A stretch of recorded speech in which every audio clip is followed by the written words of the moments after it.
हा हा, तर ते आम्ही तेच वैभव बोलत होतो की सरांशी काय बोलणं झालं का, पण काल हे संध्याकाळी त्यांचं ते म्हणजे आता आम्ही इंटिग्रेटेड करतोय अजून म्हटलं. हा Please off your mics. हा हा हा, सरही मला वाटतं तिकडेच येणार होते, काय माहिती नाही. हा? हा, कारण निलिमा मला बोलली की सर हातांग्याला जाणार आहे. हा हा ना, मग या असं यायला पाहिजे, काय माहिती. अहो ते एवढ्या लवकर आलाय ना पीक, तर तिथे शरद, कोई अं, शरद. कधी एवढ्या लवकर पीक येत नाहीत एसपीएलसी मध्ये. मग आपण इथे व्हेरीफाय करून बघू Please आणि off mug your LC mic. आपलं पण काही मिस्टेक झाली काय झाली माहित नाही. तर ते पहिल्या बॅचला काहीच नाही झालं, पहिली बॅच आली व्यवस्थित ना, मग तिच्यात पण तो निघून गेला बाबा, आणि ह्याच्यात खूप जास्त आला ना माझा, तो कशाचा आला हे कळतच नाही, आणि एकदम अर्ली लुकिंग. बघू मग सरांशी डिटेलिंग आता येईल ना, तर उद्या काय करावं लागेल, कारण आता व्हॅलिडेशन म्हटलं तेच आपल्याला जरा कन्सर्न आहे की त्याच्यात. हम्म, हम्म. नाही नाही, मार्चला सकाळीच लावतो. हम्म, हम्म, हम्म, हम्म.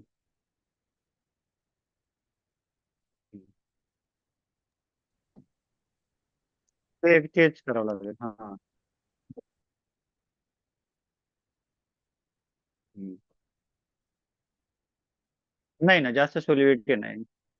सर तुमचं माईक म्यूट करा, तुमचा फोनवरचा आवाज येतोय.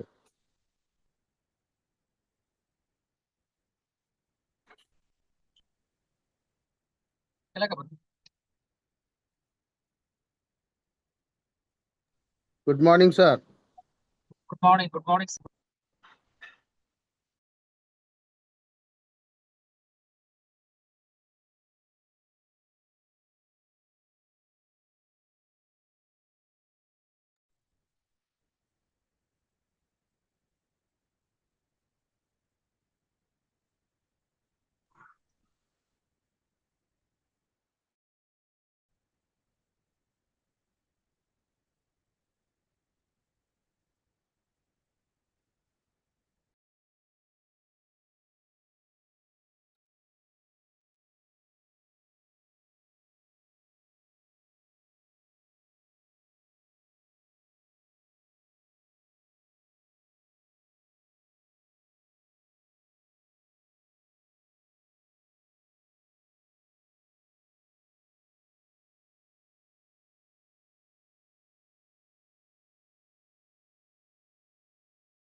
कुठे?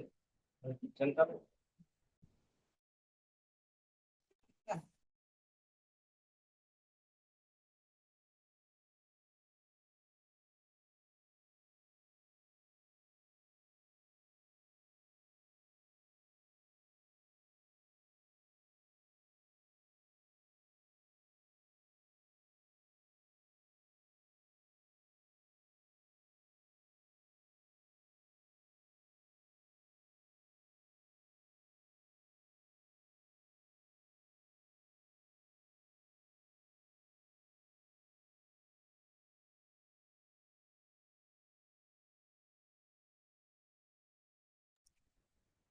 Welcome, good morning to all of you. Good morning, sir.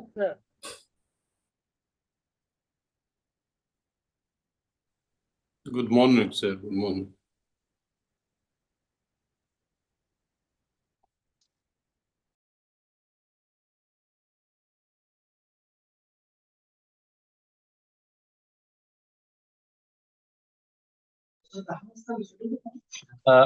Good morning to all. Sharply, we will start at 10 a.m. So, very first, I warmly welcome to all the participants as well as all the dignitaries who joined for this international conference. I would like to share the schedule. Actually, it has been given in the WhatsApp group, but we have now 5 minutes, so I would like to give the schedule of this conference. Sharply, it will start at 10 a.m. The first session is the inaugural function. It will start at 10 a.m. till 11:30 a.m. Then our plenary session first will start at 11:30 a.m. to 12:15 p.m. After that, our plenary session second will be start. It will be up to 12:15 to 1 p.m. Then our plenary session third, it will start sharply at 1 p.m. till 1:45 p.m. Then our fourth session will be paper presentation session. In that paper presentation, our participants will present their papers. So be ready for with your PPT for this session, and it will be last for 2.5 hours from 2 p.m. to 4:30 p.m. And the last one is valedictory function. It will be from 4:30 p.m. to 5:30 p.m. So this is a general schedule of our today's international conference. Everyone, our guests, speakers, resource persons, they are ready also. In very first inaugural function, welcome speech will be there from our principal, Dr. Basweshwar Pandava. Then introductory speech will be given by Professor Rohini Borse. Then inauguration will be there with Honorable Sri Milind Patil. He will inaugurate this conference. Then introduction of the chief guest will be there. Chief guest message will be there. After that, introduction of the keynote speakers. Then keynote speaker will guide us, Dr. Raid M.H. Al-Salih. And last one is vote of thanks. This is all about our first inaugural function. I hereby request to all the participants, please off your mic as well as on your video during this conference. This is my request to you.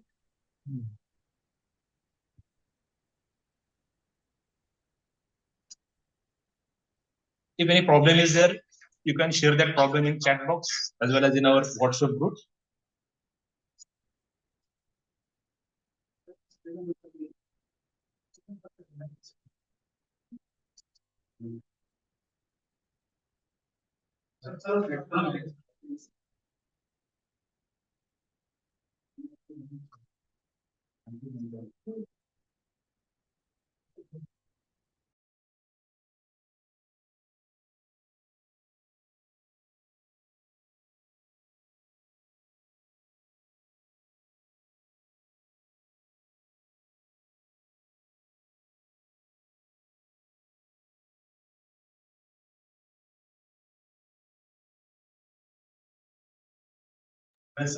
I warmly welcome Dr. Raid M.H. Al-Salih, sir, keynote speaker of this first session, as well as our president also joined for this conference, Honorable Milind Patil Sahib. He will do the inauguration of this national conference, as well as he also give the welcome speech. I warmly welcome all the participants, all the resource persons, our principals, our honorable chairman, president, and all our teams. I warmly welcome to all of you. Paper presentation session will be start sharply at 2 p.m. So all the participants, already the list has been given in the WhatsApp group. So be ready with your PowerPoint presentation.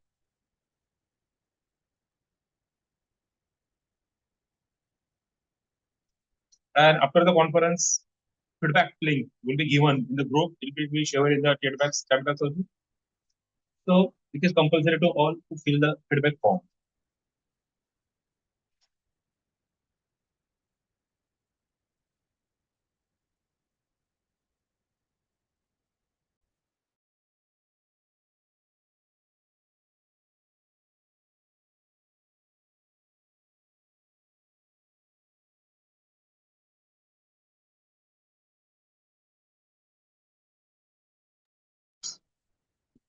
Already keynote speaker as well as the president as well as the principal sir and all my team. It has been joined this conference. Just we are waiting for honorable chief guest, Dr. A.D. Sound. Very soon he will join also, and then we will start our first session. It will be inaugural function.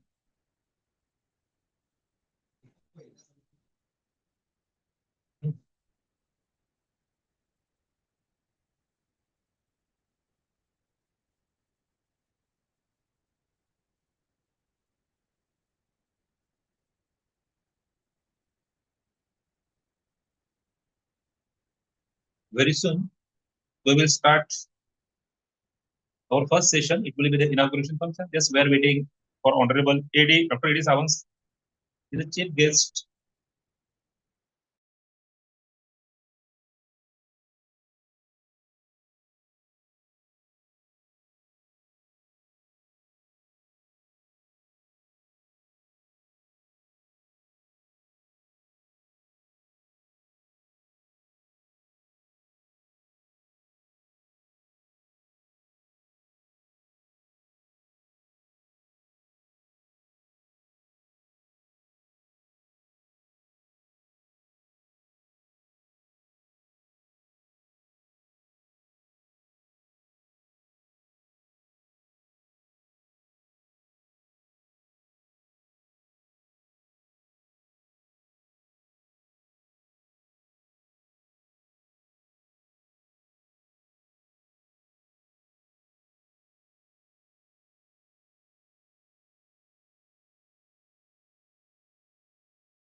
Within a very few moments, we will start our first session. It will be the inaugural function. Just we are waiting for Dr. A.D. Sawant sir.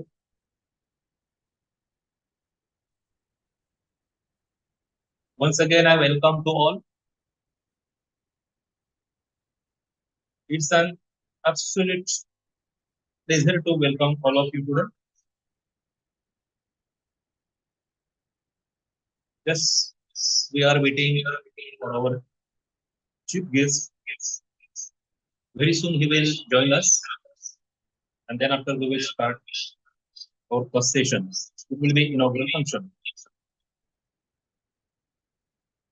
behalf of Sanjeevana Gramin Vidyag and Samarik Sahita Pratishthan, as well as Arts, Commerce and Science College, Vikramgarh district, Palaghar, Maharashtra, I delighted to extend a warm and heartfelt welcome to each and everyone. Welcome to all of you.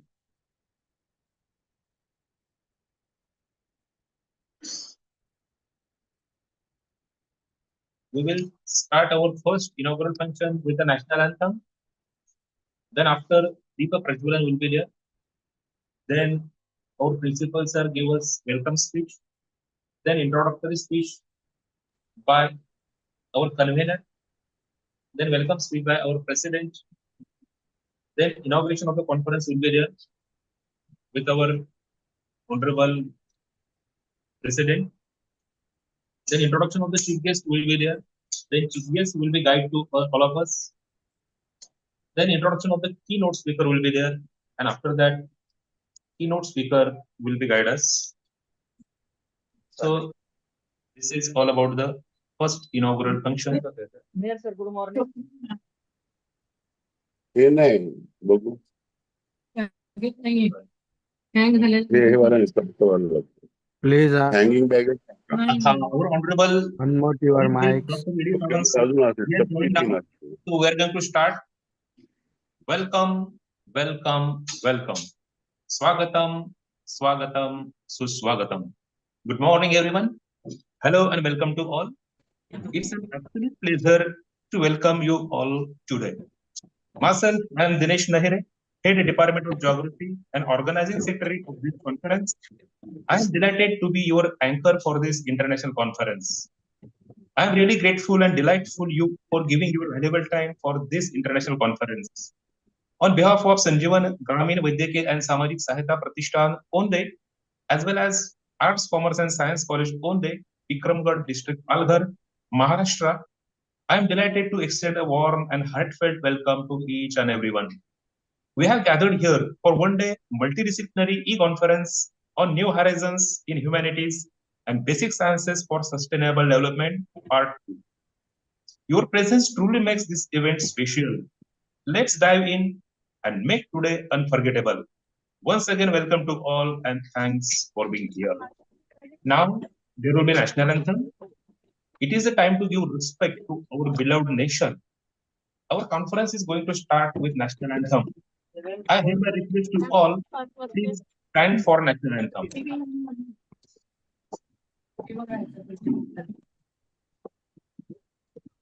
काळा होतं ते कुठे गेलं? हे पण ना चपलीला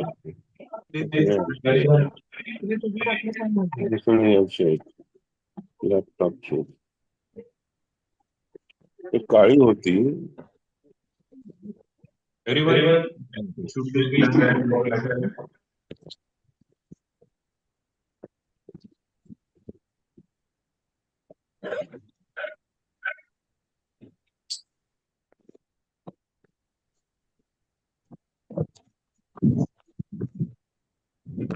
Ramone sir, namaste sir.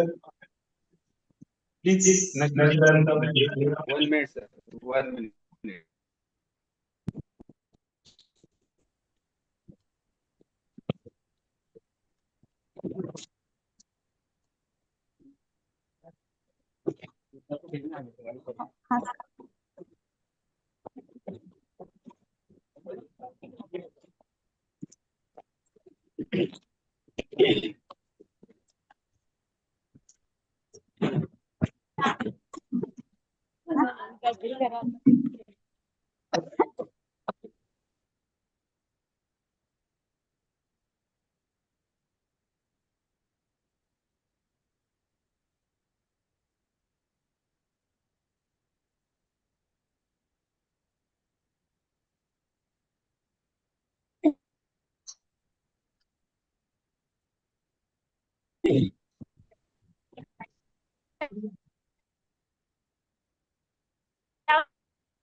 तव शुभ नामे जागे व शुभ आशीष मांगे गाहे तव जय गाथा जन गण मंगल तव शुभ नामे जागे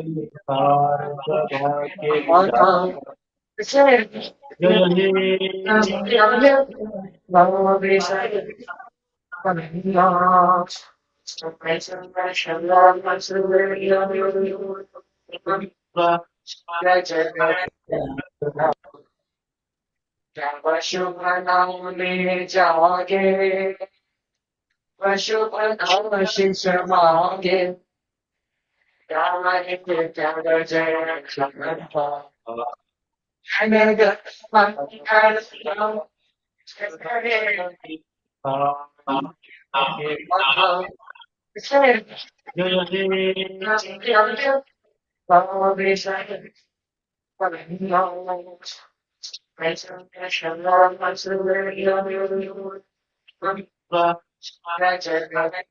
पशुपनाशिष मागे त्याग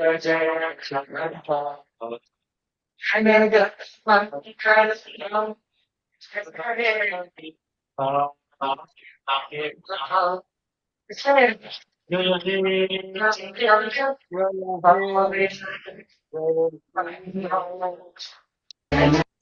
Mary Oshadi now for your good. पशुपनाने जागे पशुपनाशिष मागे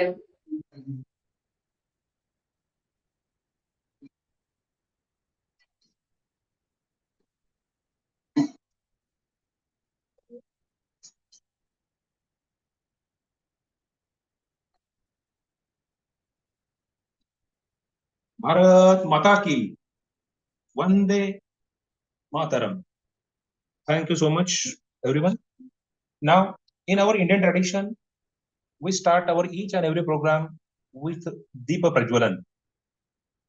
Asato ma sadgamaya, tamso ma jyotirgamaya. Means, oh my Almighty, take me towards the light from darkness. So I hereby request our team for Deepa Prajwalan. Maske sir, Dhamoni sir, please.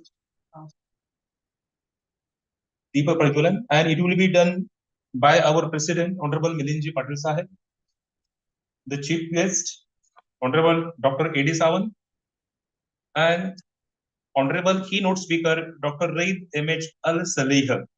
All will be do with Deepa Prajwalan. As well as Principal of our college, Dr. Vasweshwar Panag. All are present, all are doing Deepa Prajwalan. So I request to my team to have a Deepa Prajwalan.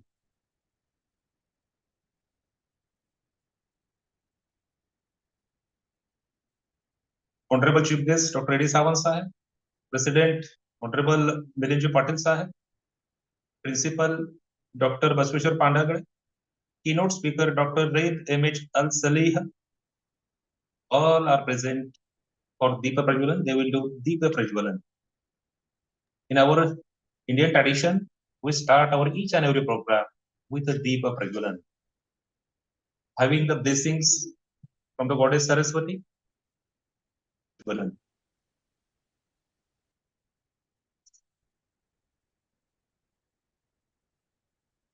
Honorable Chief Guest, Dr. A.D. Sawan Sahib, President, Honorable Milinji Patil Sahib, Principal, Dr. Vasweshwar Pandagade, Keynote Speaker, Dr. Raid M.H. Al-Salih, all are present for Deepa Prajwalan. They will do Deepa Prajwalan. In our Indian tradition, we start our each program with a Deepa Prajwalan.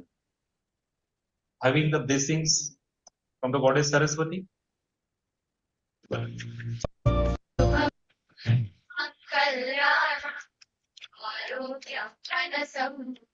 Honorable Chief Guest, Dr. A.D. Sawan Sahib, President, Honorable Milinji Patil Sahib, Principal, Dr. Vasweshwar Panag, Keynote Speaker, Dr. Raid M.H. Al-Salih, all are present. Deepa Prajwalan, they will be Deepa Prajwalan. In our Indian tradition, we start our the Deepa Prajwalan. Having the blessings of the goddess Saraswati,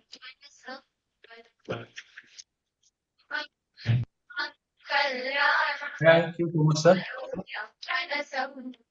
Honorable Chief Guest, Dr. A.D. Sawan Sahib, President, Honorable Milinji Patil Sahib, Principal, Dr. Vasweshwar Panag, Keynote Speaker, Dr. Raid M.H. Al-Salih, All are present. They will be the principles.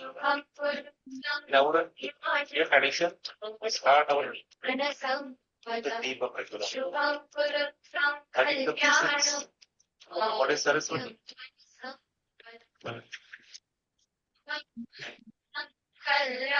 Thank you, sir. Honorable Chief Justice, ladies and gentlemen, President, Honorable Related Martin, sir. Okay. Thank you so much for the Prajwalan. Shubham Karoti Kalyanam. Arogyam Dhana Sampadah. Shatra Buddhi Vidya. So, the blessing of the God of now there is a welcome speech by our principal, Dr. Basweshwar Panagar. Now I request to him his welcome speech. Please say few words about the Good morning, everyone. Honorable Sri Milinji Patil, President, Sanjeevan Gramin Vaidike and Samajik Sahayata Pratishthan. Honorable Dr. P. Sawant Sahib, ex-Vice Chancellor, University of Jaipur. Dr. Raed M.H. Al-Salih, Department of Chemistry, Haifa, University, Iraq. Dr. Bina Ross, Department of Applied Sciences, University of Technology and Applied Sciences, Muscat, Oman. Dr. Dinesh Sawant, MRSC Scientist, CS National Chemical Laboratory, Pune. Honorable Sri Dr. Vishal Kamble, Assistant Director, All India Council for Technical Education.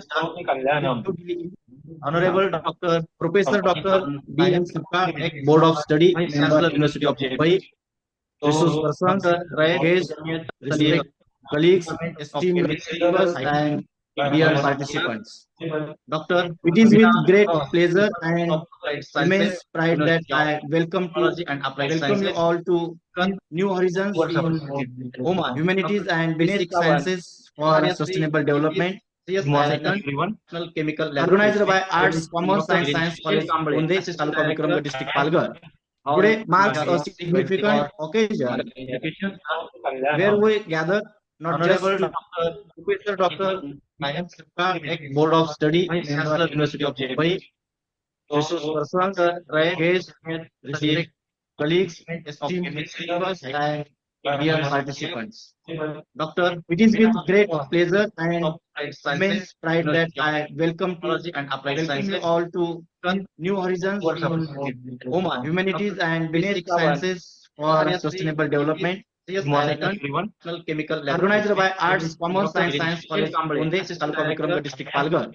Today marks a significant occasion where we gather not just to Professor Dr. Board of Study, Member, University of Mumbai, resource persons, guests, respected colleagues, esteemed members, and dear participants.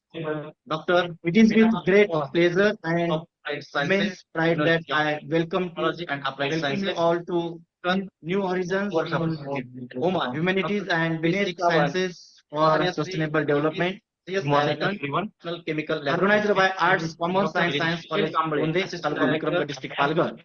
Today marks a significant occasion where we gather not just to Professor Dr. Board of Study, Member, University of Mumbai, resource persons, guests, respected colleagues, esteemed members, and dear participants. Doctor, it is with great pleasure and immense pride that I welcome you all to New Horizons in Oman, Humanities and Basic Sciences for Sustainable Development. National Chemical Lab, organized by Arts, Commerce and Science College, Bunde, Taluka Vikramgarh District, Palghar. Today marks a significant occasion where we gather not just to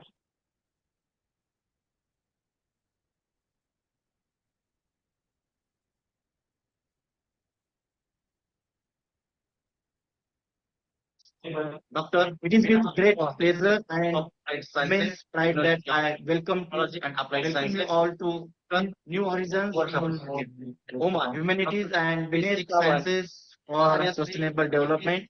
Organized by Arts, Commerce and Science College, Bunde, Talka District, Palghar. Today marks a significant occasion where we gather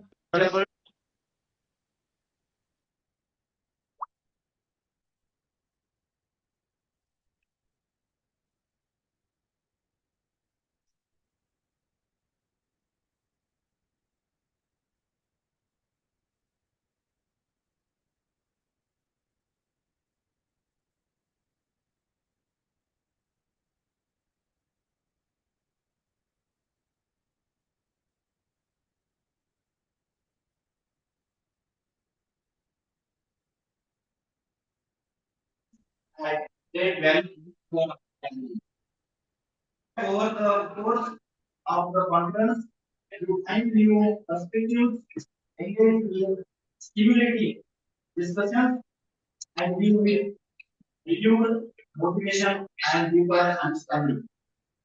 Once again, welcome and thank you for being a part of this journey with us. Together, let's make this occasion truly meaningful and memorable. Let us look forward to a productive and enriching experience together. Thank you and let us have a wonderful day ahead. Thank you very much, sir, for your guidance and inspiration for all of us. Now, introductory speech will be there. So, I request Professor Rohini Borse, Head Department of Chemistry, as well as convener of this conference, for the introductory speech. Please introduce everyone about this international conference, madam. Thank you, sir. Am I audible? Yes, madam, you are audible. Good morning, everyone. I welcome all the dignitaries, Honorable Shri Milind Patil, the President of the institution, Honorable Raju Patil, Secretary of institution, Chief Guest, Honorable Dr. A.D. Sawant, the keynote speaker of this conference, Dr. Raed M.H. Al-Salia, the Principal of the college, Dr. Basveshwar Pandagade, IQAC Coordinator, Dr. Syed Junaid, Organizing Secretary of this conference, Professor Dinesh Nahire, all respected resource persons and dear participants who have joined with us virtually from abroad and within India to a one-day multidisciplinary international e-conference on New Horizons in Humanities and Basic Sciences for Sustainable Development Part 2, organized by IQAC of our college. Dear participants, this is our fourth multidisciplinary international conference. The multidisciplinary approach involves researchers from different disciplines working collaboratively with a common purpose to set goals, make decisions, and share resources and responsibilities. Today, we see that many trends emerge and are emerging in various disciplines such as humanities, social sciences, and commerce, and so on in the present era. And therefore, we have organized this conference to have a platform for sharing the views, opinions, and expertise about these trends through the experts and participants in various disciplines. The conference aims to bring together the leading academicians, scientists, researchers, and research scholars to exchange and share their experience and cutting edge results, research results over all the aspects of recent trends towards sustainable development. The conference aims to convene the experts from various domains to enhance the knowledge about innovative technologies and present new research findings to promote global scientific and community collaborations in synergy with other professional associations. The conference themes are related to diverse aspects of scientific research, of advanced and functional materials, tools and methods in science, new perspectives in humanities, social sciences, and commerce. This conference will include a keynote address, plenary sessions from eminent scientists across the world, including India, and paper presentation by delegates. We believe that this platform will enrich the knowledge of delegates and encourage research in recent trends and open new avenues in various disciplines with the prime objective.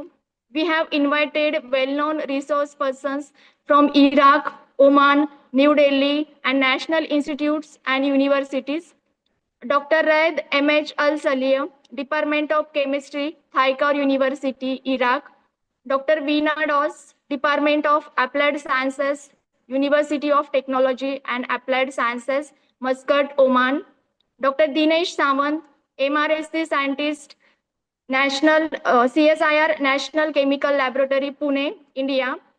Dr. Shrishel Kamble, Assistant Director, All India Council for Technical Education, New Delhi, India. Dr. D.M. Sapkar, Department of Physics, SICS, Degree College, Ambernath, University of Mumbai. I welcome to all the resource persons from abroad and different universities, and also thankful for accepting our invitations, and all researchers for your overwhelming response for the conference. More than 150 participants registered for this conference and more than 100 research papers we have received. We are proud to announce that we are going to publish edited book with ISBN number. As the convener of this conference, I extend my special thanks to the management and the principal of college for granting permission and unconditional support for this conference. I also thank to all members of organizing committee for their efforts. Thank you once again. Thank you, sir.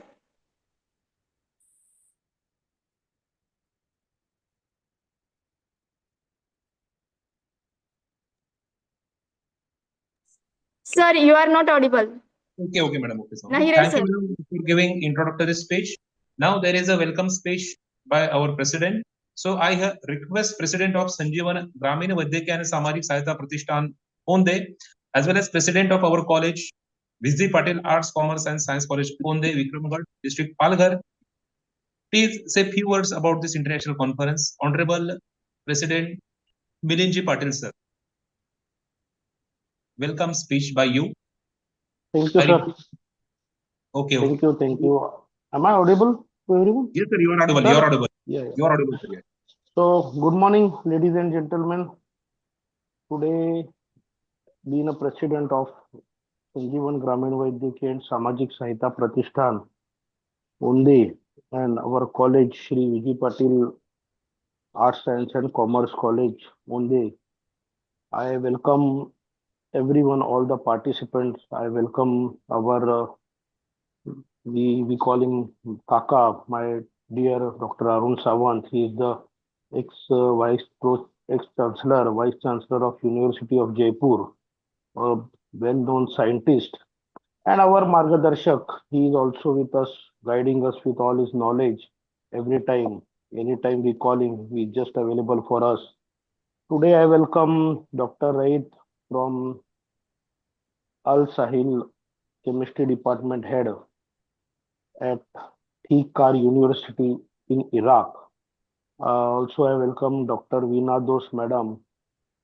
She is from Head of Department Science, University of Technology and Applied Science from Muscat. Dr. Shrishel Kamble, All India Council of Technical Education from New Delhi, India. Dr. Dinesh Savant from CSIR National Chemical Laboratory in Pune. Professor Dr. D.M. Sakpal from Board of Studies, member of Universities of Mumbai. Our principal, Shri Pandagay sir. Our coordinator, Dr. Sayyid Junaid sir, IQSC coordinator. Technical team management, our all-time available, Dr. Nikam sir, Damone sir. Always with us, our Rohini Borse madam, Maske sir, all our committee members, all our participants. On behalf of our college, I welcome you all to this conference. I'll tell you a short story on our college. We are located in Palghar district at Vikramgarh. It is a highly remoted area with 90-95% of ST category. Our students are 90-95% from ST category. And being such a conference being held from our college, our staff and our members of this teaching staff, non-teaching, everybody. I'm really proud to say that we are organizing this type of parties conferences from the area which we belongs. Means there are you can just see that we are now we don't have proper connections, also internet connections, and there are so much technical issues. This is because just we are not in the proper means we don't have internet connection properly, but still these people are managing. I'm really thankful to all the staff, and they have managed it so nicely. Today, the conference is held on the topic of new horizon in humanities and basic science for sustainable development. It is really a very good initiative that our staff, our teaching staff is managing this type of conferences and welcoming all the professors and such a nice personalities from India and abroad. We are here to exchange many of the informations, some good ideas to motivate one another. And really, your blessings all are much needed for our college students. So they need because they don't know what is going in abroad. They even don't know what is going in India and if somewhere. And if people like you will guide the students, then that will be really very, very, very useful for them also. So we are here to motivate one another, learn from one another, work together, create some new opportunities in future, and just make some difference. Means just to share some ideas to go ahead.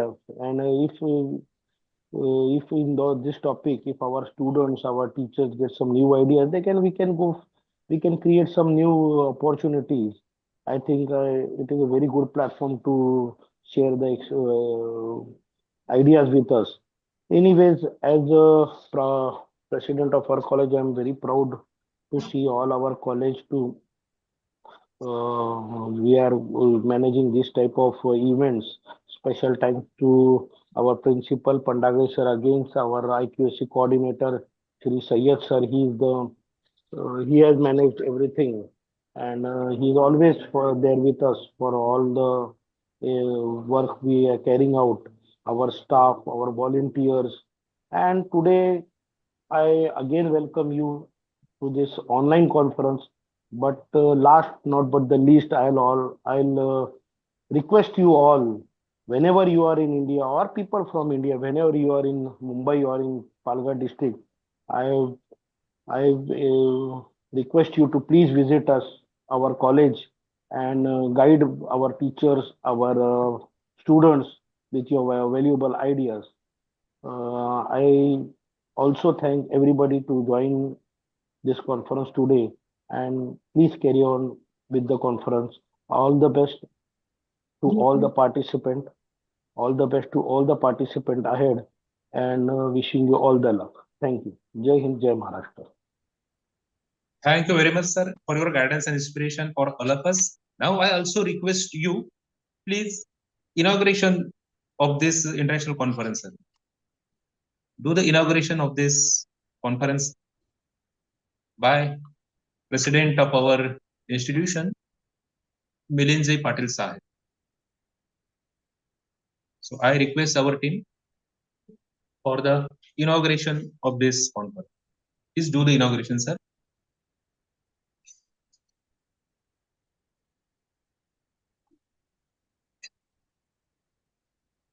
Now inauguration is going on.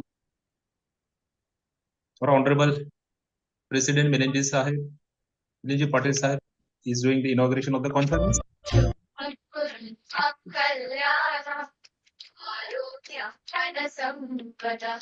Shubham Purutvam Kalyanam Arogyam Sampadah Shatribuddhi Vinashaya ज्योतिर्नमोस्तुते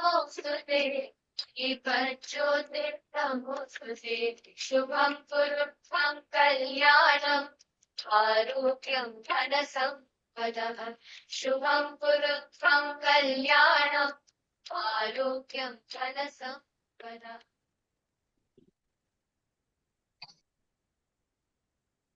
Okay, thank you so much, sir. Now there is an introduction of the chief guest. The chief guest for today's international conference is Honorable Dr. A.D. Sawant Sahib, ex-Pro VC University of Mumbai, as well as ex-VC of University of Rajasthan. I request my colleague Professor Namdev Mahale, Head Department of Botany, please give introduction of Dr. A.D. Sawant. Over to you, Mahale, sir. Hello, sir. Am I audible? Yeah, you are audible, sir. Yes, sir. Good morning, everyone. It's wonderful to see all of you here today. It is my privilege to introduce chief guest for today's online international e-conference, who is very well-known academician, scientist, and advocate for environmental stewardship, Dr. A.D. Sawant, sir, who is a leading expert in the field of nuclear analytical chemistry. Sir has done PhD from Institute of Science, Mumbai University in 1979. Sir has used 40 years of experience in teaching and research. Sir has guided 26 PhD students, 10 MSc theses, and published 200 papers and 125 research papers in very reputed journals. Sir executed 25 research projects of national and international funding agencies so far. Sir developed research methods applied to environmental studies and aquatic pollution. He developed time velocity model of heavy metals in estuaries. Currently, Sir is heading environmental NGOs, member of several universities and governmental bodies, and director of WTER India. Also, Columbia University Waste to Energy Global Council. Sir has wide area of research interest that includes inorganic, nuclear, analytical, solid state, and environmental chemistry, and more. Sir received 7 awards, which includes an award, ISA Honorary Fellowship February 2024 of Indian Society for Analytical Scientists for valuable and commendable contributions to science and technology. Also, Sir is a recipient of Lifetime Achievement Award 23 of Indian Chemical Society, Kolkata. Sir received Lifetime Achievement Award of Thane District Industrial Association in 2001. Sir received Environmental Excellence Award of NEERI CSR in 1993. Sir is gold medalist of Indian Society of Applied Geochemists CSIR Hyderabad for Best Paper of the Year in 2012. Sir received an award of paper in Encyclopedia of Analytical Science, Cambridge University in 1996. Sir received gold medal of Association of Professor of Colleges, Mumbai University in 2011. Sir has held prestigious positions as former Vice Chancellor, University of Rajasthan, former Pro Vice Chancellor, University of Mumbai, former Joint Director, Higher Education, Mumbai, Government of Maharashtra, Chief Trustee, the Institute of Science, Golden Jubilee Trust Fund, President, Society for Clean Environment, Vice President, Project 100. Without further delay, please join me in welcoming such an eminent visionary guest speaker this morning, Dr. A.D. Sawant, sir. Over to you, sir. Thank you, Mahale, sir. Now I request today's chief guest, Dr. A.D. Sawant, for his message to all of us about this international conference. Over to you, Dr. A.D. Sawant. Thank you very much, Professor Mahale, for short introduction, which is rather an important aspect that you have covered with respect to my activities and what I have been doing. It's very relevant for today's conference.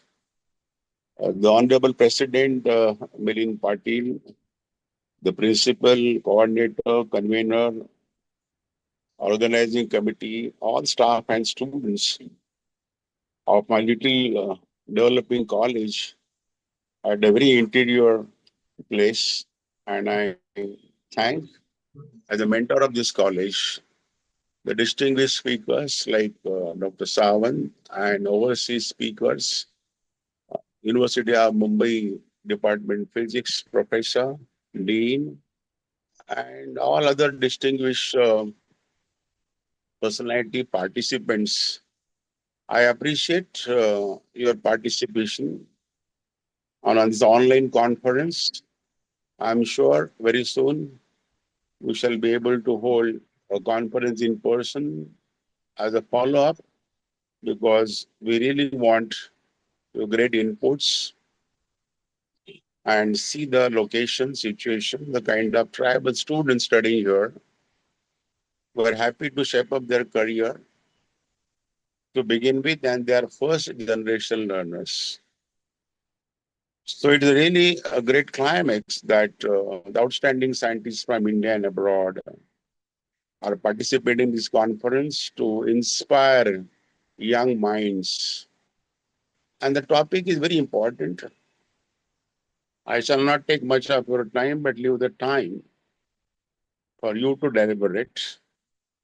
I must appreciate Professor Nalini Borse for giving very articulate informations and objective of this conference. She has really conceptualized the ideas, and I'm sure all the delegates will focus on this, the humanities and basic sciences for sustainable development. Having gone through the experience of my life as an individual, as a keen observer of humanities, the development, underdeveloped communities, some have been living sub-level life, the areas we have established the college, and the basically primary reason for them to provide an access to the education. Without access to the education, I don't think any country can embark the development missions. One way I was fortunate enough to observe this and apply my science and technology. What can be done for the developing countries, which we say Vikasit Bharat? We are really Vikasit, where we still struggle to get the potable water. Then comes the quantity, is again a problem. Quantity for just not for a self-living in the households, but even for a sustainable agriculture. On the other hand, climate changes, global warming, groundwater depletion, these problems are simmering across the world. Environmental pollution is catastrophic. No country is able to, no country, I repeat, no country is able to maintain the air quality index. And no country can say that my people in the country are breathing clean air. That's a thing of the past. In the remote areas, getting manifested with many pollutants from all kinds of sources, they contaminate the environment. When embarking on the path of teaching and research, I was always looking back at what for I'm working for. If I'm doing analytical chemistry, nuclear chemistry, finding trace elements, toxic elements in the Indian environment, aquatic environment right across the river that is passing through my village, Vaitarana. The lakes we supply drinking water to the mega city, so-called developed city of Mumbai, 5,000 MLD per day. And the day by day, the supply and demand, the equations are difficult to make. And if they are to be made, they are at the cost of the environment and ecology. So where is the root of this sustainability and sustainable development? It's a buzzword. See, when I was looking for toxic trace elements into any sample, my mission was even to find in the atmospheric air, sediments, aquatic bodies, fresh water and marine water, fish and fisheries. What I've been doing and what I've been getting into our body, which leads to the bioaccumulation, leading to several problems for which we fight to develop multiple medicines, hospitals, infrastructures, and doctors. And at the end of it, the problems is not over. It continues. More the urbanization, more the problems. More industrialization, more the problems. In the developing countries, the Vikasit Bharat, we're surprised to the Human Development Index is less than 1.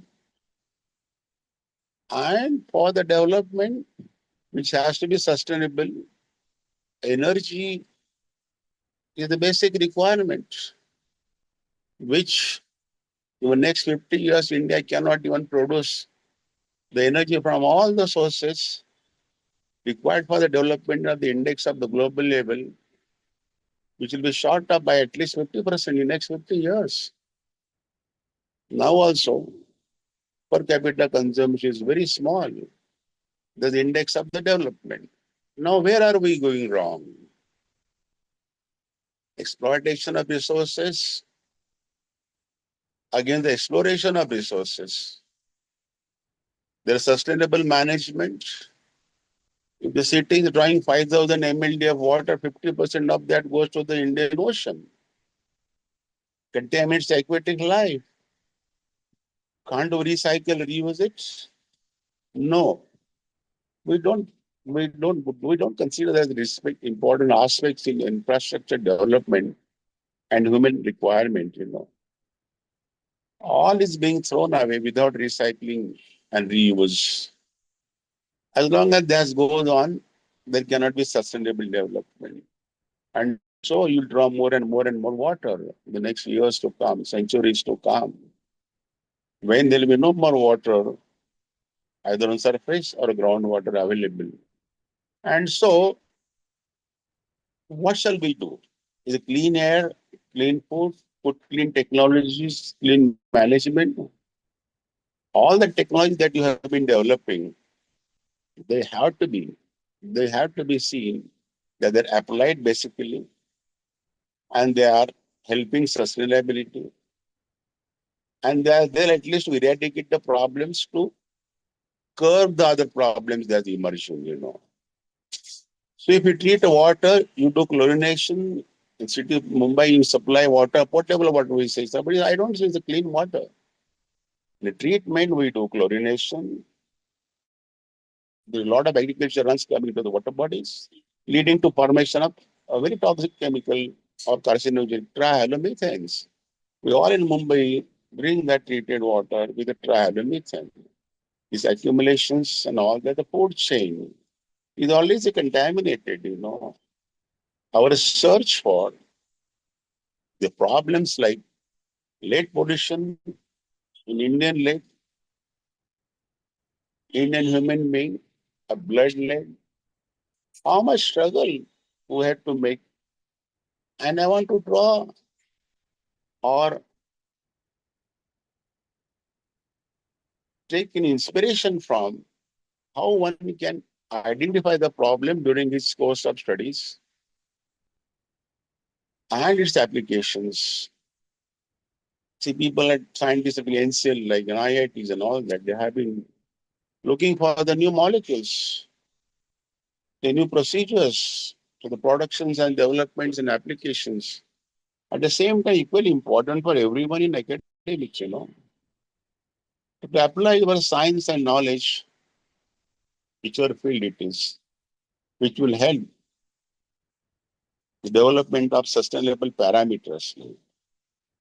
So we work on the toxicity of lead I found a case very close to our college.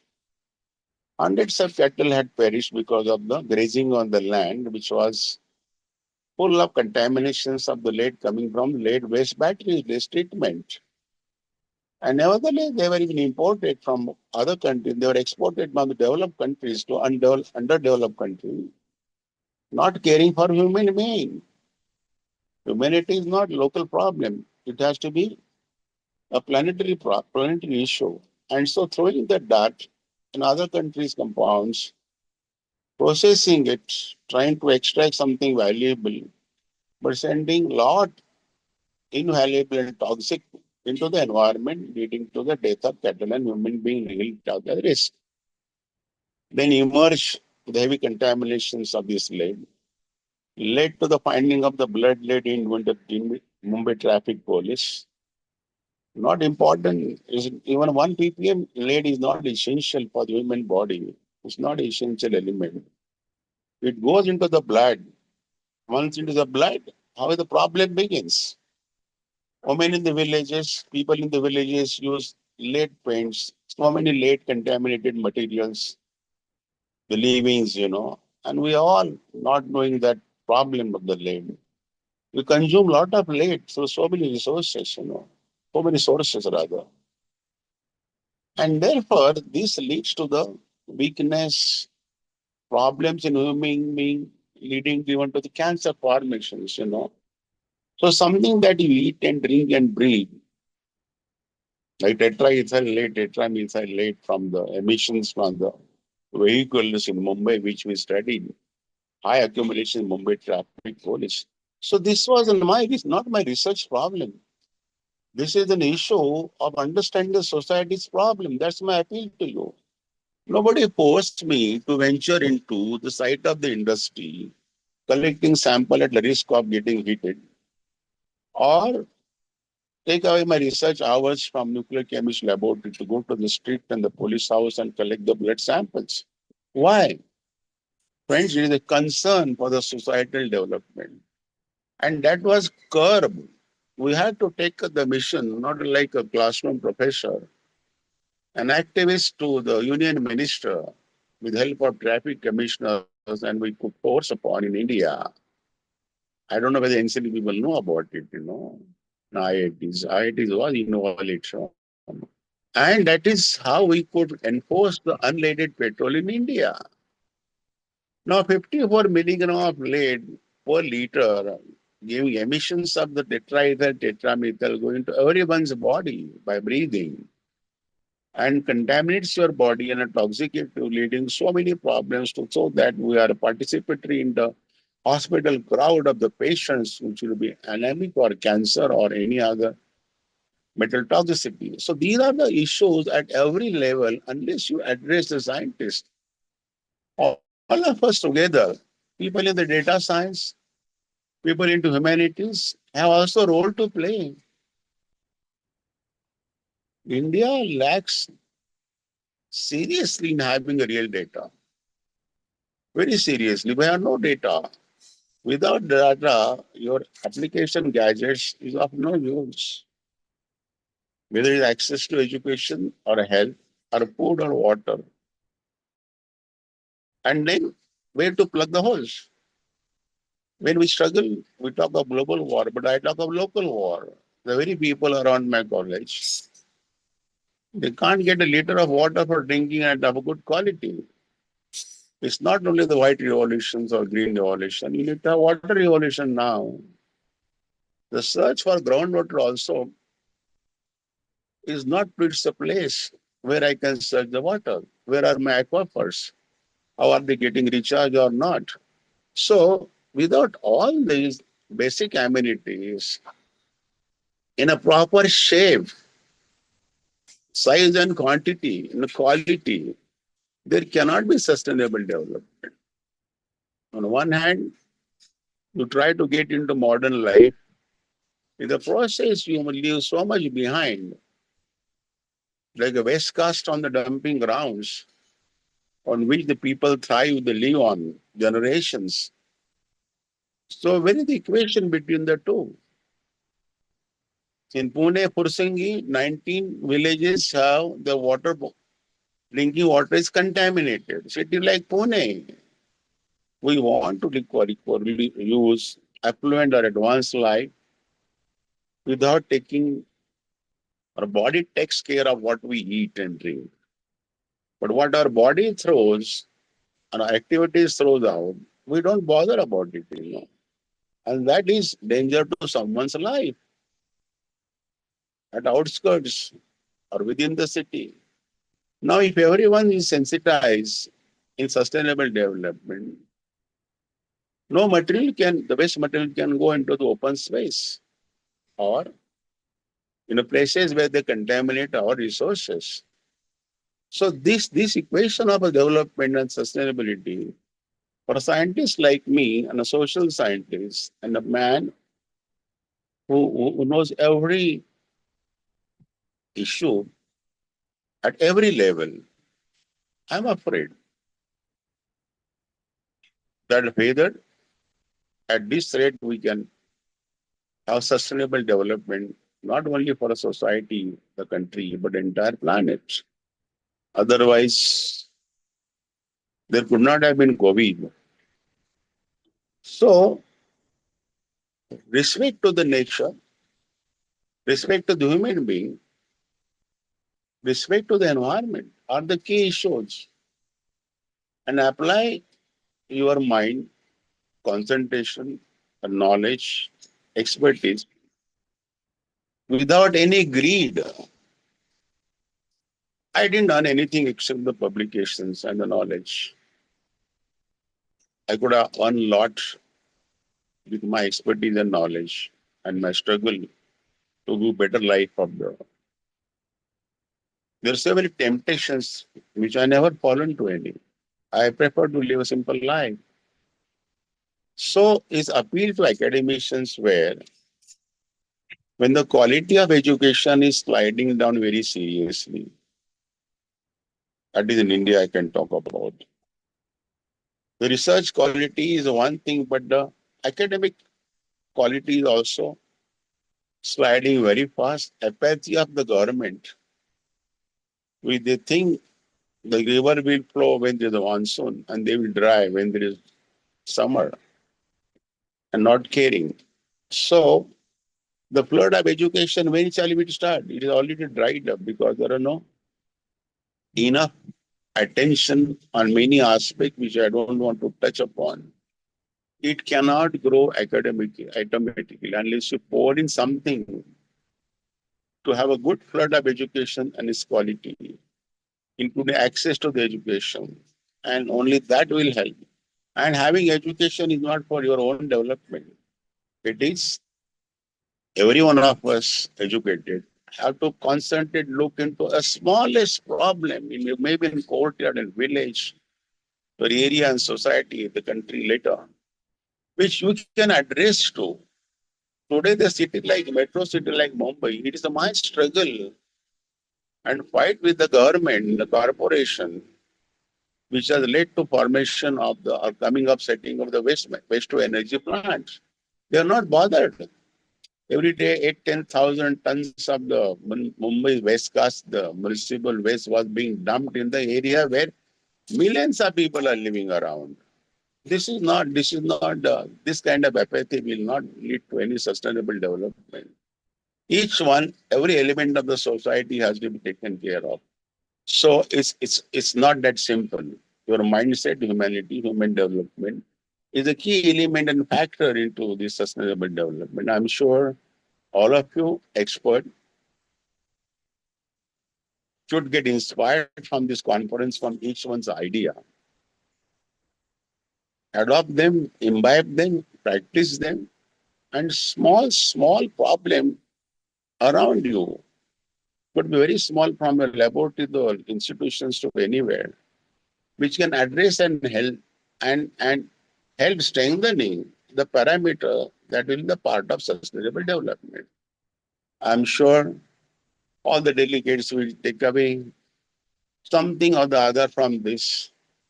Will vote to do something, adopt something that will lead to the solving problem of the society.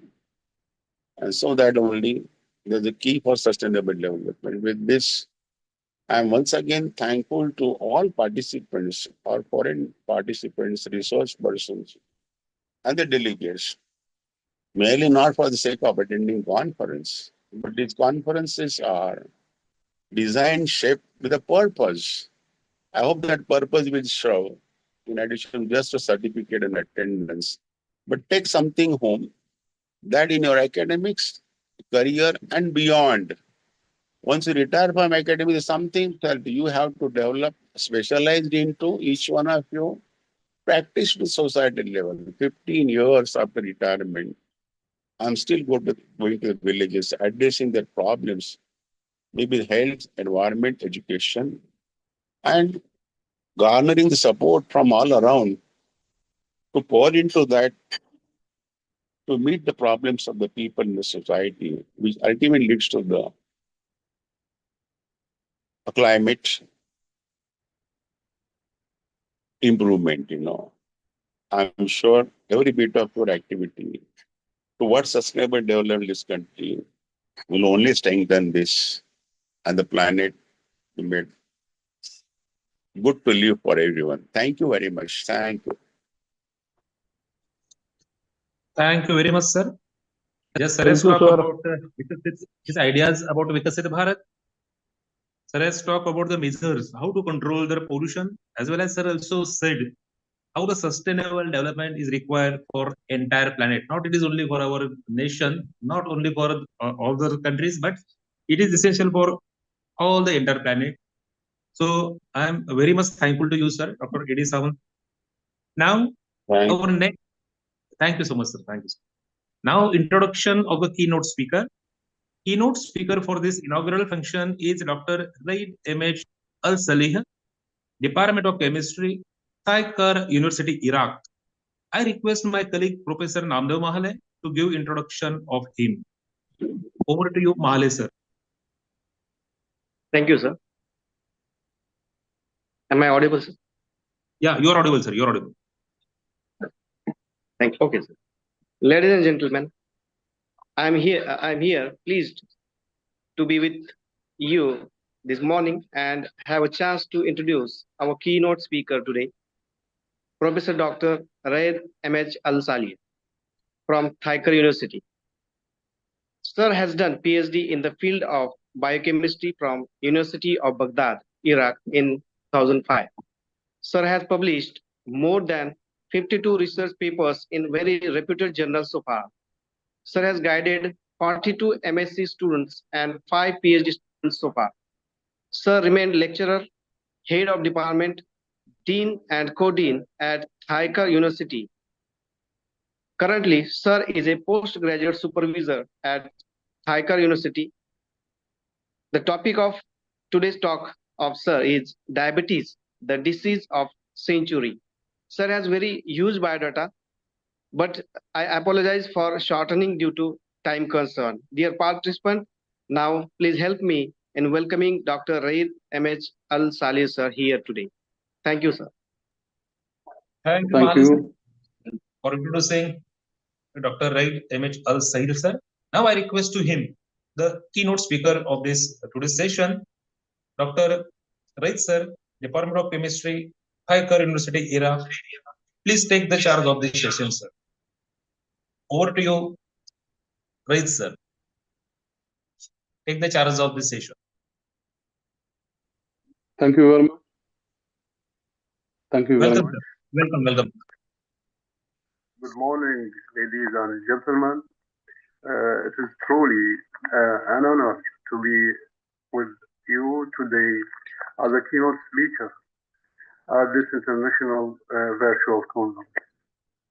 I would like to thank the organizer for making this event possible and for giving us the opportunity to connect, share knowledge, and collaborate despite the physical distance between us. My presentation today is titled Diabetes and diabetes is the disease of the century. Diabetes is not just a medical condition, it is a global health crisis that continues to grow in scale and complexity. For its biochemical roots to its far-reaching social and economic impact. Diabetes presents one of the greatest challenges of our time. In the talk, I will explore the mechanisms behind the disease, current trends in its prevalence, and emerging strategies in prevention and management. I hope this session will contribute meaningfully to our shared efforts in combating this modern epidemic. So, without further delay, let us begin by taking a closer look at what makes diabetes the defining health challenge of our century. I hope you share the file by the PowerPoint.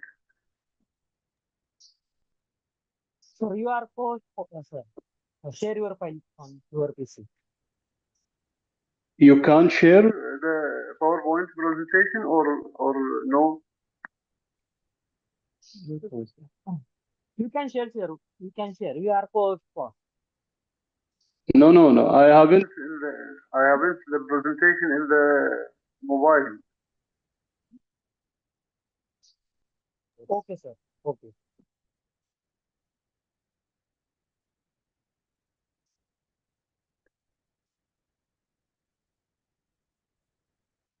Okay, let me start. I want to talk more than half a billion people, as we will show in the next talk, are living with diabetes worldwide, affecting men, women, and children of all ages in every country. And that number of projected to more than double to 1.3, approximately 1.3 million or billion people in the next 30 years till 2050. With every country seeing an increase. The prevalence of diabetes is different between lands and countries worldwide. There are differences also depending on food style, physical activities, and ethnicity, and so on. The following, Mad, if you share the PowerPoint presentation. Yes, sir. Please wait 1 minute. Yes.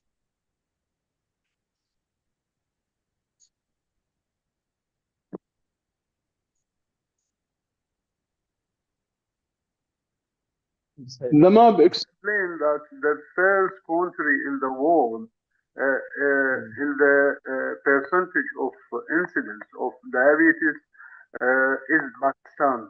This is a surprise new. Pakistan is the first country in the incidence of diabetes, whereas Africa and countries of South Africa is the lowest percentage in the incidence of diabetes. Also, there is differences between countries in the incidence of diabetes. يعني type 1 or type 2 children and adults in the worldwide. Also, I have statistical image in the continue or there's a problem.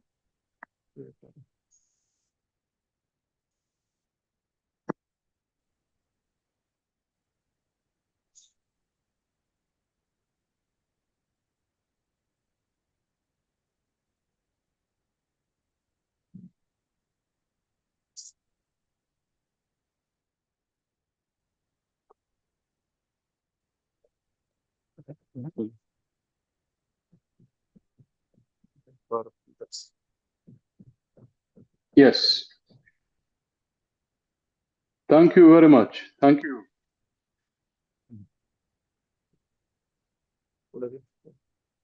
Thank you very much. 5 slide. 5 slide. 5. 5th slide.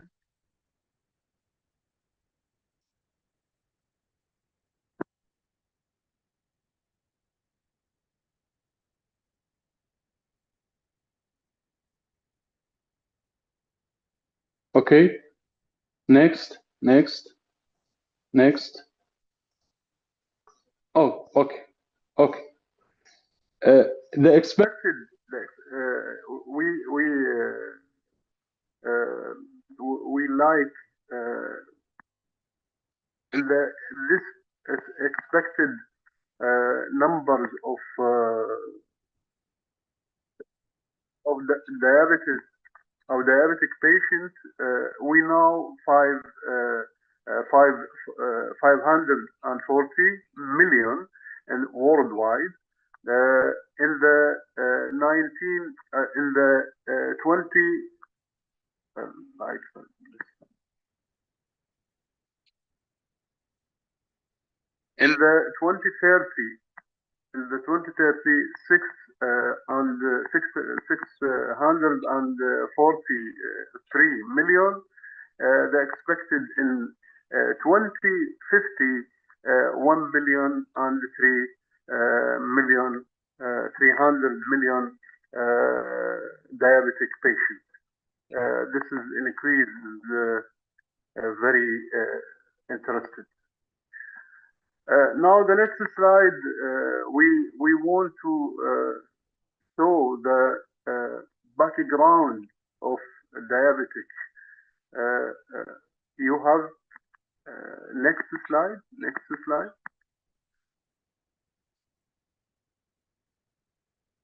Next, please.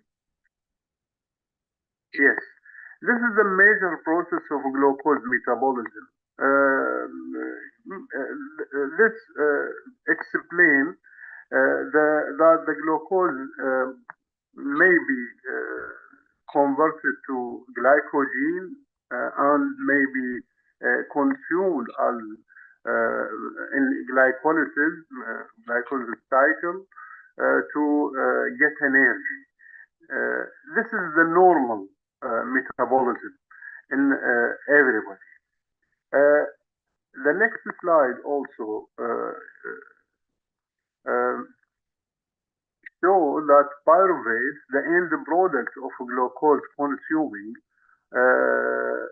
may be converted to lactate at the lack of oxygen in the exercise and so on, and the normal conversion to acetyl-CoA to be enter to Krebs cycle and get energy as ATP molecules. The next slide also the mechanism of insulin secretion. This is the normal mechanism of insulin secretion.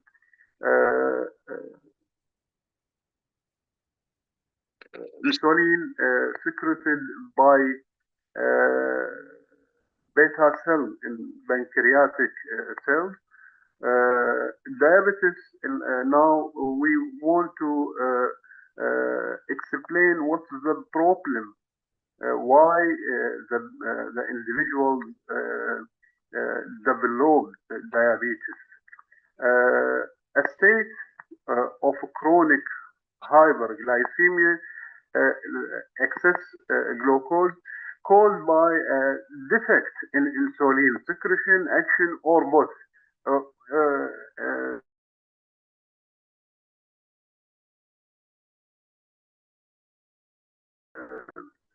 Secretion or action or together.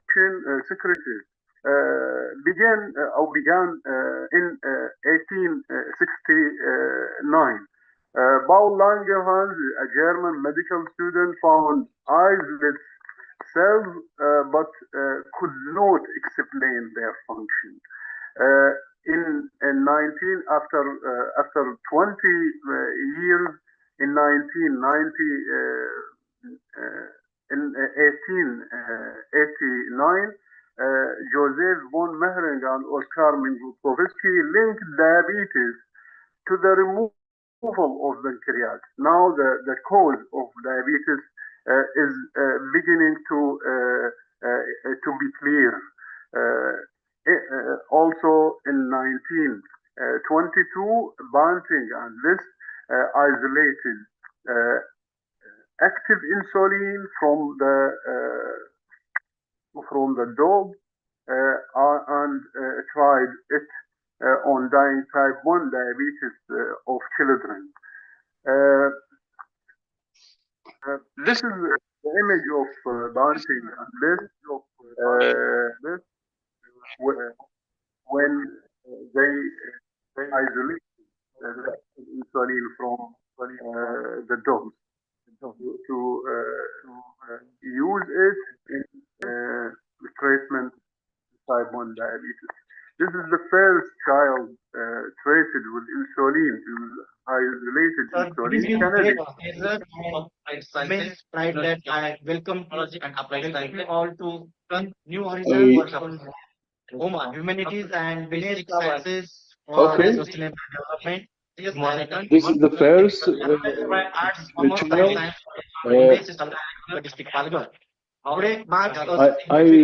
I hear a noisy now.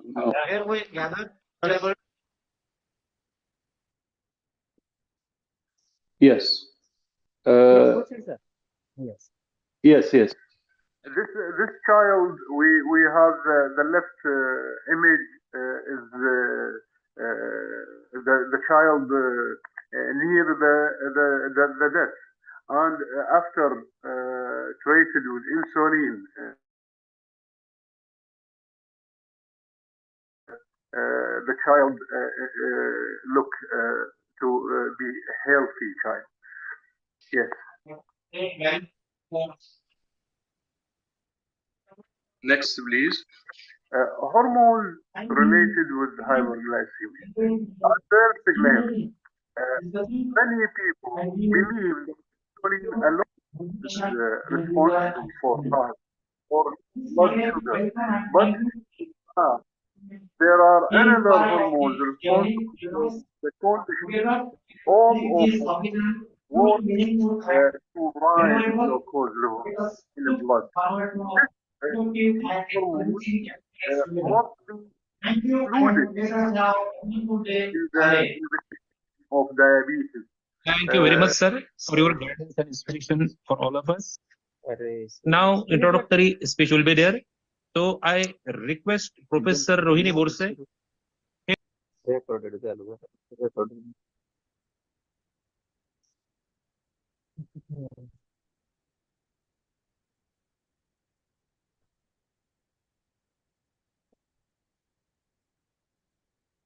Sir, please wait, sir.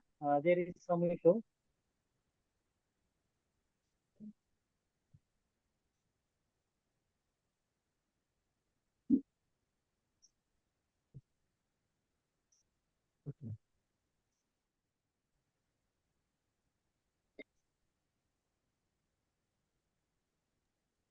Please proceed, sir. Proceed, sir. Problem is over.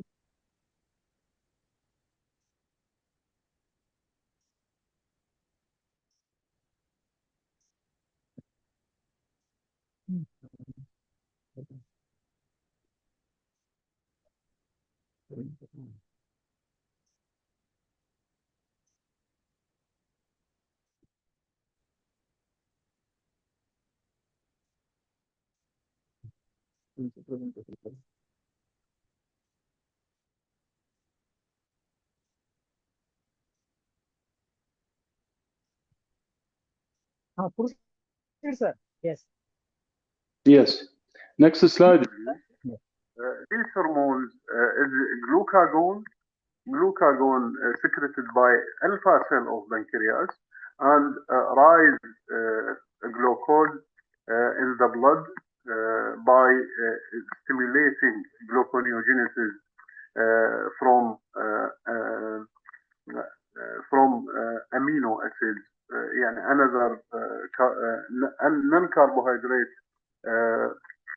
non-carbohydrate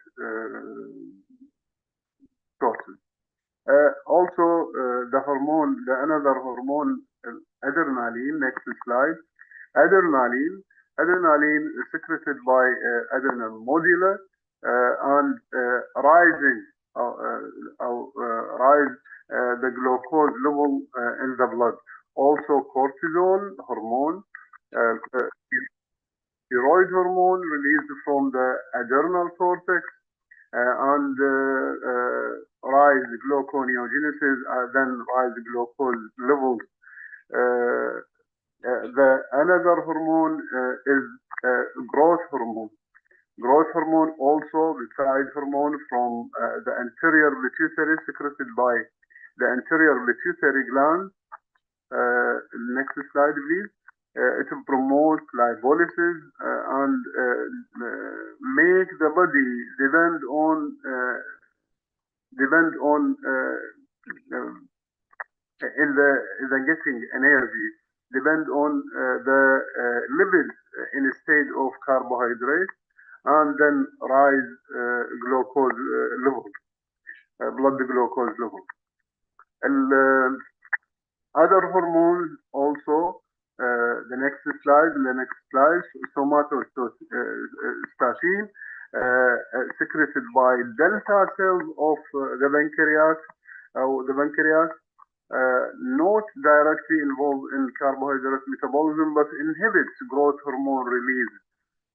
It also inhibits the release of both insulin and glucagon. Also, thyroxine of thyroid gland rise glucose indirectly in the blood. All these hormones rise glucose levels in the blood. Therefore, these hormones must be excluded when assessing glucose or assessing newly diagnosed diabetes in the individual. Causes of hyperglycemia. What's the causes of hyperglycemia? Why the individual incidence in diabetes? Causes of hyperglycemia, the level of glucose is high. The first cause we talk now about diabetes mellitus. Also an increased counter-regulatory hormone. We explained previously. Cushing syndrome, the secretion of cortisol is high. Cushing syndrome causes hyperglycemia. Also, acromegaly, growth hormone is in high level. Acromegaly will causes the hyperglycemia. Also, thyrotoxicosis, also pheochromocytoma. The stress-related infection, also the previous slide, not this slide, the previous slide. Yes, the stress gas-related infection, trauma, cerebrovascular accidents, pancreas, glucagonoma, and pancreatitis. Drugs, steroid, thiazide, all these drugs will causes hyperglycemia. Yes, next slide. Syndrome X, metabolic syndrome.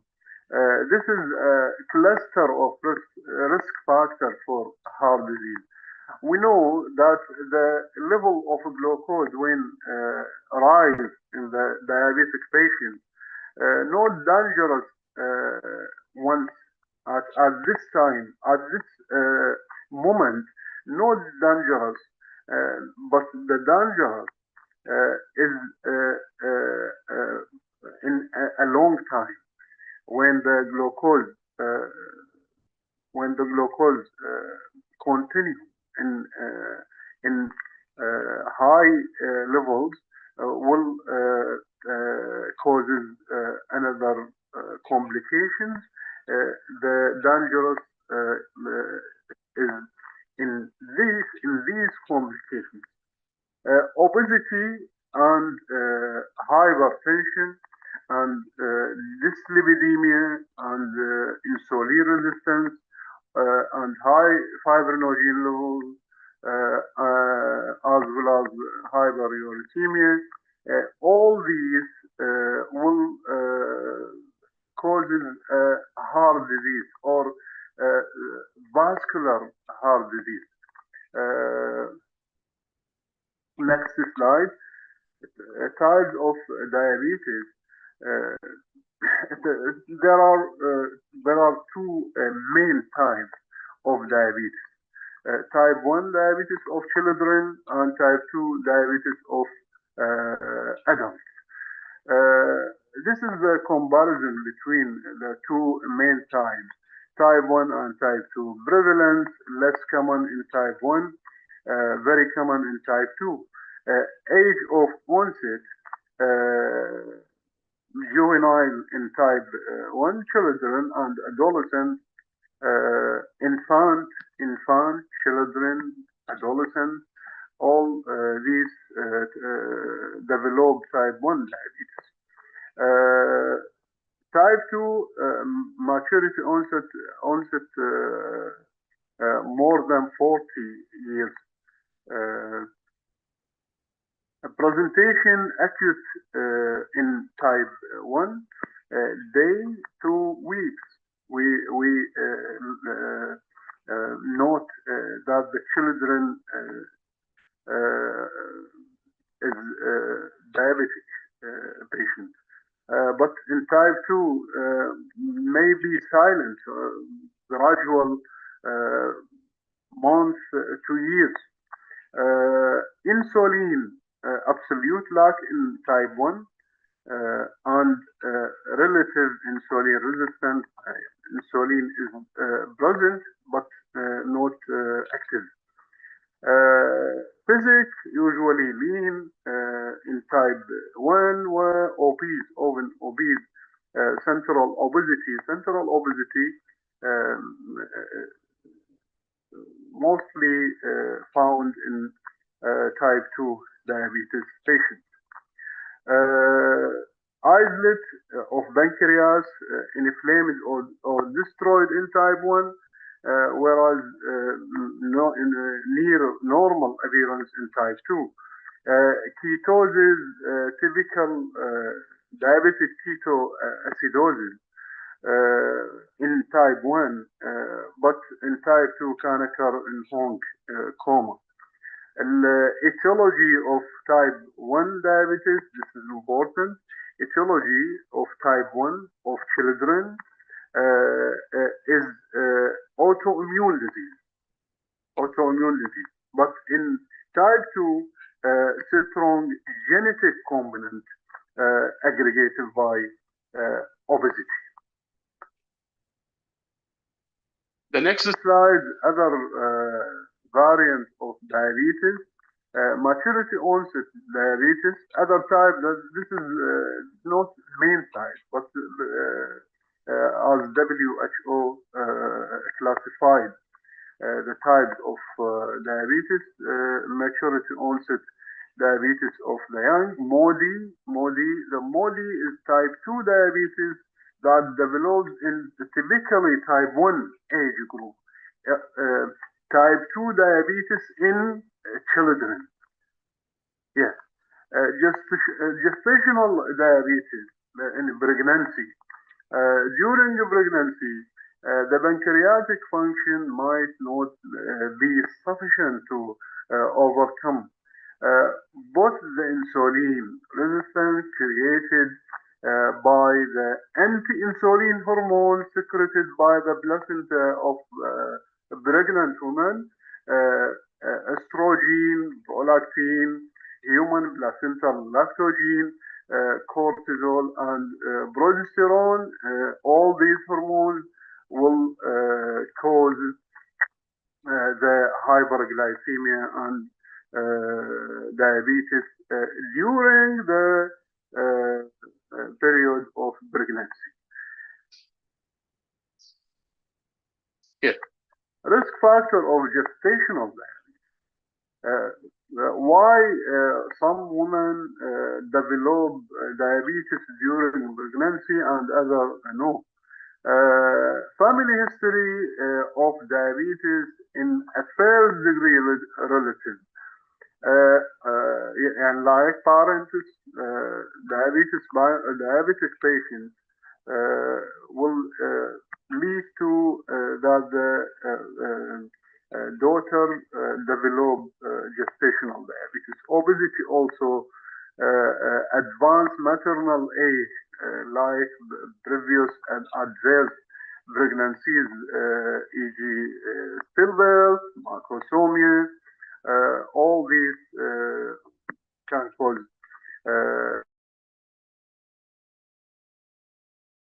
recommended between 24 to 28 weeks by 50 gram of glucose given orally, regardless of the time of the last meal. Glucose is measured after 1 hour. Patients with equal or more than 7.7 millimole per liter should have OGTT. What's the OGTT? Oral glucose tolerance test. Next slide will show. Yes, diagnosis of diabetes. Diagnosis of diabetes. There are three categories. Symptoms of diabetes plus a random or casual plasma glucose concentration equal or more than 11.1 millimole per liter. The classic symptoms of diabetes include polyuria, polydipsia, and unexplained weight loss. Or fasting plasma glucose. This is the preferred test.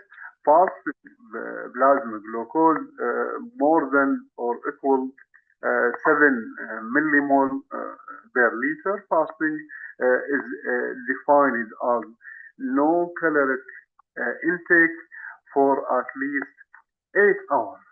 Or the third category, 2-hour post-load glucose more than or equal 11.1 millimolar during an OGTT, oral glucose tolerance test. The test should be performed as described by WHO using a glucose load containing the equivalent of 75 gram anhydrous glucose dissolved in water. What is the OGTT protocol? The patient should have a normal mixed diet for the 3 previous days prior the test. The patient is fasted overnight, and the blood is drawn for glucose measurement before 75 grams in administered orally in 200 ml of water. Blood glucose is measured every 30 minutes. For 2 hours, subjects should rest during the test and should not smoke, should not eat, should not movement in the rest fully rest. Yes. In a normal subject, plasma glucose, this is the interpretation of results. In normal subjects, plasma glucose rises and returns to the fasting level by 2 hours. Plasma glucose more than 11.1 millimolar at 2 hours confirm diabetes. If the 2 hour value lies between 7.8 and 11.1 millimole per liter, the patient is labeled as impaired glucose tolerance. Impaired glucose tolerance, although not frankly diabetic, this patient should be followed up as they usually become diabetic at a later stage. This is important. IGT, impaired glucose tolerance, not diabetic patient, but will be diabetic patient in the future. Patients with fasting glucose levels between normal and diabetic 5.6 and 7 millimolar according to the ADA. ADA, American Diabetic Association, are labeled as impaired fasting glucose. This is the analog to impaired glucose tolerance we mentioned above. Modified OGTT, this test for pregnant patients with gestational diabetes. 100 gram is given instead 75 gram, and the plasma glucose is measured before and at hourly intervals for 3 hours instead of 2 hours in the OGTT. Gestational diabetes is diagnosed if at least 2 of the following 4 cutoff value are exceeded. This is cutoff. Fasting more than 5.3 millimolar, 1 hour more than 10 millimolar, 2 hours more than 8.6 millimolar, 3 hours more than 7.8 millimolar. If the patient exceeds 3 or 2, at least 2 of these cutoffs will have gestational diabetes. What is the complications of diabetes? We showed in the next slide, in the previous slide, that the dangers of diabetes is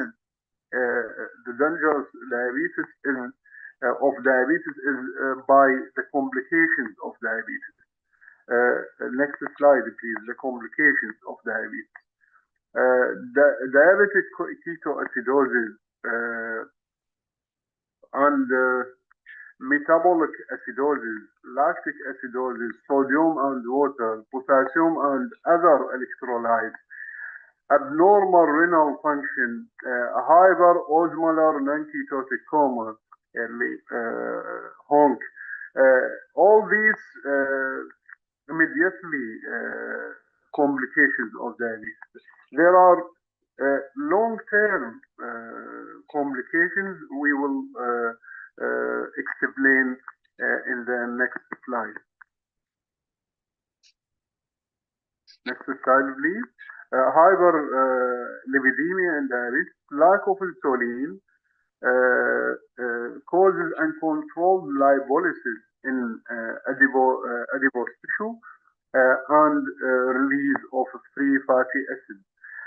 Once taken up by the liver, the free fatty acids have two possible fates. The first phase, beta oxidation to ketone bodies, ketoacidosis. The second phase, reesterification of triglycerides, which is packaged and transported to adipose tissue as very low density lipoprotein. This is two phases of fatty acids from diabetes, patients. Long-term complications of diabetes in the next slide. Most poorly controlled diabetic patients, regardless of the type 1 or type 2, develop retinopathy, neuropathy, and nephropathy and microvascular disease. All these all are dangerous that can progress to gangrene. These complications are thought to result from the formation of sugar alcohol, the action of aldose reductase on an enzyme found in the retina, lens, glomerulus, and Schwann cell of nerves.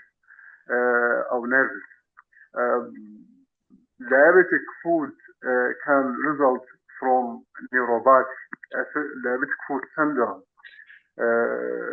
can result in neuropathy.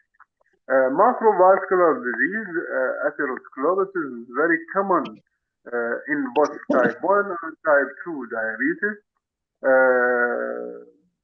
This may cause coronary heart disease and more commonly peripheral vascular disease. Advanced glycosylation end product. When we want to monitor the diabetic patient, if he controlled or uncontrolled in the level of glucose, we can use the test of HbA1c. The test of HbA1c will reflect the levels of glucose if the patient control of the next slide will explain the levels of HbA1c. We can note this level. We have three categories also in this parameter. Good control from 6 to 7. Good control from 6 to 7 HbA1c level. Fair control from more than 7 to 9. Poor control more than 9 value of HbA1c. Yes, Next slide. Hypoglycemia. Hypoglycemia. होगी उनके exam छुट्टी हो गई Hypoglycemia, three conditions must be वही साथ में जाएंगे ना the symptoms of hypoglycemia, low blood fees की शाम glucose, को 2.2 millimole per liter, from which reverse of symptoms of on administrating glucose. Symptoms of hypoglycemia, effects of catecholamines released in response to hypoglycemia, central nervous system dysfunction, neuroglycogen. And hypoglycemia is very dangerous. Not like hyperglycemia, the dangerous in complications. Hypoglycemia is very dangerous. The catecholamine, when catecholamine, the next slide, please. Catecholamine effect.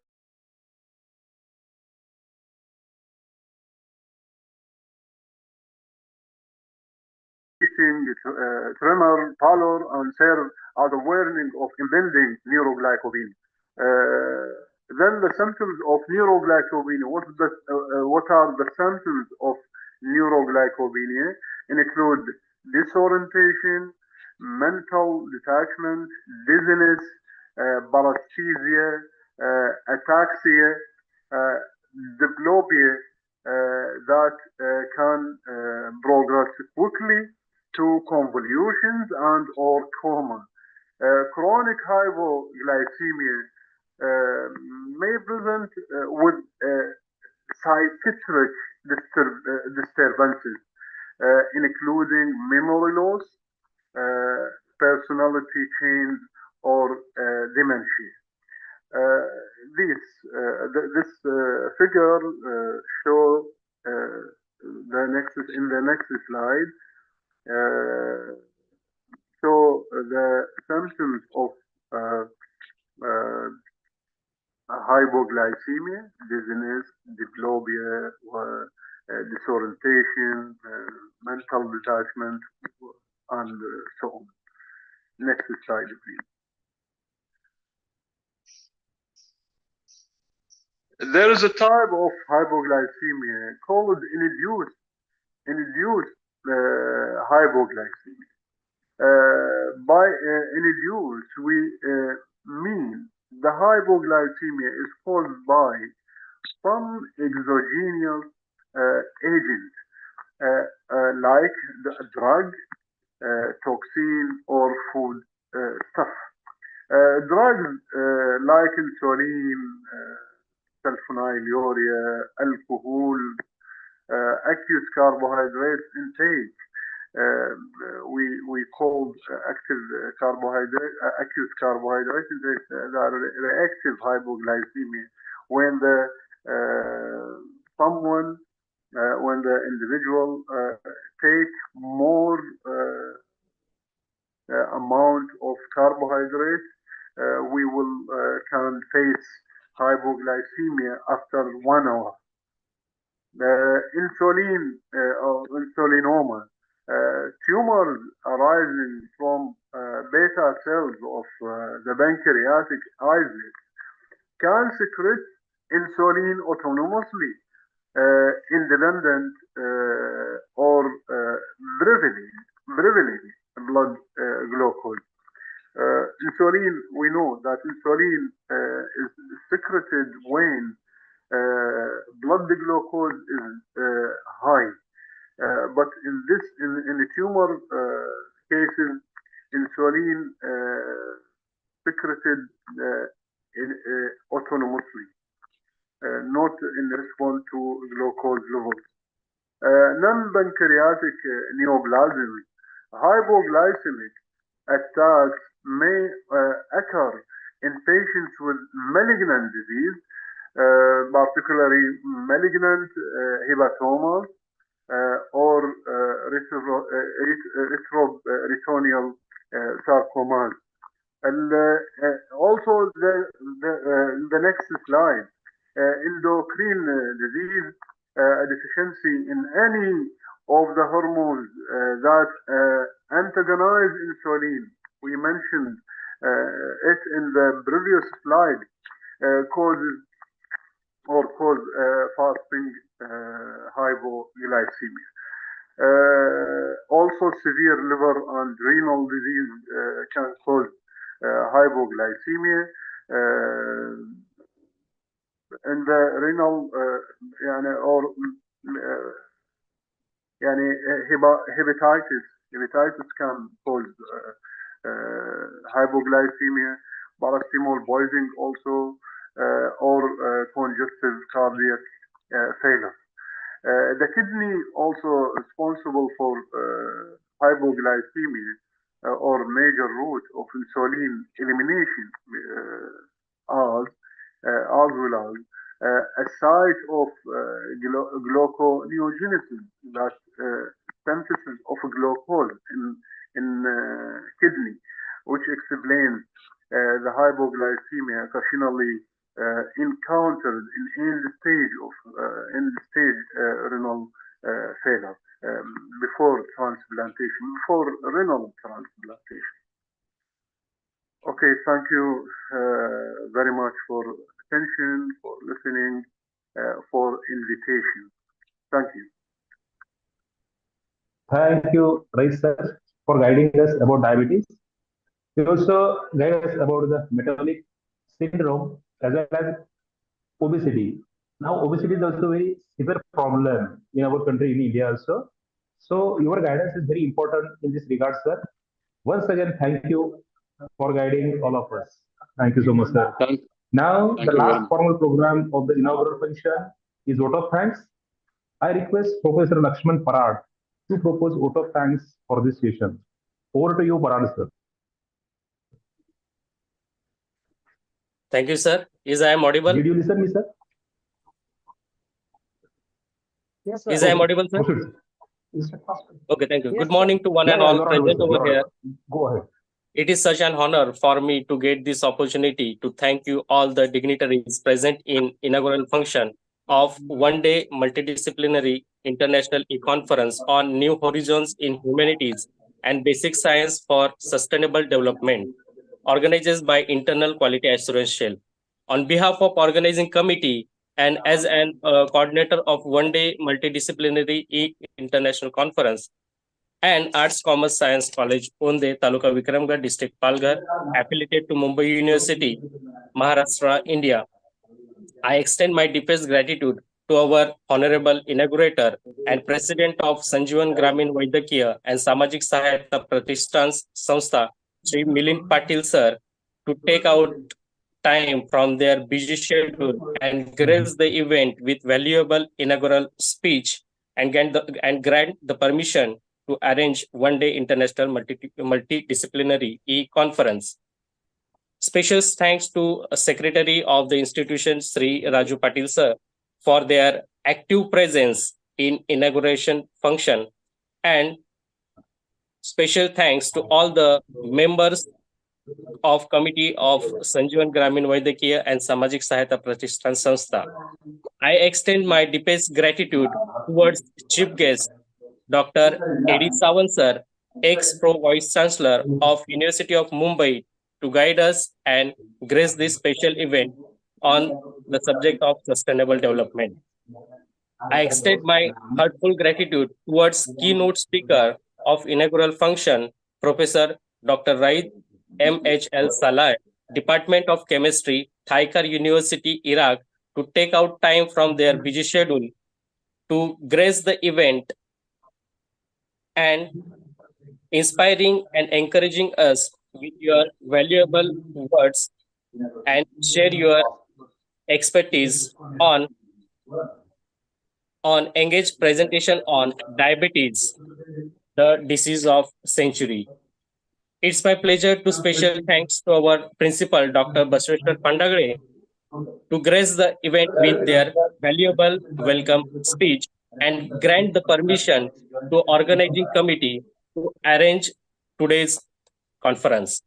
I also thank to the host of today's one-day international multidisciplinary e-conference, Department of IQAC and coordinator of IQAC, Dr. Syed Junaid sir. I thank convener of this international e-conference, Mrs. Rohini Burse, for their introductory speech. I thank to Professor Namdev Mahle, Head Department of Botany. I thank Organizing Secretary, Professor Dinesh Nahire, co-convener, Dr. P.D. Muske. I thank all the organizing committee and members of International E-Conference. I thank to IT team to arrange such great presentation and arrangement. I also thank all the participants for their active participation. Thank you once again. Thank you, Parada sir. Now we are going to start our first plenary session. The chief resource person of this session is Dr. Vinod Das. Dr. Vinod Das, Department of Applied Sciences, University of Technology and Applied Sciences, Muscat, Oman. This session chairperson is Dr. V.E. Nikam, Head Department of Mathematics. Myself, Professor Dinesh Nahire, is going to introduce today's resource person of the session, Dr. Vinod Das. She is a senior lecturer, assistant professor, Department of Applied Sciences, University of Technology and Applied Sciences at Muscat, Sultanate of Oman. Her educational qualification is MSc, B.Ed, PhD in chemistry. She did research on the granular activated carbon, a prospective career for screening metal ions in solution through adsorbed silicium species. She completed her PhD from Nagpur University. She is a life member of Indian Society for Technical Education, life member of Indian Women Scientists Association. She is the chairperson for Applied Chemistry in the Faculty of Chemical and Biotech Engineering in University of Pune. She is a reviver in the elsewhere journals. She was honored with the Best Paper Award among 750 delegates from 35 different countries. She is a co-convener of the Faculty Development Program under Science and Engineering Research Board, Pune. She is a coordinator for Indian Society of Technical Education. She is a coordinator for Wastewater Treatment Program. Now her publications, she has published 5 various chapters in the various books related to the chemistry and engineering. She published 17 papers in the international journals as well as in the 10 papers in the national journals. She was appointed as a subject expert in the interview panel at the Savitribai Phule Pune University. She held the position of subject chairman for the syllabus committee in Savitribai Phule Pune University. Actually, her biodata is more than 50 pages, but with this short introduction about her, I stop here. Thank you. Now I request Dr. Vinod Das, please take the charge of this session for your presentation. Over to you, Vinod Das, madam.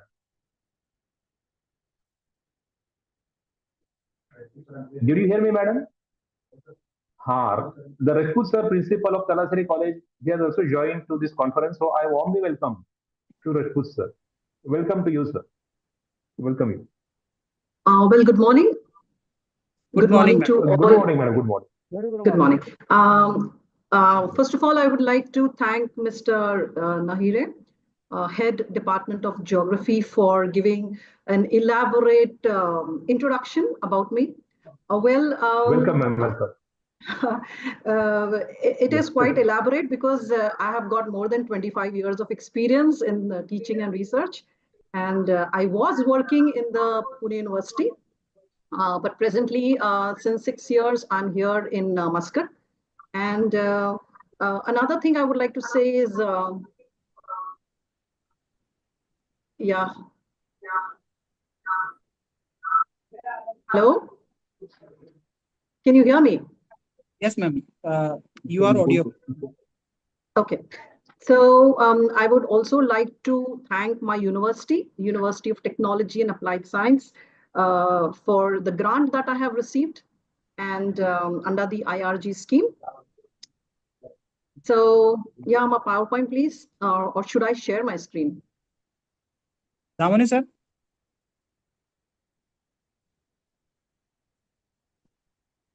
Yes, yes. Okay. Proceed, madam. I can't see my, yeah, yes, that's it. I had asked them to revise, use the revised PowerPoint. Is it there, or should I share my screen? Damani sir, Share your screen, madam. Yeah, I had shared my revised PowerPoint. Yes. Is it there? This is not the revised one, yeah.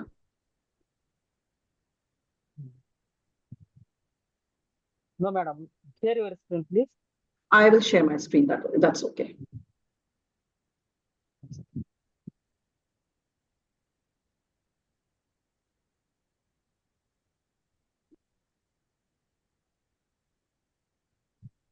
Yes. Are you able to see my screen? Yes, yes. Okay. Yes, Fine. madam. So, yes. Is it visible? Yes, madam. Okay, I will continue now. So the topic that I have taken here is just a general idea about how to make use of the quarry waste in order to generate green concrete. And this is basically the grant that I have received for this particular work. And it's just last month that we have received the grant. So we are still in the process of formulating how we are supposed to go about it. So I'm just giving you an idea about how we are planning to do and what all is there in this particular concept that we have introduced. So this presentation will give you an idea about how we can make use of marble waste. And this is basically along with a polyurethane composite that we are using. And we plan to forecast the properties by using AI and then subject it to 3D printing. This is what we are planning to do. And this will give you the benefits, the applications, and what are the future perspectives, especially from the construction industry. Now, when you see here, this is a quarry, a typical quarry, which you can see so many places, right? So, okay. So this is a typical quarry, and it's an excavation site, right? So we are all familiar with this kind of quarry, which talks about excavation of rocks, then marble, sand, gravel, riprap. Riprap is basically, when you're using rocks to line the shore, right? So that, it will prevent erosion and it will prevent the waves from entering into the areas. Another thing is that this quarry, if you look at this, where are these quarries located? Like if you see it all over the world, it is there in Iran, Italy, China. These are the ones which are very commonly, or you can say the main marble producing countries. Of course, India also ranks among them. It is the third most marble producing country around the globe. And you can say almost 10% of the worldwide marble powder is quarried here. So what actually happens is that during different stages of stone mining that is being done, and during the processing, we see that a lot of waste is being generated, right? So we see that around 60% of the waste is generated as a result of marble quarrying alone. So it is something which, is really a thing to ponder about, and how we are supposed to deal with the issue. So first, let us try to understand what exactly is concrete. So we see concrete everywhere, right? We see the vehicles carrying the concrete, and you must have seen that the mixer keeps moving, as the concrete is being carried to a particular place. So this is a mixture of cement, then you have sand, water, coarse aggregates or fine aggregates. Usually it is different materials that are being added, then it is poured into a framework, and then it hardens, right? So this is a general, you can say, a conventional concrete, and whatever mixture we are using, there is a particular proportion in which these mixtures are made. Now the concept comes, what is green concrete? The moment we say green concrete, the color green, it's not to be taken into the literal sense. As we are environmentalists, as we are from science background, we definitely understand this word, right? So the moment I say green, it means it is eco-friendly. It can reduce the carbon footprint by releasing less amount of greenhouse gases as compared to the conventional energy, and less harm is inflicted to the environment, and minimum amount of energy is required. That means it's not energy intensive. So it does not lead to environmental destruction, has got high performance, and makes definitely use of some waste material. Now, when I'm saying waste material here, I am not going to replace this ordinary Portland cement completely. It's like blending. So what we are doing is a partial replacement of this ordinary Portland cement is done with some waste or residual materials, thus bringing down the carbon footprint. So I can make use of plastic waste, I can make use of fly ash, I can make use of marble waste. So this is how we make use of these recycled materials, and the strength and utility of this green concrete for building. This is a subject of research, right? And a lot of research work has been going along in order to get a better output of this green concrete. So this is one of the papers that I am, referring to, in which what they have done is that they have created a geopolymer concrete. Now, the moment I say a geopolymer concrete, what exactly is this? This is a mixture of aluminum silicate source materials, which can be fly ash, it can be slag from the blast furnace, and there is one very important thing, that is an activating solution. Now, they have referred to other research papers in which the activating solution was only sodium hydroxide.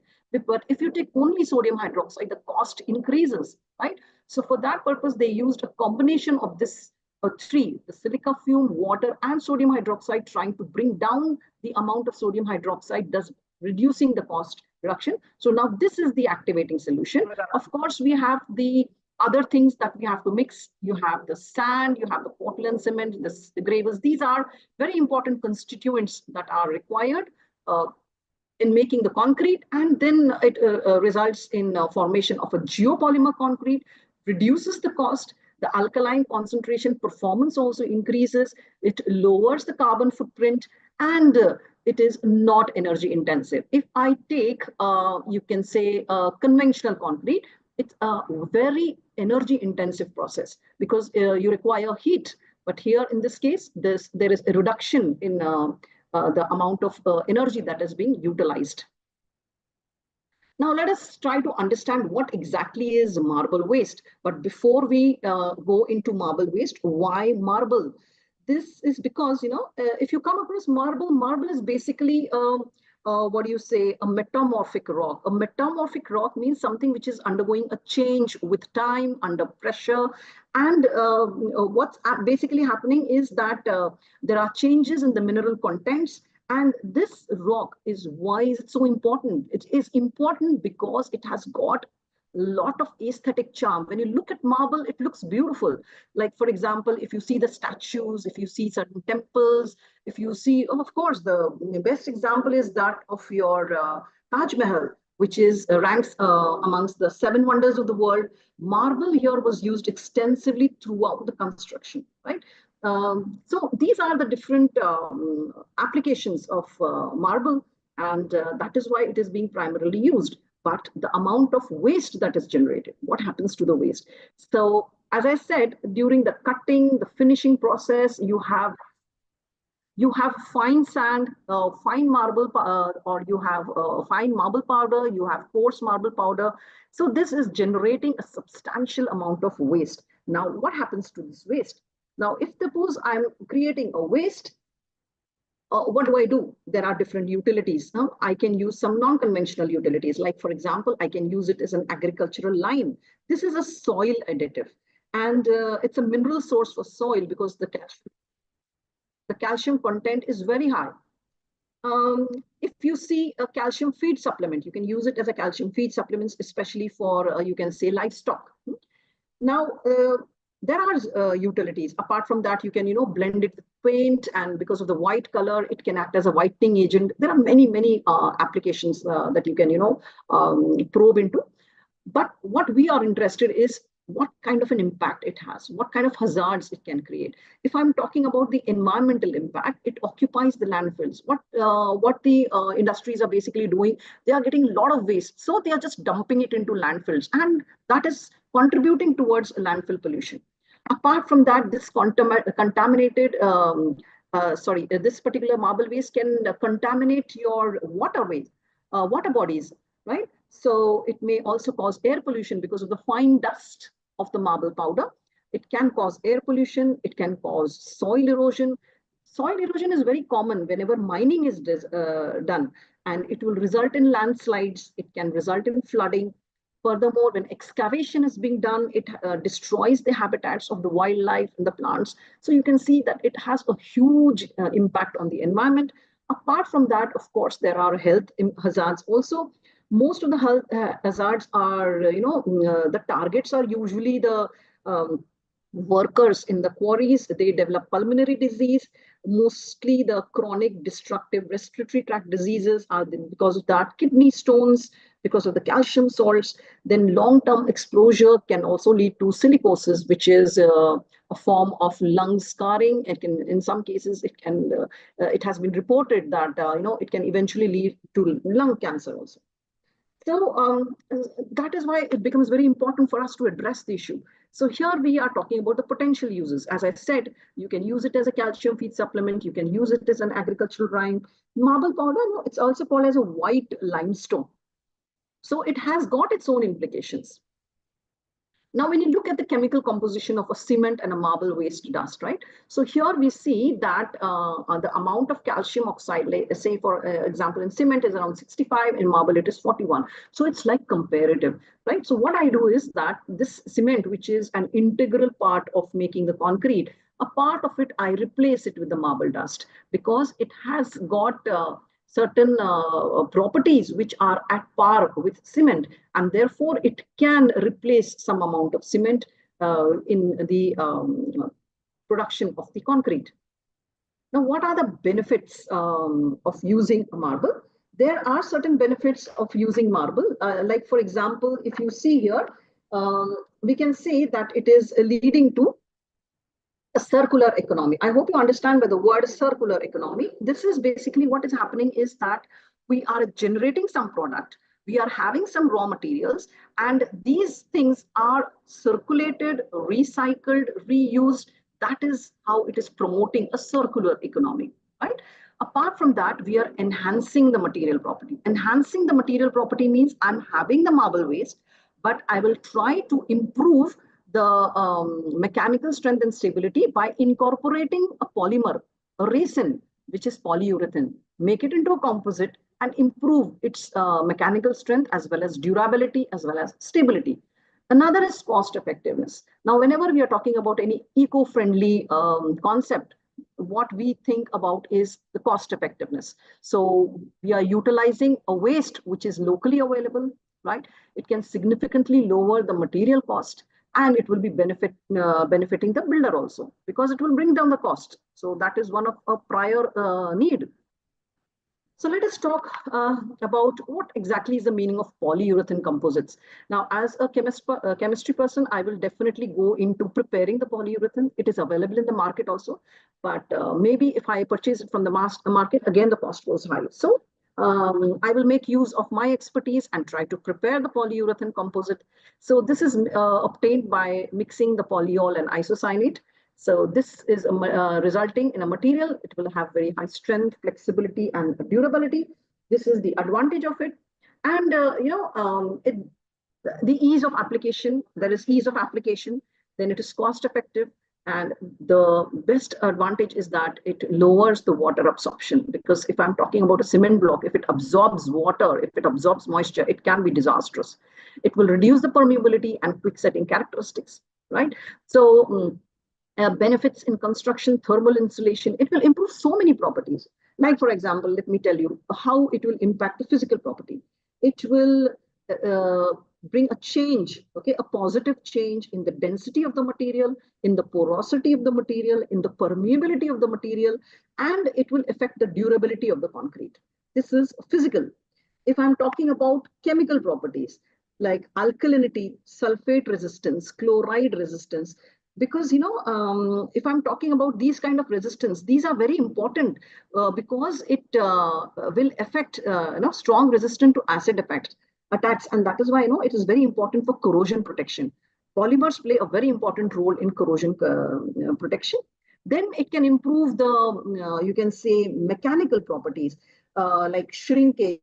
Then creep means, it's a deformation which is time dependent on the when a load is applied on it. Then compressive strength, tensile strength, flexural strength, modulus of elasticity. There are so many things which get influenced by this.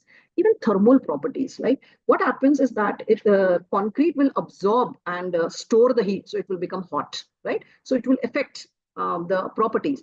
But and what happens at elevated temperature, it may lose its mass due to moisture loss and depending on the material properties, and this will lead to reduced durability, color changes, thermal expansion, cracking. All these issues can occur, right?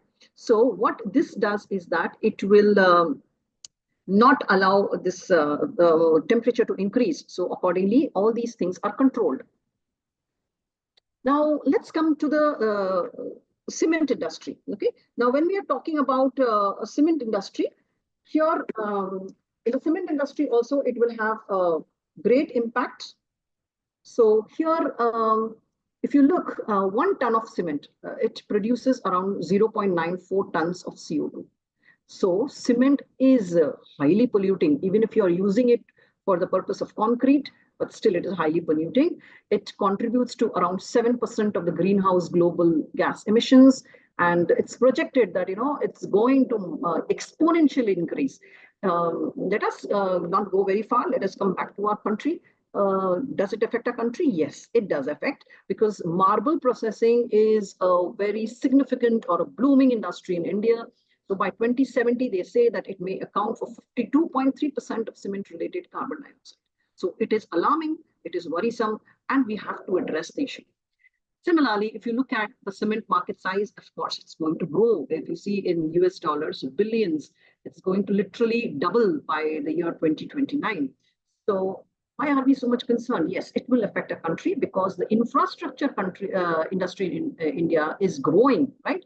So real estate, construction sectors, whenever I'm going from Mumbai to Pune, I see a lot of construction going on still, and it's rampant everywhere. Constructions are happening. This is because the country has to come up to the metropolitan facilities. So that is why all these things are being done. Now let's come to the research. I'm basically a researcher. So what am I planning to do? There are certain questions in my mind. Can the marble waste be effectively reused? Can I prepare a composite with polyurethane and then subject it to 3D concrete printing? How will the thermal, chemical, mechanical behavior of the composite affect the concrete? Okay, the mechanical strength, the physical, the chemical, the thermal, how it will affect all the properties of the concrete, right? Can I use AI to forecast the strength and durability? Now, this is the methodology overview. So we are at the first stage now, local marble waste. This is what we have got. There is a place called as Kuram where we have a quarry, and we have, my students could get the marble waste from there. And we are going to do both commercial PU, resin, as well as the one which we prepare from polyol and isocyanate. Then sample preparation. This basically involves PU and marble ratios. We vary that. We vary the cement content also. And there are, different, techniques by which we can measure. One is called as a thermogravimetric analysis. So thermogravimetric analysis, it's a method in which, any change that is taking place in the physical and the chemical properties of the material, these are measured as a function of increasing temperature or as a function of time. So AI tools that have to be used, these are the Python-based machine learning models, which is like random forest and XGBoost. So I went through a paper also in which, they have used machine learning algorithms, bagging, random forest, AdaBoost. Then you have decision tree. These are basically used in the study to forecast the compressive strength of waste marble the concrete, and the model performance is then evaluated using a correlation coefficient called as R square. Then we define the root mean square error and mean absolute square and mean square error. And then the whatever performance is achieved, then we validate it with a k-fold cross validation technique. The RF model, which is having an R square, so if you see the RF model, it is showing a better performance. So this is, one of the papers that I have seen. So the implementation of machine learning techniques for predicting the mechanical properties could be a practical addition, because it will save the effort, it will save the resources, and it will save the time. Now, whenever we are using AI, now I'm a chemistry person, okay? So as I said, that my project is a multidisciplinary project. So I have my colleague, one of my colleagues who's a computer engineer, and the computer engineer is the one, she's from India, of course, from Pune University. So she is the one who's going to handle this particular part of my project of AI forecasting. So this is basically an in silico studies. Now, why do we go in for AI forecasting? The basic idea is that, if suppose I am doing, as I said, it will save effort, it will save resource, and it will save time. Now, whenever I'm doing any experimentation, even if it's a lab scale work, if I have to do work in my lab, all these require time, right? It requires a lot of effort. It requires a lot of chemicals, resources. So what we do is that we do in silico studies. That means we test the material by making use of various algorithms and check the different mixes that we make and check which one of them is the most suitable. It's like, getting iterations, and then finally it's like we are screening them down to a very few combinations, and that is what we actually try it out in the lab. So this is how we forecast and durability, and of course it's going to be cost effective. This is the basic idea behind AI forecasting. Now let us come to 3D concrete printing technology. So 3D concrete printing, basically it's a layer by layer construction. I'm sure you must have heard about it. So this reduces the labor cost, and it's very innovative also. So the material that is being used is, I have the polyurethane composite with marble, which is, I will categorize it as a viable alternative to the conventional concrete that we are using. And the advantage over traditional method, as I said, there is minimum material waste. It will accelerate the construction timeframes, and it will allow for innovative architectural designs, because nowadays too much of people, they do like innovations.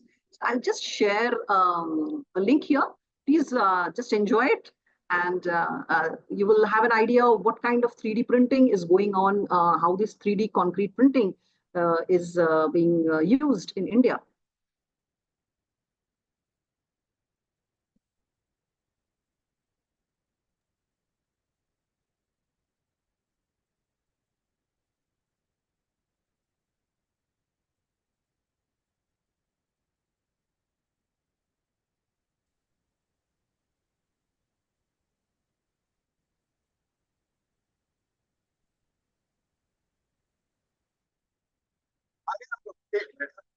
Welcome welcome welcome. दोस्तों, मेरे जिंदगी का सिर्फ एक ही मंत्र है, भैया जी भाभी जी घर मिलेगा एकदम OMG।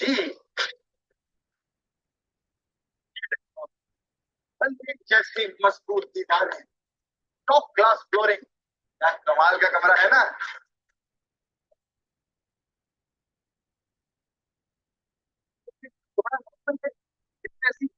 वाली बात क्या है, इसका कंस्ट्रक्शन है A1 और इसको बनाने में दिन लगे हैं सिर्फ 21। जी हाँ, बिल्कुल सही सुना आपने, 21। और इतने में ही मत चकराइए, एक और OMG फैक्ट बताऊं आपको। पता है ये घर जो है ना, प्रिंटर से बना है।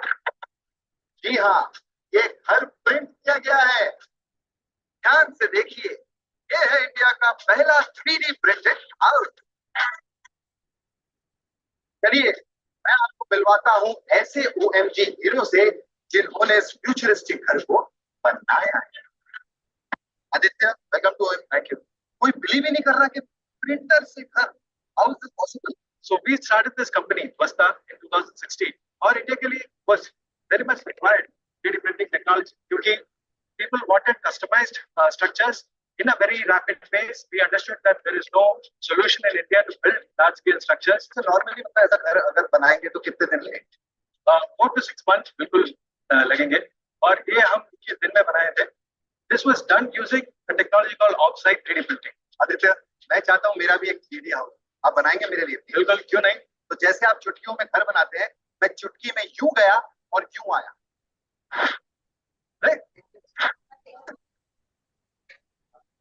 मैं यहाँ फैक्ट्री पहुंच चुका और आज मैं अपने हाथों से अपने खुद का OMG 3D घर बनाने जा Video is रहा not visible, madam. सबसे पहले मुझे सॉफ्टवेयर से घर Your का video is not visible. Please share the screen. अब हम 3D प्रिंटर की मदद से वॉल का miniature version. Hello? Hello, technical team. Please. Sit. Video is not shareable, madam. Please share your second screen. Okay. Just a minute, please. Huh?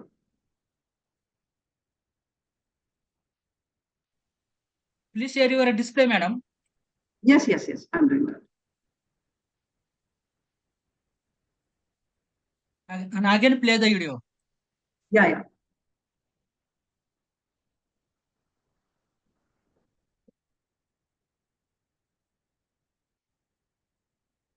There's some issue.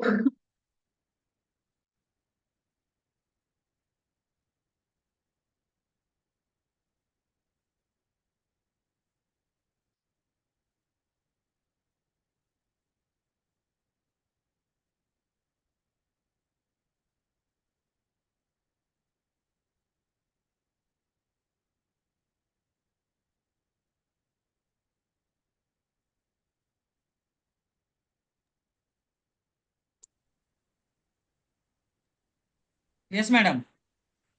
Hello. To see my Display is visible. Okay. Is it visible now? Please your YouTube video again. Okay, I will try. Otherwise, you can share the PowerPoint which you have, because remaining part it's okay. I mean, I can continue with the PowerPoint you have. No, please play your YouTube video on your browser and share this browser. Okay. Okay. Madam, good afternoon, ma'am. Yes. Hello. हाँ ma'am, Okay. Doctor Syed ma'am.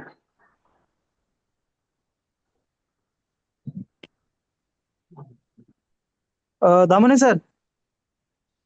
Can you just yes, try sharing Yes. the PowerPoint? Yeah. Can you please share the PowerPoint you have? Damane sir, Yes, share madam. you share the Yes, yes. PowerPoint that you have, and at the time of sharing, please use share audio also. Okay. Yeah, that will be fine. Yeah, please, can you do that? I will stop sharing now. Share with Please audio. wait, madam. Please Yes, check yes. the option that share with audio.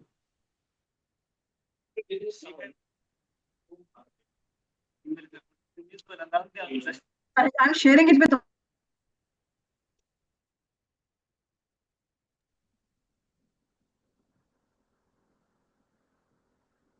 I will stop sharing the screen. Yes. Yeah. Okay. Yeah. Can you please share the PowerPoint you have? I'm sorry for the inconvenience, because I don't know why it is not connecting to me. No issue, man. No issue.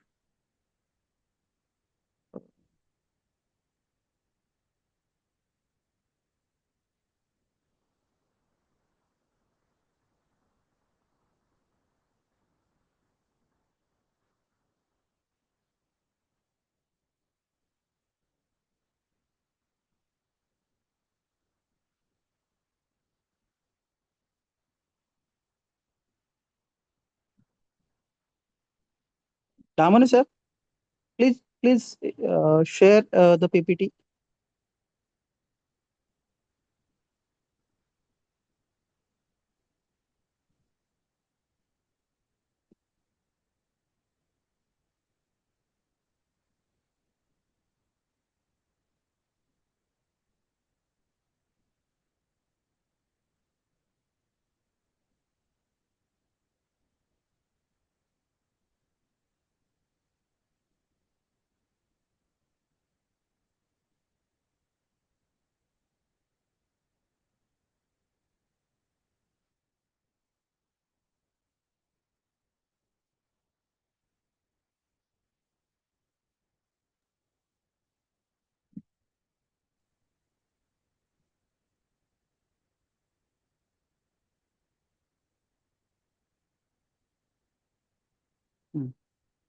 Yeah.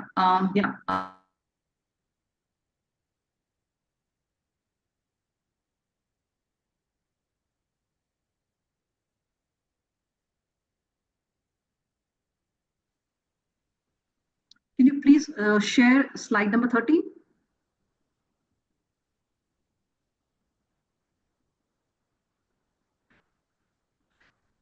Please share slide number 13.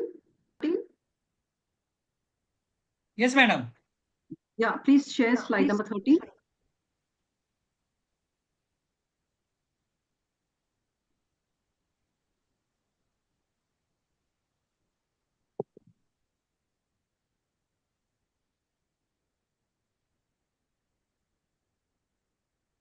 Slide number 13. Yeah, 13. 1 second, madam. Please wait. There is some problem. Okay.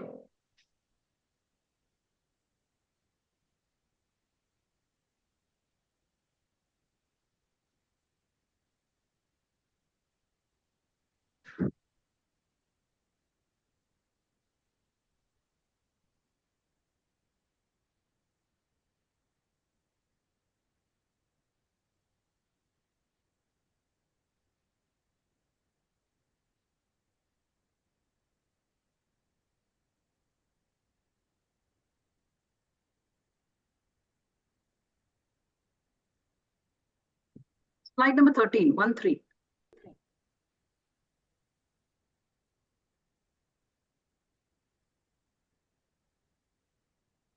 Is it visible? Yes, it's visible to me. Yes, okay.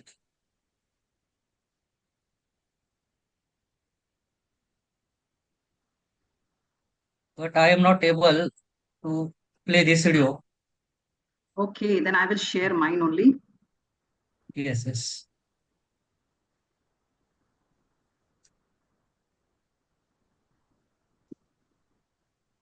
Yes, I am trying to share. Okay. Okay, you're able to share? Okay.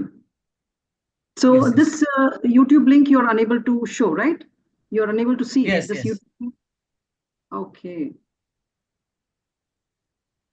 I will try once again. If it works, Yes. fine. Okay, I'm trying. Yeah, I'm trying. The link doesn't open now. It's okay, just leave it. I was just trying to show you.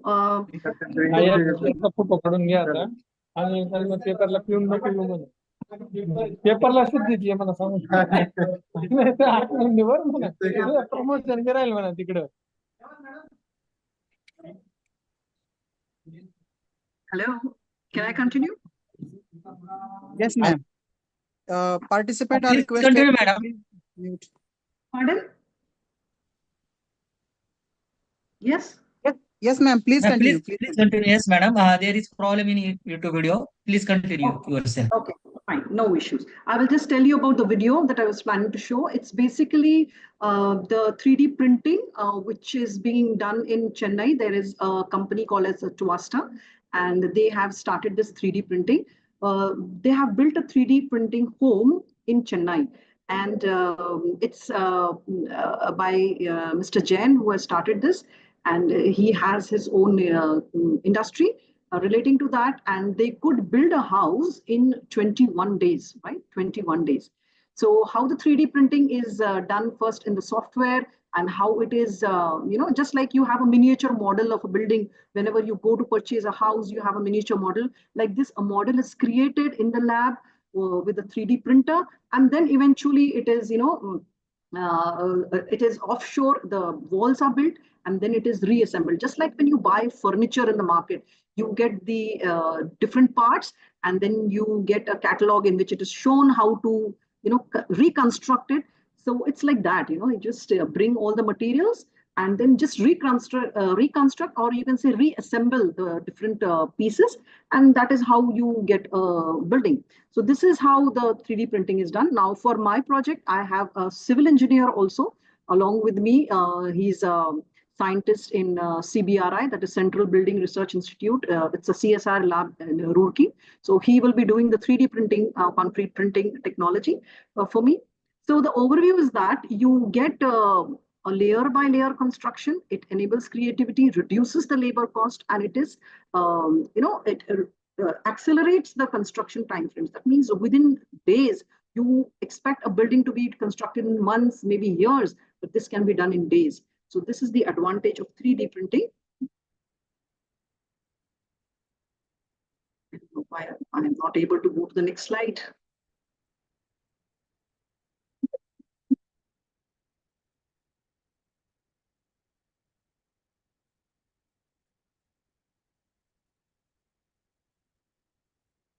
Is there some issue? I mean, I'm unable to go to the next slide.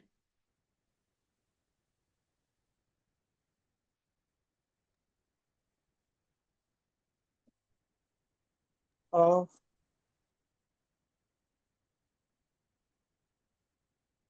unable to go to the next slide. Yes, sure, madam.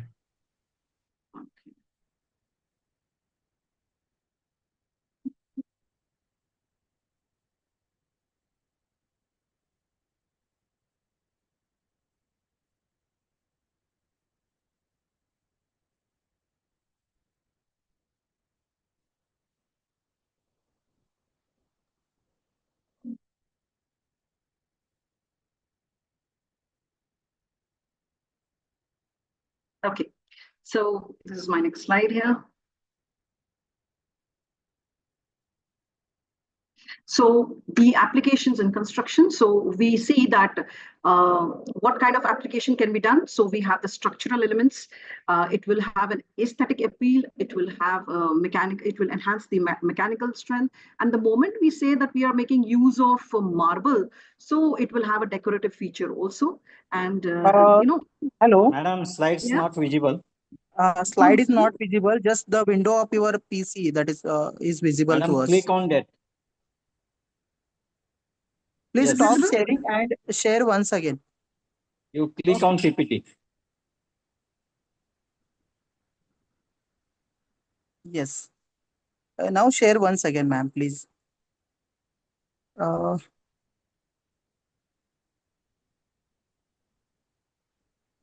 Now, is it visible? Yes, madam. It is coming. Yes, Yes, ma'am. yes, madam. It is now Yes, visible. Please start slideshow.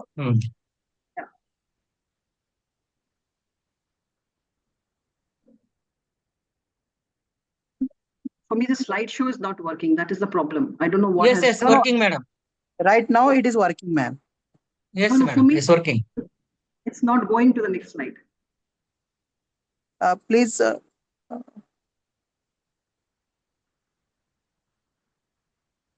Okay. I can show it without the slideshow. Yeah, sure, madam. It will be Yes, better. madam. It will be It better. is better, madam. Because there is a problem. So the thing is that what are the advantages? I'm just going to wind up because I know there is a time limitation. So the advantages is that green concrete, if we talk about, it improves if you compare, it can be compared to its properties at par to the conventional concrete. It has a lower heat of hydration than the traditional concrete, because when there is a high heat of hydration, it increases the risk of cracking. We are utilizing locally available recycled materials. The compressive strength, thermal resistance, fire resistance, all these properties are very much comparable, but there are limitations. So we are still skeptical about the shelf life. Will it be at par with the concrete, conventional concrete? So this is a matter of worry. Then another is that the tensile strength. Most of the properties may not be very good if I'm using only marble base. So I have to make use of permutation combinations to get a better outlook. So the conclusion is that the green concrete reduces the environmental impact by cutting the CO2 emissions by, say, around 30%. It offers excellent thermal and fire resistance. It helps reduce the waste accumulation. It lowers the carbon footprint. It is cost effective. So there are so many factors that we can take into. And what are the challenges? The challenges are in the material formulation. Now, if I could show the video, they are saying that they are using a particular mix, but it's a trade secret. People will not tell you what exactly is the material they are using and how much effective it is going to be. So there is a lot of research that is going on for doing the material formulation. So this is the ongoing research. So I am also a part of it. And the market acceptance. Now, once we are creating that particular material, the composite for the green concrete, so we have to educate the stakeholders. There has to be an acceptance level. People have to accept the concept and apply it. And of course, regulatory bodies are there who will keep a check on whatever material you are using. So there has to be a thorough, you can say, testing, documentation. All this is required for this purpose. So the future perspectives is basically research. A lot of research still has to be done in this for especially optimizing the composite formulations, so that we can very confidently say that it can replace cement completely. This is there. And sustainability, of course, the eco-friendly materials we are using, which is the marble based, it aligns with the global sustainability initiatives in the construction industry. It promotes innovation, and once the industry adopts it, so it will be a greener future for the industry. So this is all I would like to say, and I'm extremely sorry I could not share the video. It was a very nice video actually. So these are my references which I have taken, and I would like to express my sincere gratitude to my university for awarding me the research grant for this purpose. And this is definitely going to be, instrumental for us to do the progress of the work. Thank you very much. Okay. Thank you, Veena ma'am, for guiding us about the waste to the green concrete, about marble waste, reuse of the marble waste, as well as 3D concrete printing technology. Thank you so much, madam. Now I request Dr. V.E. Nikam, chairperson of this session. Please guide us about this session, sir. Over to you, Nikam, sir. Thank you, sir. Actually, we are not chairing the session. We are listening the session of respected Veena Das ma'am. It was absolute a privilege to chair this session and listen to Dr. Veena Das ma'am, who had enlightened a plenary session on form query waste to green concrete. Dr. Das provided us with comprehensive overview on green concrete and its significance in promoting sustainable construction practices. Her exploration of marble waste and its potential benefit in concrete production was both timely and insightful. The discussion on polyurethane composites and their role in material practices added a value dimension to the talk.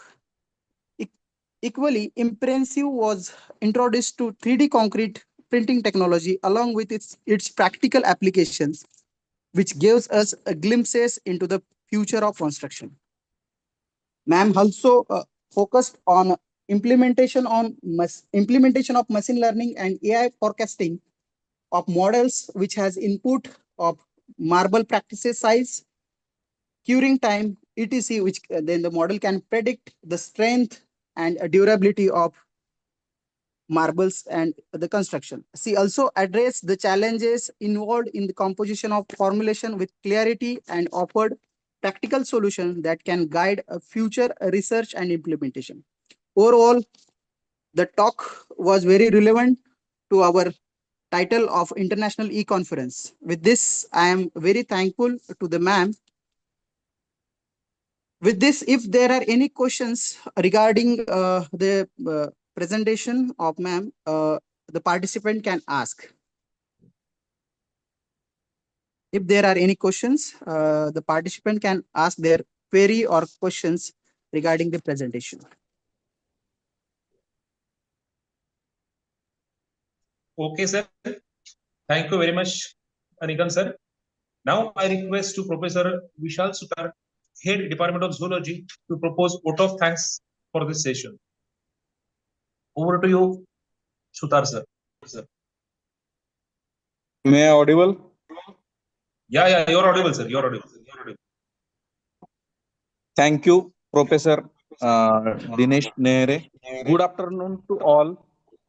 It is my honor to deliver the vote of thanks on behalf of the organizing committee for this session. First and foremost, I extend our deepest gratitude to our esteemed resource person, Dr. Veena Das, for your inspiring keynote address. And thanks to Dr. Vishal Nikam as a session chairperson, and thanks to Professor Dinesh Nehre for wonderful anchoring for this conference and introduction to the resource person. Last but not least, thanks all participants for this session. Thank you. Over to Nehre sir. Thank you very Professor much, Nehre, Sudhar sir. sir. Now we are going to start our plenary session 2. The resource person of this session is Dr. Dinesh Sawant, scientist, MRSC, CLR, National Chemical Laboratory, Pune, India. I request Professor Anil Pathade, Head Department of Economics of our college, please introduce to resource person Dr. Dinesh Sawant.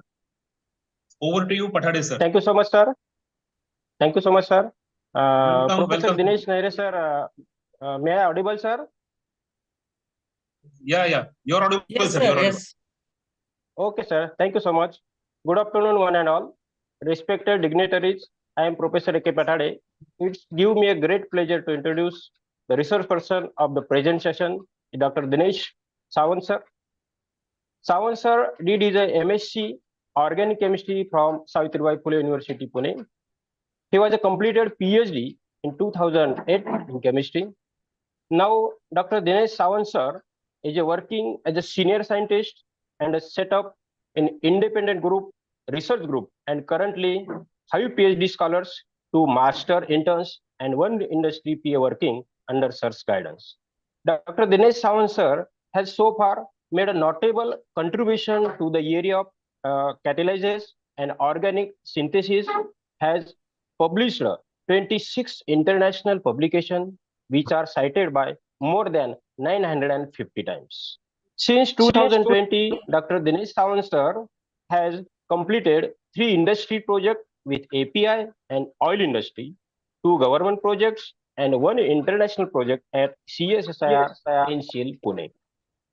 Sir's biodata is very vast, but due to the lack of time, I am not highlight on the all details. Therefore, I express in brief. I welcome you, sir, in this session. Please welcome.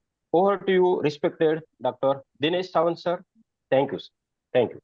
Namaskar. Thank you, sir. Thank you very much for such a nice and brief introduction. First of all, I would like to congratulate all the college staff members for taking these efforts and organizing such a nice, wonderful conference, because I can imagine, like, after COVID, conducting such kind of online platform and gathering so many eminent speakers from all over the world. It's really difficult task. So first of all, my congratulations to the organizing committee. And without taking much of time, I will share my screen now. Please let me know if the screen is visible. Is it visible, sir? Yes, sir. No, sir. Please share your screen. Yeah, now. Yes, sir. Visible. Yeah, am I audible? Yes, visible, sir. Yes, Yes, sir. Yeah, audible, sir. You're audible. Yes, sir. Audible. Okay. Yeah. So I will start. As I know, like, most of the students are also try to make it a little bit student interactive session where we are talking about the basic chemistry, what students are learning in their BSc chemistry, particularly amide formation. So my title of topic is today utility combination, a greener economical alternative. Like, we are talking about sustainability, but at the same time, it is very important to know, like, how we can make things much more simpler than making it more complicated by using chemistry. So this is my group. Right now we are working on different areas of catalysis and organic synthesis by using catalysis as a tool to make a drug molecules, bigger molecules at the same time for process development. And as we have studied in our BSc itself, or might be in MSc as well, amide is one of the interesting functionality. And there has been many methods which have been reported for synthesis of amide. And mostly we know there are different coupling reagents which are required for synthesis of amides like thionyl chloride or POCl3. Then there are different coupling reagents for making peptide bonds. And apart from that, there are traditional ways like making just by heating, acid and amine heating, giving amide. Then there are recently catalytic approaches where your thermal amidation cannot work or stoichiometric reagents creating an issue. Then these are the greener methods. Apart from that, there are many other alternative methods where we can utilize CO2 and CO, which are pollutant, can be converted into chemicals such as amides. And why amides? As we know, a simplest polymer, nylon, everybody's having at their household nylon. So nylon is made up of amide bond linkage. Similarly, there are aramides. So there are a variety of polymers which are made up of amide bonds. And not only polymers, there are many drug molecules. For example, when you get fever or something, you take a paracetamol. And paracetamol is nothing but a amide bond between acetic acid and para-hydroxyaniline. So like there are many drug molecules which are small molecules having a market which is bigger than like crores of rupees made up of like amide bonds. So apart from that, whatever mosquito repellents you are using at home like Odomas, Mortein, so there are many other kind of mosquito repellents we have at home. So they are also having similar kind of structures like this DEET, coramine and DEPA. So there are a variety of applications are there for amide synthesis. But in reality, how people are making these particular products in their factories. So basically, most of them are not using green chemistry. What I learned from my PhD to connect with Mumbai, I did my PhD with ICT Mumbai under the guidance of Professor B.M. Bhangesar, and where we started working on different strategies for making an amide bond. So first strategy was CH activation. By using aryl halide, DMF, and using metal catalyst, we can make amides, we can make nitriles, we can make phthalimide. And not only that, what we have used, carbon monoxide. So by using dihalo compounds and carbon monoxide with amine, in one pot we can get phthalimide. This is called as aminocarbonylation reactions. If you remember your basic chemistry, if you mix DMF and POCl3, it will give you Wills-Merhack reagent. And then it will result into formylation. But how we get amidation? By adding metal catalyst like palladium. So that Wills-Merhack reagent will undergo CH activation, and then hydrolysis will result into amide, not a formyl like group. So this was the beauty of this particular strategy. And if you remember how to make nitriles, you need toxic cyanides like potassium cyanide, sodium cyanide, which are really risky to handle. So therefore, we develop a strategy where we can use one pot method for nitrile synthesis. By using formamide, in one pot, there will be formation of benzamide.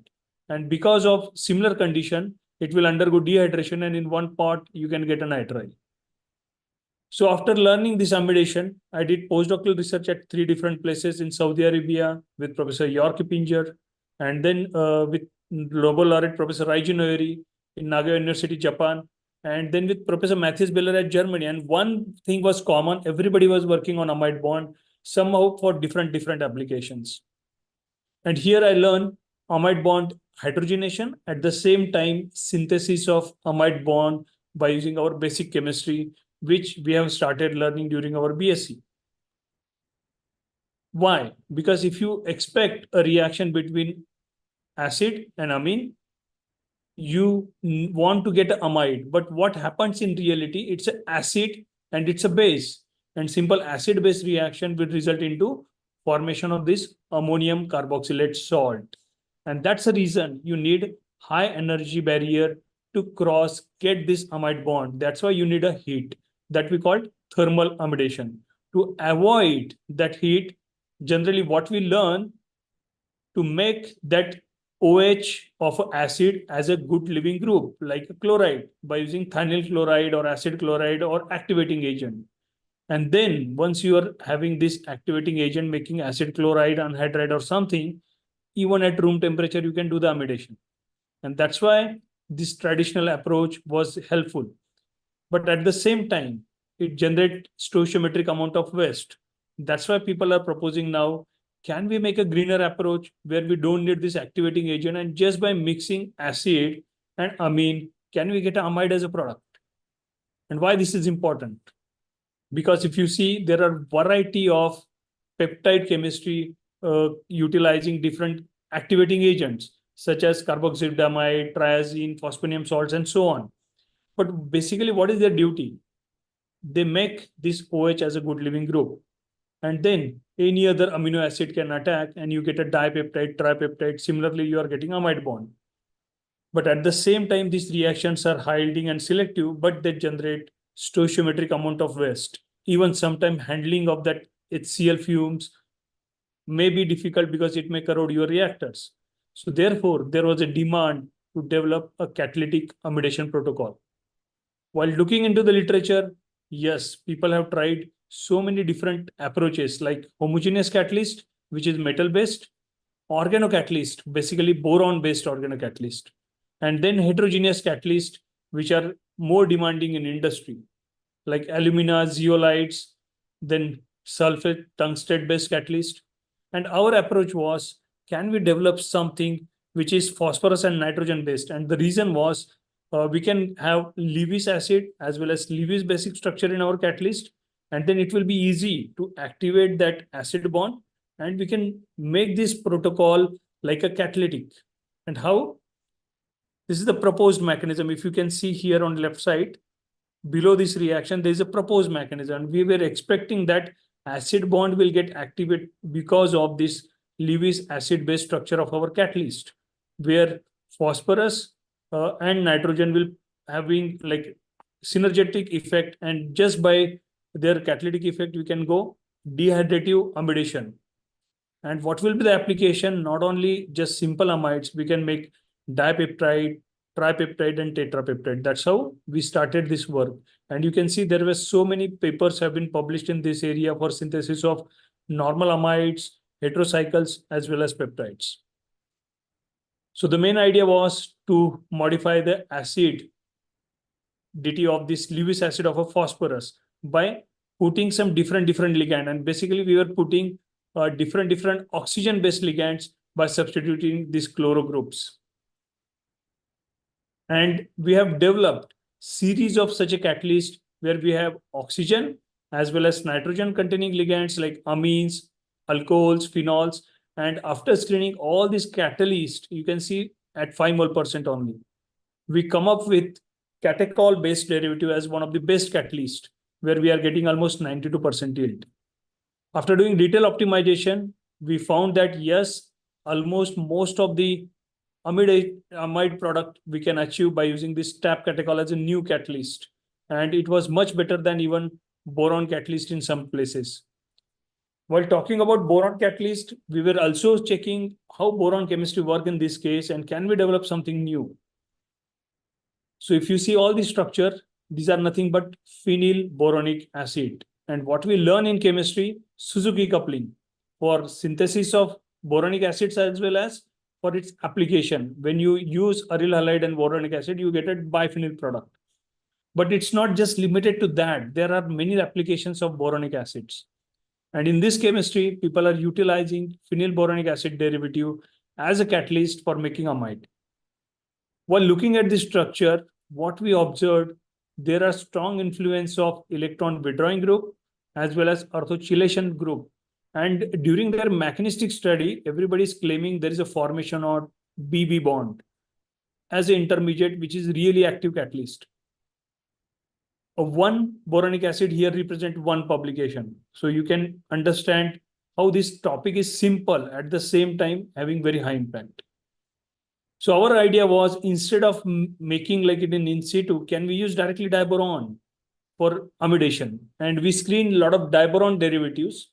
And this was the proposed hypothesis that BB bond will activate this carboxylate. What happens actually? Amine and acid reacts, forms a ammonium carboxylate.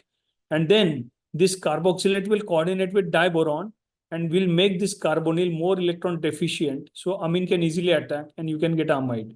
And after checking all the detailed mechanistic study, we observed that yes, even this intermediate we have isolated, and we observed that this catalyst is much better than other phenyl boronic acid or boric acid catalyst. If you see our substrate scope study, we have compared our two catalysts with boric acid as well as thermal amidation as well as other boronic acid. And in all cases, we observed this new diboron catalyst is much better than compared to other traditional catalyst. So we can make lots of amide derivatives. And in addition, we have explored this protocol for peptide synthesis as well. After moving from Japan to Germany, then I realized here people are more working towards industrially relevant projects rather than basic chemistry, how that chemistry can be utilized for money. And one of the biggest challenge was energy, and second was CO2. So I got an opportunity to work on this interesting area because our energy demand every day is increasing. And how we get energy? From oil, fossil fuels, from coal, for gas. So nowadays people are talking about hydrogen because it will be a greener alternative for all these traditional sources. And how this hydrogen will be produced? From the water by using non-conventional way like electrocatalysis, or might be some other way where your energy is generated from wind or other sources. Then how to store this hydrogen? That is another challenge. So one of the possibilities to reduce the CO2 into different derivatives like formic acid, methanol and all, so where hydrogen can be stored. And at the same time, people are also exploring what are the different ways we can utilize CO2 and formic acid. And there is a concept, liquid organic hydrogen carrier. I was lucky to work on this concept. Considering today's topic, we will talk about more about a little bit about CO2 and its application for amidation. So it is very important to make a material which is economical, at the same time catalytically active, and which can be reproduced. That is also very, very important. So the strategy was making different organometallic complexes in situ. Instead of making and characterizing, just dump it like ligands and metals together, mix it, then adsorb it by heating at some temperature. And after that, just in crucible, take all the mixture and do the pyrolysis at different temperature to get a single site nanoparticle.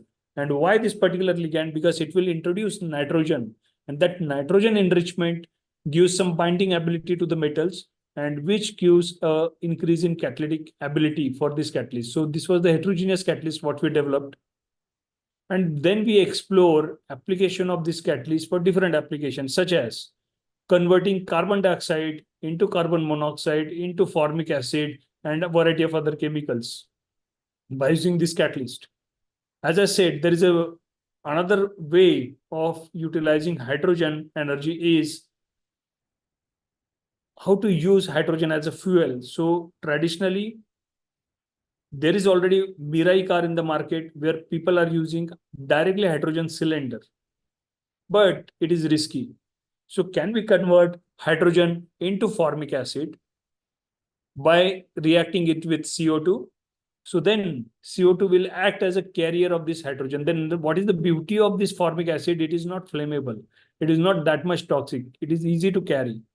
And then in vehicle, you can convert that formic acid further using a catalyst into H2, and which can be utilized. So this will be like a futuristic diagram where on your petrol pump, you fill formic acid, and then this formic acid utilized in your vehicle, you're using a hydrogen, and CO2 is generated, CO2 is captured by different techniques. And again, it is undergoing for hydrogenation, giving you a formic acid.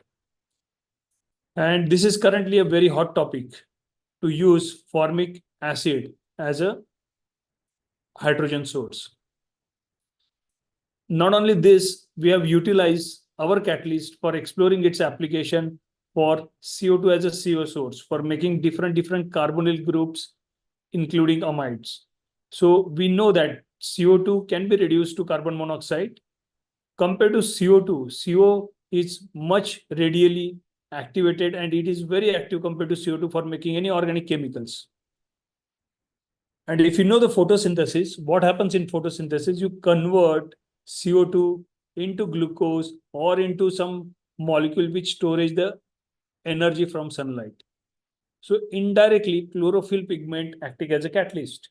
So here our idea was, can we mimic this photosynthesis and can we generate different chemicals by using this methodology, where by using light we can convert CO2 into CO, and then we can do different carbonylation reactions to make different valuable chemicals like amides, ketones, and so on. While doing a literature search, it was observed that traditionally there are many such approaches reported, but just using CO. Then people are using alternative to CO such as formic acid, DMF, and so on. However, only few reports were there where people are using carbon dioxide as a CO source, but it was limited to just generate a CO, and only in few approaches they have used it really for a aminocarbonylation reaction. So this is the work what we did on amidation. So initially I explained about amidation by using acid amine, a simple approach, and now this is another greener approach where CO2 can be utilized to make up valuable amides. This is one of our work recently got published and highlighted in JOC. This was one of the top article for last 2 months. So here we have used aryl borane as a catalyst by using simple approach where acid and amine can be combined and giving amide as a product. Amit Kavit from Nandurbar, he did BSc at Shahada and MSc at Jalgaon University, then joined my group, and he worked a lot on this project, and right now we have developed almost 4 to 5 different protocols for amide synthesis. This is some of the current work where we have used triphenyl borate as a catalyst for amidation.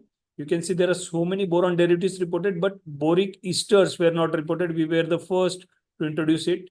Similarly, earlier we have reported boron and phosphorus-based catalyst. Then we observed silica is very popular as a reagent. There are many silanes people are using as a reagent which generates stoichiometric waste, but nobody has explored silica-based catalyst or organosilane as a catalyst. And this was our proposed hypothesis that it should act as a catalyst. And recently, we have completed this study, and this paper is under communication, where you can use silica-based catalyst for amide synthesis. And now combining our expertise in CO2 chemistry, in amidation, our next approach is, can we use CO2 and this boron-based chemistry and water for one pot formulation?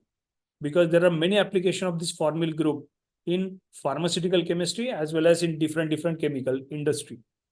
And here our approach is to use boron-based reagent, which will be acting as a dual, as a catalyst for amidation and also for reducing this nitro compound. But instead of using borohydride, we are planning to use boron reagent, which will generate hydrogen from water.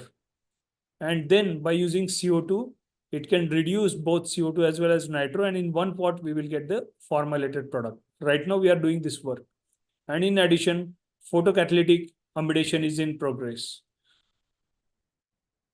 So some of the work which I started during my PhD and postdoc at ICT Mumbai in Germany as well as in Japan, which we continued here, considering there is a strong demand for amide-based chemicals in industry and alternative protocols in demand. This is my group where we are working on catalysis for organic synthesis and medicinal chemistry. Considering today's audience, I have selected this simplest topic where we can make amide, which is familiar bond to everyone by using very simple technique, by mixing acid and amine together and just by using catalyst. And this is a beautiful campus of CSR NCL. This is our main building. In case if you visit, all are most welcome to visit our campus. Thank you. So considering 15 minutes time constraint, I would like to take few questions if there are any questions. Otherwise, you can write to me on my email ID as well. There are some questions, sir, in our chat box. Yes. Yes. So can you read that question or shall I check? Yes. First question is, how you can capture carbon dioxide from vehicle exhaust? How to capture carbon dioxide from? Vehicle exhaust. Yes. From exhaust. Yes. Yeah. So there are different techniques available. Right? Mostly what we know, actually very high-fi chemistry is required for CO2 capture, but that is wrong. Industrially, what people are using, different amines. because we have shown like ammonium carboxylate salt formation. So similar kind of reactions happen between carbon dioxide and amines, and you get that carboxylate kind of intermediate, carbonate kind of intermediate. So that is a very good absorbing material. So therefore, many industries are working on developing economical amines like ethanol amines as well as polymeric amines. So this is one of the method where you can use amine to capture a CO2, and just by heating you can deabsorb and selectively capture that CO2. Second technique, people are now talking about metal organic frameworks. People are talking about different heterogeneous material which are having basic side. Basically, principle will be same, where CO2 acid-base interaction will happen and your CO2 will get adsorbed. And then people are also talking about converting that into carbonate, into minerals. So there are a variety of approaches where people are exploring, but economically, what is feasible? If you can convert CO2 into methanol, CO2 into dimethyl ether, CO2 into valuable bulk chemicals, that is the one of the challenging techniques where people are working to develop a new catalyst, how to capture CO2 and how to convert that into bulk chemicals. Hello. Yes. Sir, this is Sharad. Hello. Yes, Sharadji. Sir, this you have told that that peptide synthesis you can use the catalyst. Yes. But by conventional method, it is not possible to go beyond 50-60% conversion. Yeah. No, Of conventional the techniques peptide. are actually really good. Conventional, if you know solid phase peptide synthesis, already we have reached up to like more than 100 amino acids also. Okay. Limitation But is this, with catalytic peptide synthesis. Traditional way, yeah. what you do actually, you bound your amino acid to one of the support, and then Yeah. you use excess of first you protect it, and then you deprotect, and then you add another amino acid, and in this process you need excess of reagents. Yeah. Wash it out. But yeah. But now in catalytic approach, the main issue is we are using it in catalytic amount. So activation energy, we need a little bit high temperature, and then epimerization happens to that particular bond. And this is the challenge right now. Everybody is working to develop a catalyst in a such a way it should work at room temperature, and it should work in a selective way that it should not form another isomer, and selectively that stereochemistry should remain. Yeah. So that is the main. Stereochemistry should. Yeah. And now the conventional way, the solvent used mostly the DMF. Is there any change in the solvent for this particular catalyst you are supposed to be No, developed? unfortunately, that is the limiting factor. Right now in catalytic method, everybody is using toluene because mostly we need to rid off this water mob formation because it react with catalyst. So that's why particularly toluene, xylene, these are popular solvent, but they are limited to dipeptide, tripeptide, and tetrapeptide. As we know, polarity like dissolves like. As soon as your peptide synthesis going on, it will increase the polarity of overall molecule, and that's the reason we need a little bit polar solvents. So that's why NMP, DMF is popular for synthesis. But it is very difficult to separate the DMF or NMP from the product. Yeah, we need to have this one technique that flash, this one, deep freezing technology to remove this solvent. Lyophilization. Lyophilization, yeah. Yeah, and is this catalyst is tried for the catalyst synthesis? What is the yield conversion ratio for this particular catalyst? Yeah, mostly there are variety of catalysts available. If you talk about phenylboronic acids, so there are variety of methods available. Like by using metal catalysis, you can achieve more than 90% yield. Like Suzuki coupling, where you are using diboron and aryl halides, and that Suzuki kind of borylation will give you more than 90% yield. But sometimes it may not be economical because palladium cost is higher. So people are trying to use copper and other metals. And another approach is by reducing catalyst loading. Apart from that, different boron reagents can be used for directly making these borylating agents. Okay. And finally, sir, is it possible to generate that catalyst on commercial scale with cost effectiveness and to generate any API or any commercial scale product? Because nowadays the competition is very high to reduce the cost of our product, and all companies are paying very cost to reduce the cost of their products such as APIs and some commercial some chemicals also. So this is the true fact. So Actually, our group name is Catome Catalysis for Organic Synthesis and Medicinal Chemistry. And the reason is mostly if you see the medicinal chemist, I work with Piramal Life Sciences for 1 year. So they don't Okay. care about what is your reagent and catalyst. They need just molecule. And then process development chemists, they will do based on their knowledge to develop that process. Then I observed that there is a gap between catalysis and its application in medicinal or process development. So we are trying to fill that gap. And this is one of the idea where people are still using acid chlorides. They are using POCl3 on bulk scale. And that result into stoichiometric waste. And there is a one Yeah. paper by Dr. Reddy's laboratory. On similar approach, they have used boric acid and phenylboronic acid for making more than 5 to 6 APIs on bulk scale. Okay. And a similar line, we are trying now to develop even simple paracetamol. So in NCL, we Yeah. have developed a technology by Dr. Sanjay Kamble sir, which was commercialized even without catalyst by playing with the parameters. So similarly, for complicated drug molecules, we are trying to develop commercially feasible boron catalyst, Okay. as well as heterogeneous catalyst. How we can make that process catalytical, because it will save a lot of money. You don't need to treat your Yeah. waste. At the same time, catalyst is commercially available. So that Okay. is right. It is doable, but at the same time, it needs a vision. It needs both expertise. Person with catalysis background Okay. plus with synthesis background. Yes. Thank you, sir. Thank you very much.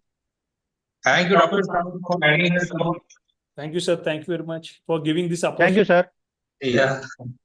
Thank you, sir. Guiding us about amide peptides, as well as synthesis of renewable chemicals. Now, I request essential person, Dr. Lee Bhansali. Please guide us about this procedure.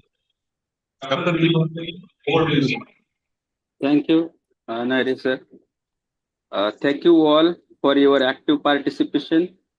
And insightful contribution today. We have covered key points on topic catalytic amidation and greener and economical alternatives. Sir has covered some highlighting points, that is amide has interesting coupling reagent. It is amide has a use in a polymer application, in pharmaceutical applications, and also in insect repellent. Sir has covered the topic like amidocarbylation, synthesis of amide and peptides. Also talk about greener approaches, non-catalytic peptide synthesis, catalytic approaches, and his new invention, that is phosphobenzene derivative-based catalyst. Sir has given us in a world of catalyst by using basic concept in chemistry. Also, he has given some applications of boric acid-based organocatalysis in amide synthesis. Most importantly, he has developed a diboron catalyzed dihydrative amidation of aromatic carboxylic acid with amines. Also, he taught about catalyst for energy, that is, everyone is looking forward for the hydrogen as a fuel. So, and storage of that hydrogen. So they talk about liquid hydrogen synthesis, synthesis of nitrogen doped graphite metal nanoparticles, and use of storage of hydrogen in the form of formic acid and the CO2 capture. And that's all. Sir has given very informative lecture and an interactive session. Thank you, sir, for your such a great lecture. Thank you very much, sir. Now I request Professor R.P. Bansode, Department of Commerce, for proposing vote of thanks. Over to you, Bansode, sir. Thank you, sir. May I audible, sir? Yeah, you're audible, sir. Yeah, you're audible. Good morning, good afternoon, everyone. It is both an honor and pleasure to deliver to vote of thanks for this insightful plenary session on behalf of this organizing committee. I extend our heartfelt gratitude to our eminent speaker, Dr. Dinesh Sawant, for sharing their valuable perspectives, experience, and knowledge with us today. Your insight have truly enriched our understanding and inspired meaningful thought and discussion. I would like to thank you, our session chair, Dr. P.D. Muske, for skillful moderating and guiding the conversation, and to all the attendees for your enthusiastic participation and thoughtful patience. Special thanks to our technical team and organizing working behind the scenes to ensure everything runs smoothly. This session has set a stone for the rest of conference, and we look forward to more engaging discussing ahead. Thank you, everyone. Thank you all again. Thank you, sir. Thank you so much, sir. Thank you, sir. Now we are going to start plenary session 3. Resource person of this session is Dr. D.M. Sapkal, Head Department of Physics, SICES, Degree College, Ambernath, and member Board of Studies in Physics, University of Mumbai. Now the session chairperson is Dr. S.N. Godse, Head Department of Marathi. I request Professor Santosh Dhamone, Department of Mathematics of our college, please introduce to resource person of this session, Dr. D.M. Sapkal. Over to you, Dhamone sir. Thank you so much, dear Professor Dinesh Nere, sir. Thank you. Good afternoon, ladies and gentlemen, estimated guests, respected dignitaries, and dear participants. It is both an honor and privilege for me to introduce our estimated resource person for today's plenary session, third in the Multidisciplinary International Conference on New Horizons in Humanities and Basic Science for Sustainable Development. Second, please join me in welcoming Dr. Digambar M. Sapkal, an accomplished academician and researcher in the field of physics. Dr. Sapkal is currently serving as the Assistant Professor and Head of the Department of Physics at SICES Degree College, Amarnath, with an impressive academic background, including MSc, B.Ed, MPhil, and PhD in physics. He brings with him a rich blend of scholarly insight and teaching acumen. Dr.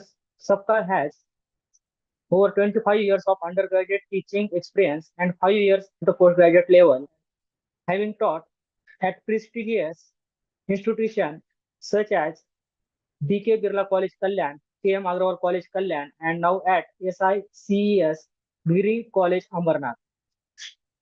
He is recognized PhD guide under the University of Mumbai and is currently guiding 4 doctoral candidates. He has also mentored 9 postgraduate research projects at the MSc level. In the field of innovation and research, Dr. Sapkal has made remarkable contributions with 10 patents granted to his name. His scholarly output includes 6 international publications and 10 national level publications, reflecting both depth and diversity in his research. Dr. Sapkal has actively participated in academic enrichment programs, having completed 5 orientation courses, 3 refresher courses, 5 faculty development programs, and 2 short-term courses. His engagement with academic events is equally notable, with participation in 20 international, 25 national, 2 state level, and 1 university level conference and seminars. At the university and college level, Dr. Sapkal holds several key administrative roles. He is a member of the Board of Studies in Physics at the University of Mumbai and has served as the chairperson of the University Examination Vigilance Squad. He also contributes actively as a member of the College Development Committee, CDC, IQAC coordinator, chairperson and member of the research cell, DLE, and NSS program officer, and as the chairperson of the college grievance redressal cell. Truly, Dr. Sapkal exemplifies academic leadership, innovation, and dedication to the cause of higher education. We are immensely grateful to have him with us today to share his knowledge and insight. Let's extend a warm virtual welcome to Dr. Digambar M. Sapkal, sir. Thank you, Nere, sir. And over to Professor Dinesh Nere, sir. Thank you so much. Thank you, Ramon sir. Now I request to Dr. D.M. Sapkal please take the charge as a resource person of this session, sir. Over to you, Dr. DM Sapkar.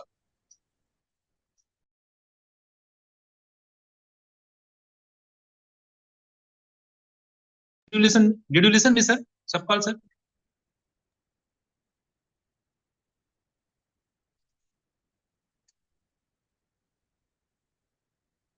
Yes, sir. Did you hear me, sir? Sapkar, sir. You can present your PPT, sir, now. Did you hear me, Sapkar, sir? Unmute yourself.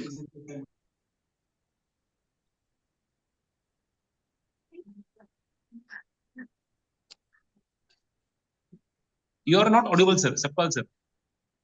Your PPT is there, but you are not audible. No, PPT is not of Sapkal, sir. It is our PPT. Yeah. Okay. But Sapkar, sir, is he present? Is he present? Yes, it's present. Yes, I am sharing his page. Okay. PPT, yes, sir. Okay. Yes, sir. Your screen is visible.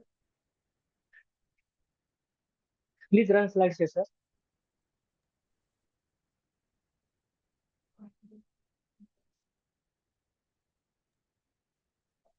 Am I audible, sir?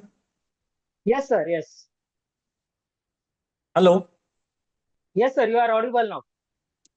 Yeah. Now see, first of all, thanks to organizing committee. Good afternoon, everyone. Myself, Dr. DM Sapkar, Head Department of Physics, SICS Degree College, Ambernath. First of all, thanks to management of ACS College, Onde. Also, thanks to the Dr. Pandagale sir, in charge principal of ACS College, Onde. Convener, Borse madam. Co-convener, Dr. Maske sir. And all the organizing committee, secretary of this in multidisciplinary international conference.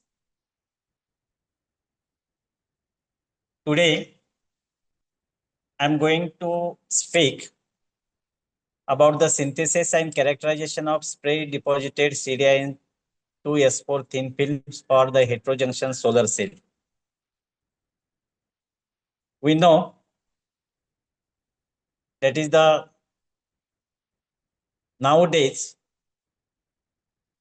the electricity is a part of our life and a very important to survive in today's life. And so the solar energy, it is very important. And this originates with the thermonuclear fusion reaction occurring in the sun. We know this solar energy is represents in the electromagnetic radiation,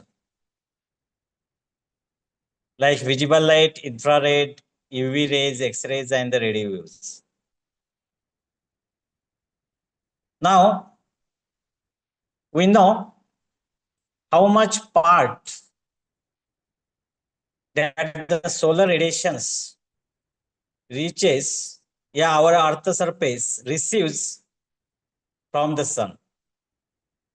That is around 47% of the total solar radiations, that is energy, that reaches the Earth's surface.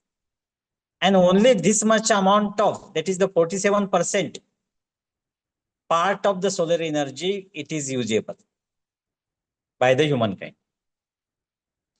Now, we know the major uses of the solar energy.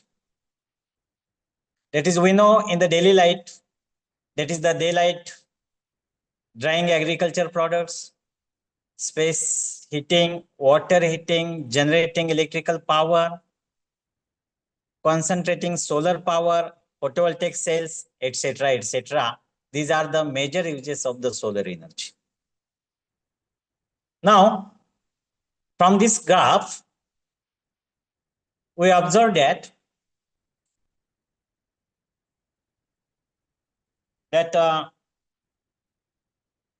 country-wise installation capacity of the solar power. Friends, we know our India is a country at the 5th rank. First of all, China, US, Japan, Germany, and after our India, that is the 35.6 gigawatt capacity installed by our India. And now India is in the top 5th solar countries in the world.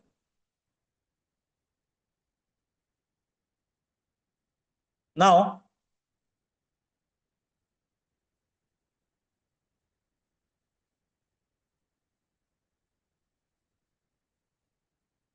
next,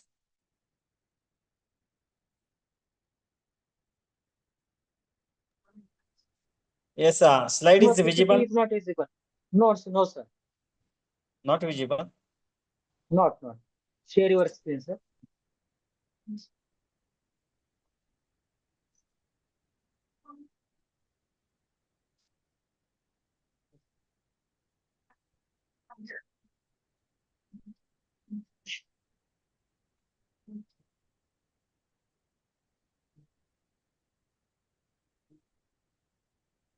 Yes. Now your screen is visible. Visible. Yes. Please run your slideshow. Now see, from this graph.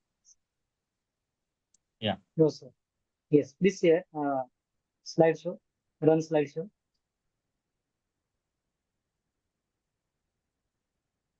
Yes. Yes. Please run slideshow. Yes. Now it is a. Is it visible? Slide. It is visible, but sir, slideshow is not running. Only one slide. India's impressive solar growth is visible. Please run slideshow by clicking slideshow on upper. Yes. Yes. Yeah, this one. From beginning. Yes. From beginning. Click on from beginning. Yeah. No. Yes. Now see, Top from corner, this. sir. Please, yes, sir. Please click on from beginning. Top left corner, sir. Yes. Sir. Upper side. This one. No. Below this, below home. Okay. Left corner, sir. Left. From, yes. Yes, from beginning.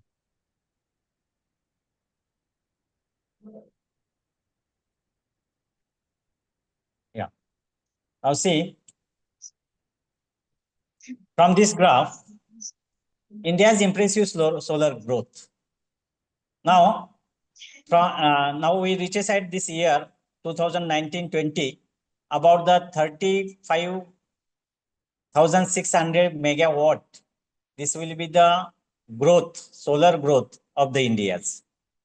Now, next point, the solar spread is an important as a growth.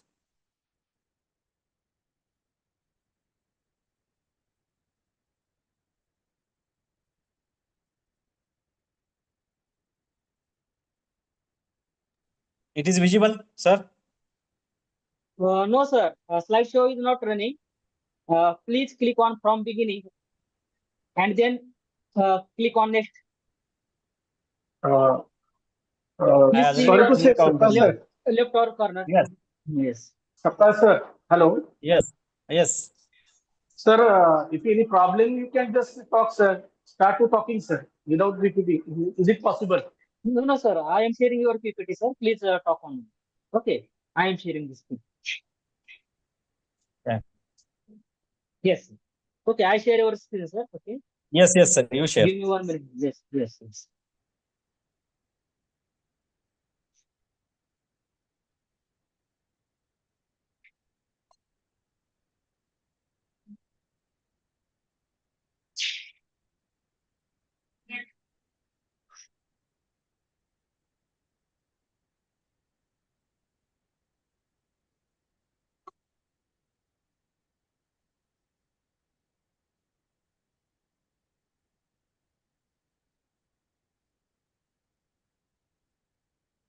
Sir, come to the abstract. Next slide. Yes, sir. Yes. Next slide. Okay, sir. Give me 1 second. Next slide, sir. Yes. Yeah, cool. Abstract. Is See, visible, sir? my today's talk Yes. on the CDIN2S4 thin films have been deposited on the amorphous glass substrates using the spray pyrolysis technique. We know the CDIN2S4, that is the cadmium, indium, and sulfide, they are taken in the volumetric ratio as the 1:2, 2:4. And they are used to obtain the good quality thin films and deposited at a various substrate temperature also. The preparative parameters such as the temperature, concentration have been optimized by photoelectric chemical technique. The films were characterized by the techniques such as X-ray diffraction, SEM. By using the PAC technique, we measure the VOC and the ISC, open circuit voltage and the short circuit current. The optimized parameter, that is substrate temperature, becomes 360 degree centigrade and concentration 0.05 molar is optimized by using the PAC technique. We also study the XRD pattern and SEM also for the study of the crystalline structure and to find the grain size. Next slide, sir. Now, in the outline of the presentation, we see the introductory part, experimental part, and the synthesis and characterization of the CDIN2S4 thin films, result and discussion and conclusion. Next, sir. Next. This part is over. Already I have taken the introduction of the solar energy, regarding the solar energy. Next,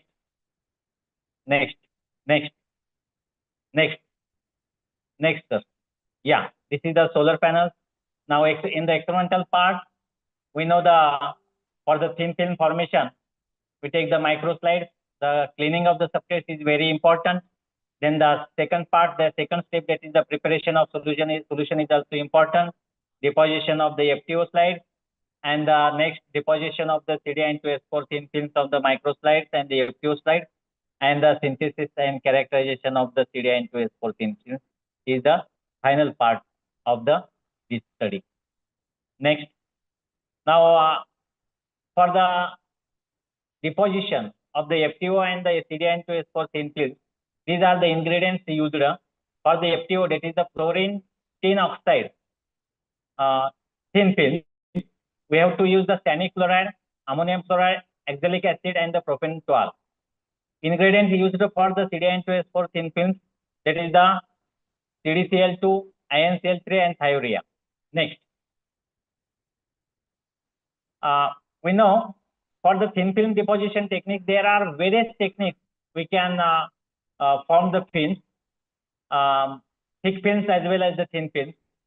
In the thin films deposition technique, the major two techniques, that is the physical method and the chemical method. Under the physical method, we know that is the vacuum evaporation, resistive heating, flash evaporation, all these things, etc. Under the chemical method, that is the sputtering. Then the chemical methods, there are again two types, that is the gas phase and the liquid phase. Under the liquid phase, our spray paralysis technique comes under the liquid phase chemical method. Clear? Now, we have to use the spray paralysis technique for the formation of the thin film. Next slide, sir. See, this is the schematic diagram of the spray paralysis technique. Now we have to use this spray paralysis technique to formation or deposition of the thin film. From this diagram, we observe the major part, that is the compressor, then the nozzle, then the next one, that is this one, chemicals in the beaker, then the exhaust fan. This is the temperature controller. Electrical supply is given for the heater. Substrate kept on this heating plate.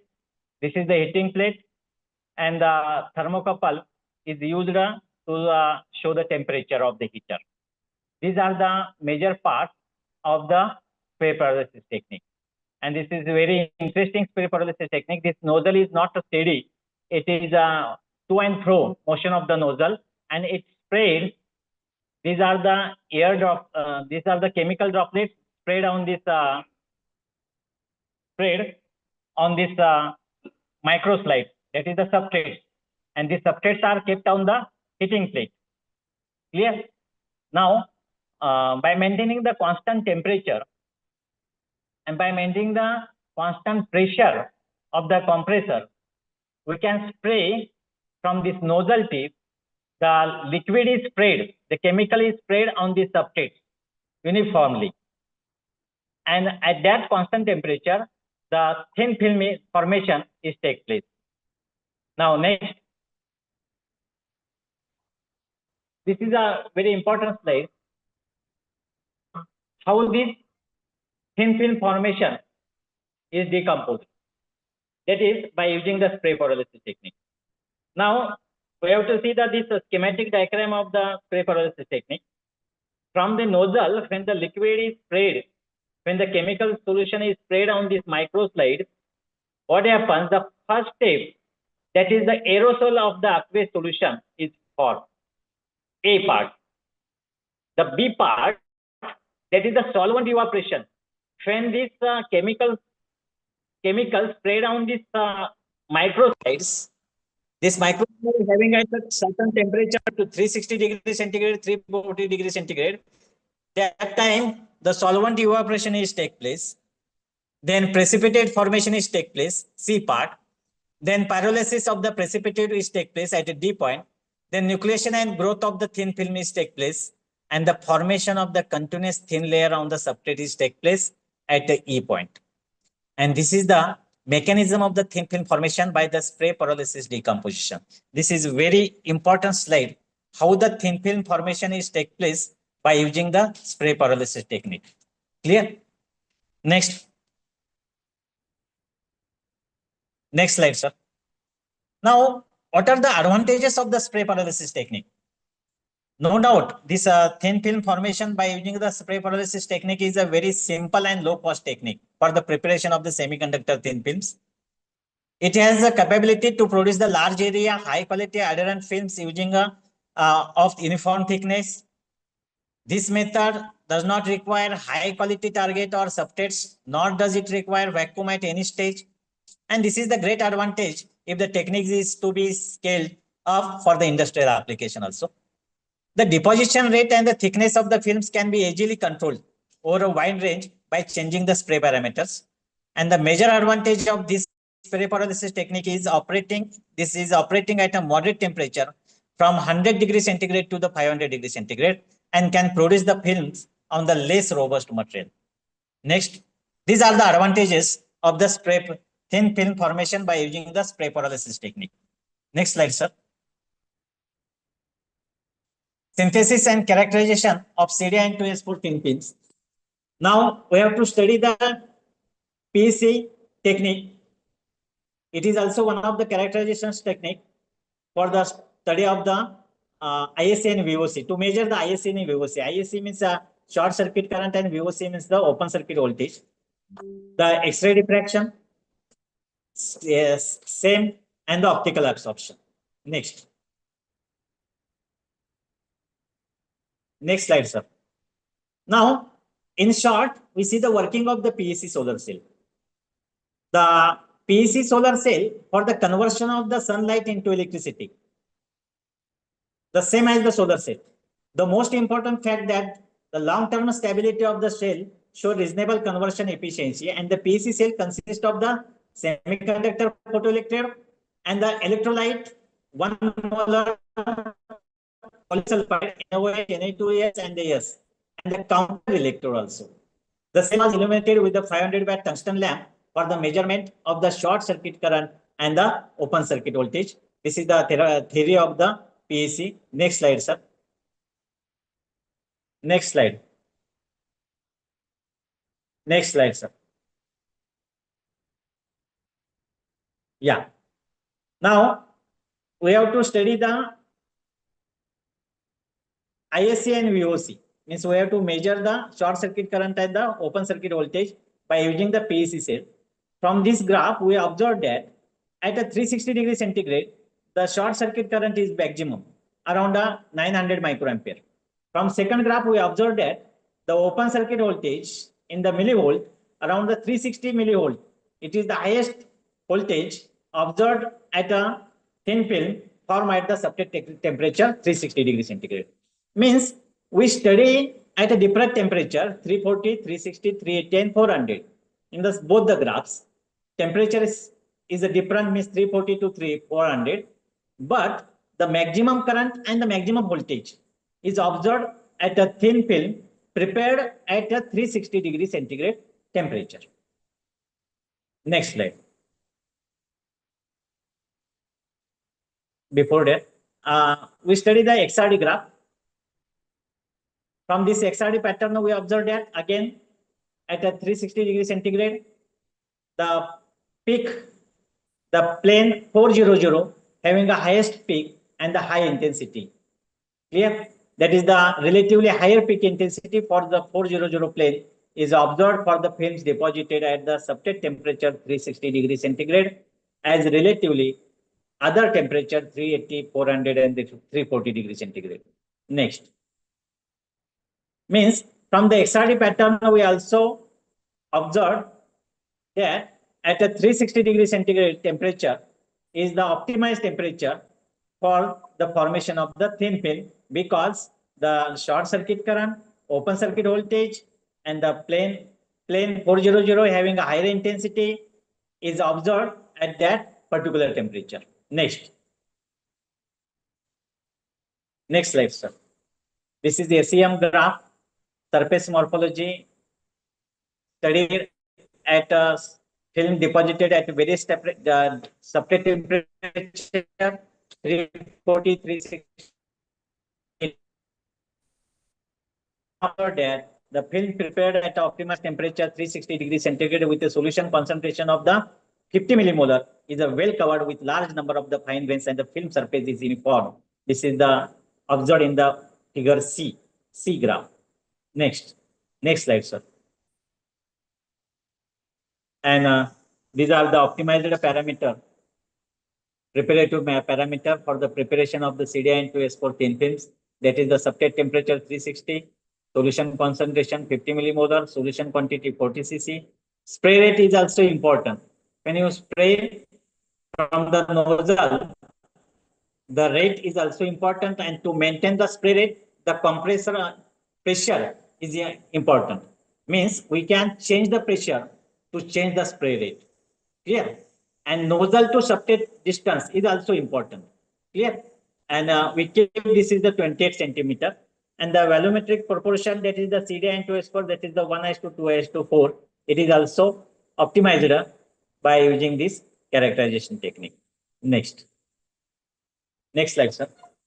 And conclusion, these films CDI-N2S4 deposited by using the spray pyrolysis technique. PEC technique used to measure the short circuit current and open circuit voltage, optimize subject temperature 360 degrees centigrade, and the solution concentration should be 50 millimolar. Nanocrystalline and cubic crystal structure thin films of CDI-N2S4 can be deposited by the spray pyrolysis technique. Next. See, we have made the heterojunction solar cell. Very important slide. We observed that the solar radiations are incident, the front ohmic contacts, then N-type CDI-N2S4 thin film. This is the PN junction semiconductor solar cell. First, we found the N-type CDI-N2S4 thin film. Then the second slide, we take the P-type CDT, that is the P-type semiconductor CDT, and we form the PN junction solar cell, and it is called as the PN junction, that is the N-type CDI-N2S4 and the P-type CDT heterojunction solar cell. This is the schematic diagram of the solar cell, heterojunction solar cell. Yes, this is the, thank you. Thank you, sir. Thank you all the organizing committee for giving me this opportunity to express my few words in front of all research scholars, academics, industrialists, and the students. Thank you, sir. Thank you. Okay. Thank you, Dr. Sapkal, for guiding us about solar energy, solar radiation, India's impressive solar Hello. growth, pre-pyrolysis technique, mechanism of Hello. thin film formation, working Hello. of photoelectrochemical solar cell, etc. Now, I request Session Hello. Chairperson Dr. Jason Gold, sir, Head Department of Hello. Biomedical. Please guide us about these sessions. Over to you, Gold, sir. Hello. Okay, thank you. Thank you, sir. Hello. Hello. Hello. There is Thank you, sir. Hello. Hello. May I audible? Hello. Yes, sir. Yes, sir, you are audible. Yes, sir, audible. But there is one question. Please. Hello. Yes, yes. Sir. Hello, Please sir. Sir will give chance to ask the question. Hello. Hello. Sir, this is Sharat. So I want to ask this about the solar energy. What is the durability of this technique over the existing semiconductor silicon-based technique? So, and the cadmium used in the current now you have explained that technique. It's a highly potent carcinogen. There will be the health hazard about this using the cadmium. So, what is the your this one over this? Please explain, sir. Yes, sir. Your first question is the durability of the solar cell, no? Yeah. Now, So, sir, in the using this advanced cadmium technique, indium. sir, using this technique, means advanced technique, more than 20 years, sir. It is the It is equal. durability of these solar cells. Okay. And second thing, your question is the cadmium is toxic, no doubt, sir. Yeah. It is a toxic, but the efficiency as compared to the other elements, efficiency of the cadmium, CDT, CDN2S4, all this having a higher as compared to the others. Now, currently, silicon. I may think that silicon is Currently they are using the silicon, no doubt. Yes. So, over the cadmium is based over the silicon, or because No, nowadays silicon the is silicon is the no doubt. As for the toxic cadmium is more toxic. Yeah. Okay. So nowadays the government is using a silicon chips, semiconductor chips. Yeah. Yes, sir. Okay. Now there will be an opportunity to replace the silicon by cadmium, and cadmium is more cheaper than the silicon one, and the abundance is more as compared to the silicon. Yes, sir. Okay, sir. Thank you.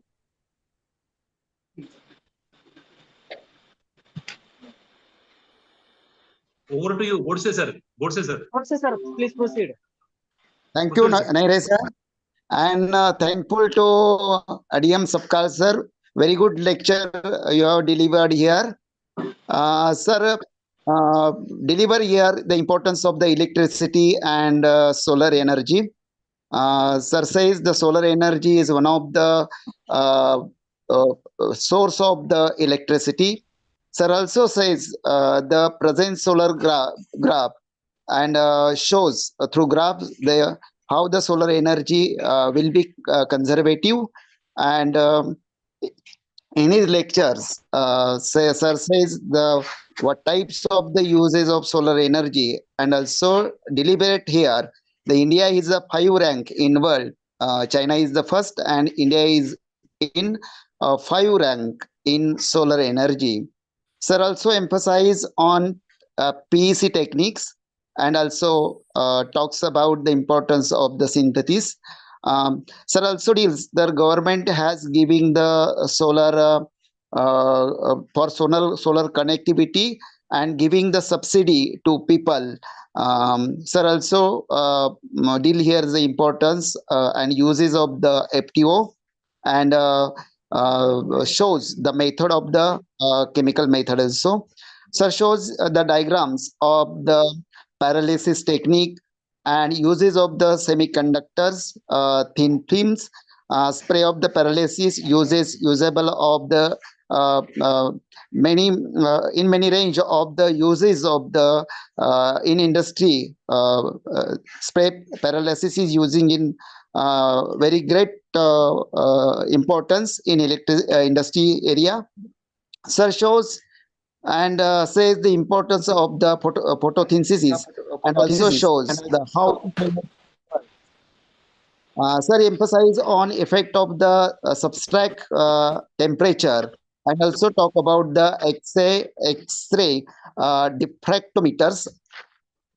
Sir shows the many point here and deals of the surface morphology also, and sir talks about the optimized value here and importance of the solar cells and its importance in our current era.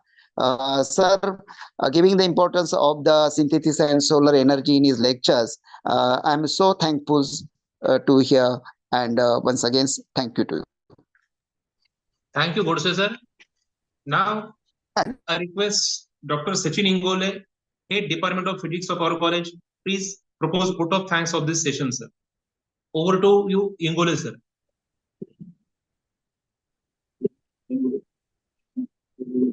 Thank you, sir. You're welcome. Good afternoon, everyone. It is my honor and privilege to deliver the vote of thanks at the end of this enriching plenary session. We are deeply grateful to our esteemed speaker, respected Dr. D.M. Sapkal sir, for their inspiring presentation and valuable contribution, which have added immense value to our discussions today. Our sincere thanks to the session chair, respected Dr. Sunil Datta Godse, for their excellent guidance throughout. We also appreciate the active engagement of our delegates, whose presence and participation made the session all the more meaningful. A special words of thanks to the organizing committee and technical team for their smooth coordination and support behind the scenes. Thank you all once again for being a part of this impactful session. We look forward to the continued exchange of ideas in the sessions ahead. Thank you, sir. Okay. Thank you, Ingole sir. Now, we are going to start plenary session 4. It is from 2 to 4:30. It is paper presentation. Hello and good afternoon, everyone. We are going to start our fourth session. Two separate links are provided to you. One is Google Meet link and one is Zoom link. Google Meet link is for the Arts and Commerce Science faculty. You have to join from Google link and Google Meet link, and another one is Zoom link. It is for the science faculty. So do understand this. Please join proper link for your paper presentation. Now, resource persons for these sessions are first one, Dr. P.D. Haske, Department of Chemistry, and he is a co-convener of this conference. He is resource person for the science faculty, and Dr. C.S. Gaikwad, Associate Professor, Department of Marathi, as well as Dr. B.S. Bansode, Head Department of English. They are for the social sciences as well as for the commerce faculty, arts and commerce faculty. Both are there as a resource person. Already list of participants is provided in the WhatsApp group. Please present your paper according to serial number and keep ready your PowerPoint presentation for your paper presentation. If there is any problem, you can share it with any WhatsApp group. Our WhatsApp group is there. So over to you, Dr. P.D. Haske, Dr. C.S. Gaikwad, and Dr. B.S. Bansode for this paper presentation session. Yes, sir. We will do accordingly. I'm leaving this this link, sir. I'm going to join that one, which has been provided for arts and commerce. Sir, Google link is not started yet. I am trying to join, but not started. Perhaps, sir, will take care of this.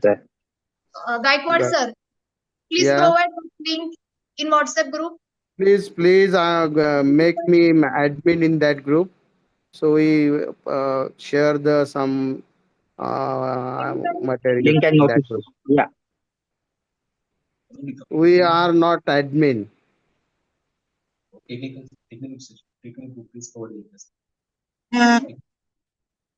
Hello, sir. I have sent the link. शिवाय आम्हाला ती पाठवता येणार नाही. आम्हाला admin बनवा त्या ग्रुपमध्ये. What about Zoom link? Sir, you can share.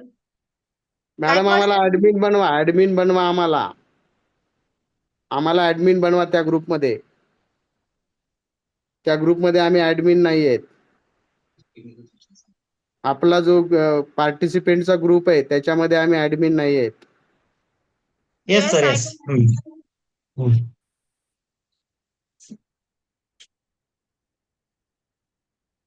Please provide Zoom link. Dhamone sir. Continue on this link, madam, for science and science. Yes. Okay. Science participants Excuse remain me, shown ma'am. in the same link for the paper presentation session. Yes. And Excuse for me, ma'am. arts and commerce stream participants will join the Google Meet link in the WhatsApp group.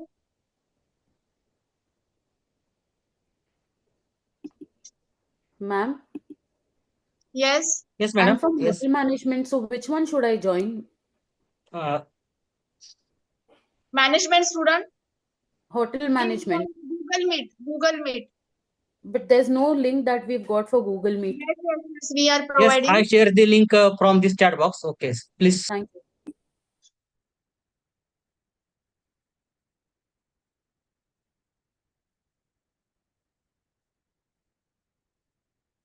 Shashikant Magade sir.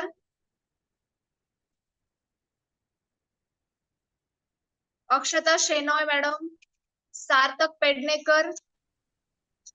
Please join. तर मी left होते madam याच्यातून. Hello, Yes, मी sir. Left होते ma'am. Left होतोय मी याच्यातून. Yes, sir. Please join Google Meet.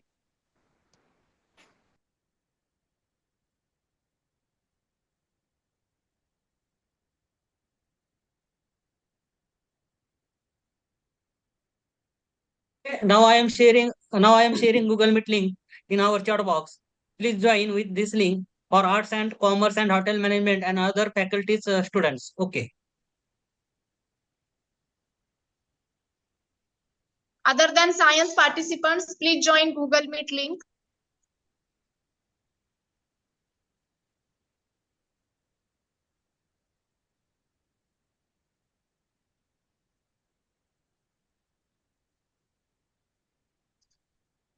Yes, yes. Okay. Thank you, sir. Dr. Maske sir. Yes, ma'am. Dr. Maske sir, please continue on this Zoom meeting. Yes, sir. With Yes, sir. Yes. science presentation. Yes, yes. Is already Now the provided. student join with Google Meet. Yes. Okay, sir. So good afternoon. Am I audible, ma'am? Yes, Yes. sir. So good afternoon, ladies and gentlemen. It is my great pleasure to welcome you to the paper presentation. My name is Dr. P.D. Maske, and I will be your chairperson for today's session.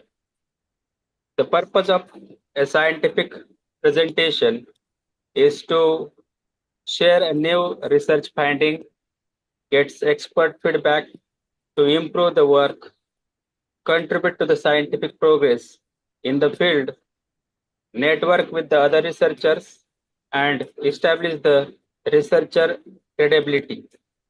Before we begin, each participant have a 5-minute time. Now, other participant, please mute your mic. Now we start our session. The first participant is Dr. Kirti Kedkar from the chemistry subject. Dr. Priti Kedkar.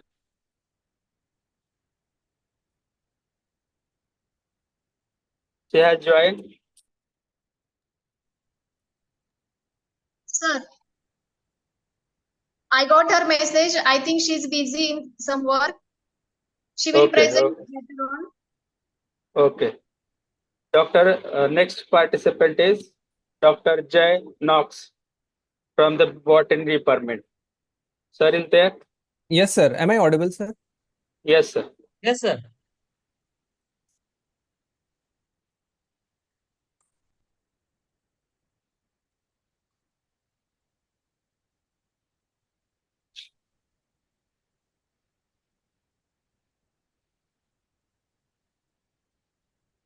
Is the slide visible, sir? Yes, sir. It is visible. Yes, please run a slideshow, sir. Okay, sir. First of all, a very good afternoon, dear friends. And first of all, I want to thank the organizers for giving me this opportunity to present my paper in this multidisciplinary international e-conference on new horizons in humanities and basic sciences for sustainable development. The topic of my presentation is allelopathic effect of some medicinal plants on Parthenium hysterophorus. Parthenium hysterophorus is a weed. And what is weed, that I will let you know. Allelopathy is a science in which one plant is either benefited or affected by the chemicals which uh, is being exudated by the plant to the other plant. It is not necessary that it always uh, harm the other plant. There are cases which you observe that there are some plants in which the chemicals promote the growth of the other plant. But as far as Parthenium weed is concerned, it is a very dangerous plant because it is highly allergic plant, not only to animals, but also to the humans.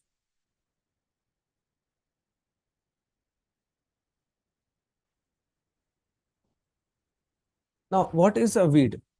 So weed has been defined by different authors, and in dictionary also it is also mentioned that it is a plant which is not required. But that plant has some properties, and that property is in the chemicals, basically the secondary metabolites which are present in those plants. In my research, I have taken Parthenium hysterophorus because it is highly allergic plant, and my intention or my aim is to inhibit or to curb the population of Parthenium hysterophorus because it is affecting the growth of the other useful plant. Not only that, it is also affecting the farmer's health as far as dermatitis is concerned, as far as bronchitis is concerned, because the pollens are very allergic to the farmers which are working in this close vicinity of Parthenium hysterophorus. Parthenium hysterophorus belongs to family Asteraceae, and its common name is Congress grass. In Hindi, it is also called as Gajar Ghas. You must have heard also, and you must have seen this plant. So, my aim is to inhibit or to curb the population of carrot weed, that is Parthenium hysterophorus, biologically. Now, why I have used biologically? Because if you use mechanically, because in mechanical there are lots of time which is being consumed, and if you use chemical, it will affect the soil fertility and also affect the fertility and also the health of the other plant. So biologically means that I am not harming the other plants, I'm not harming the other animals, so as there should be a proper balance in the ecosystem. That's why my approach is to inhibit the growth of this particular plant biologically through some weeds. Now, those weeds which are growing in this vicinity of Parthenium, and these are the competitive weeds. Now, what do you mean by competitive weeds? It means that there are some weeds which are strong enough to fight with the other weeds through some secondary metabolites and affecting their growth.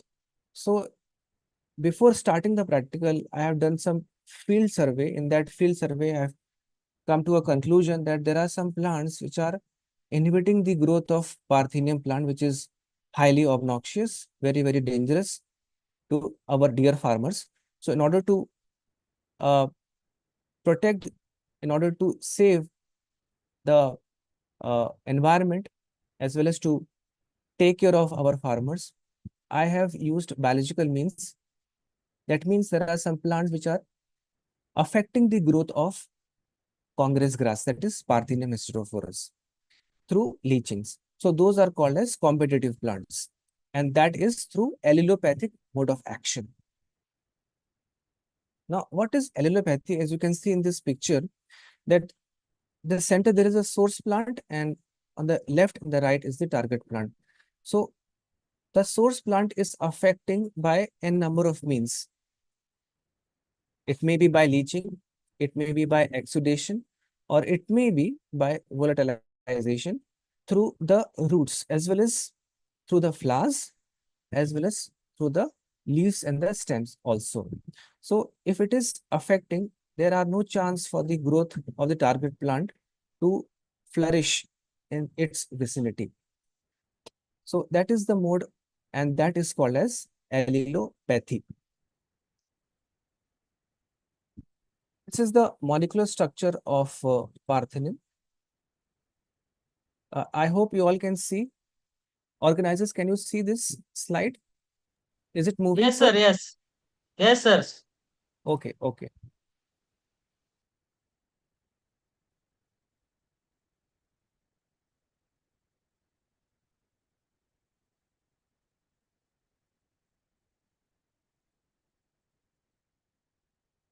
One minute, sir.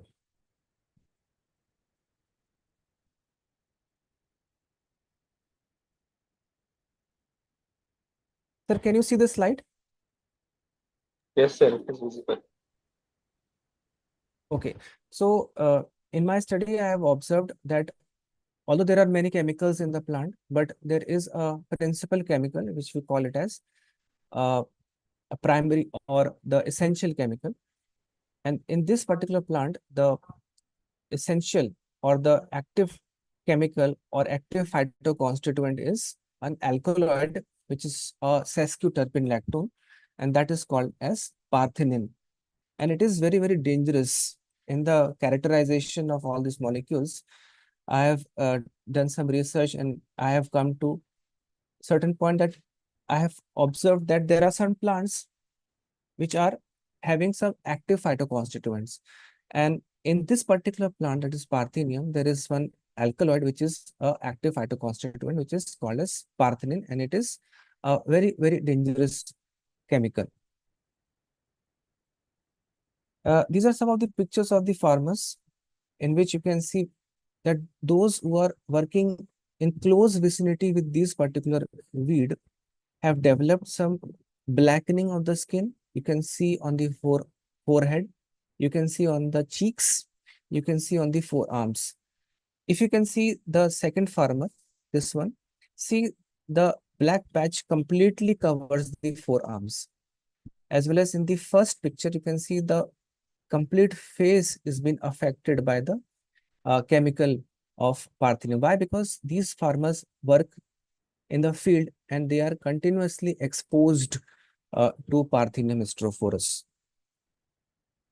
So in my study, I have used some of the chemicals which are natural, and these plants have strong competitive ability, means it is showing some competitive nature when they are in association with, or when they are close to the Parthenium strophoreus. And these two plants which I have observed is, although there are many plants, but these two particular plants are showing major phytosociability.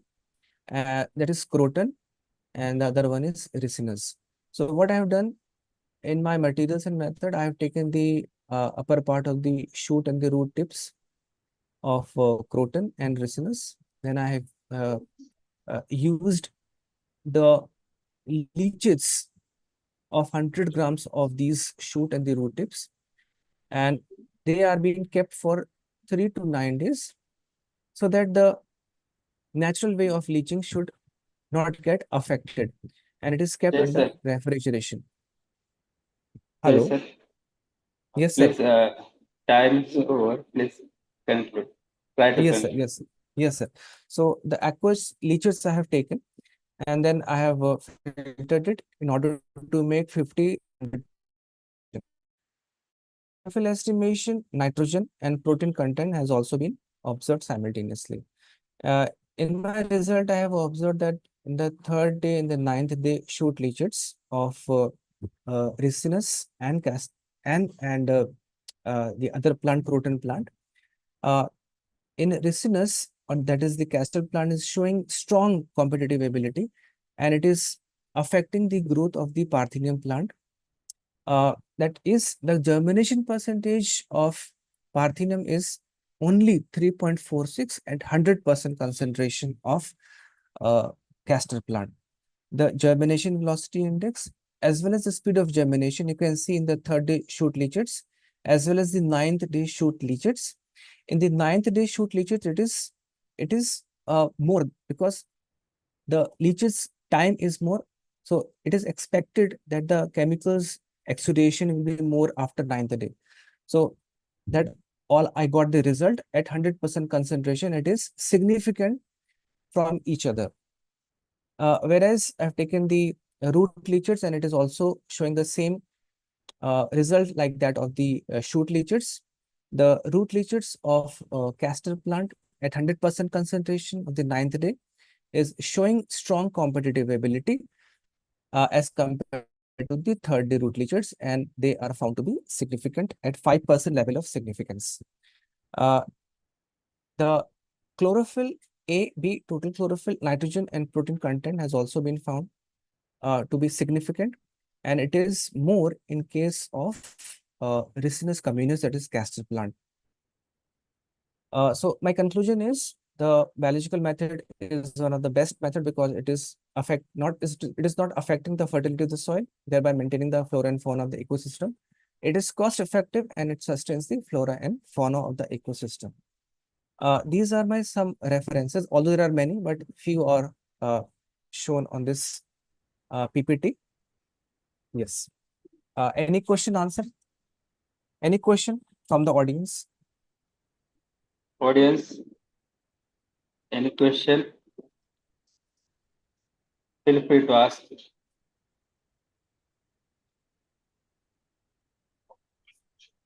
So I think no question from the audience. Right, Sir has beautifully explained the generally botany means we thought that always a flower plant or the plant which has a very good fruits like mangoes, but sir has taught about weeds. That is most important and it's hazard to us. Thank you, sir, for joining us. Thank you. Thank you. I want to thank the IQAC for giving me this opportunity. Thank you, sir. Thank you. Next participant is Dr. Sachin Bedre from mathematics. Sir is there.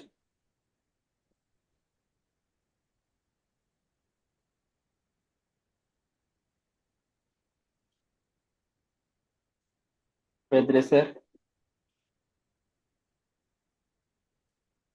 Let's go to next.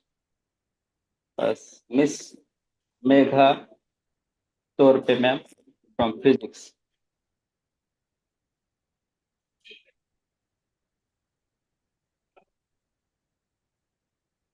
Jay, sir, you can answer the presentation. Yes, sir.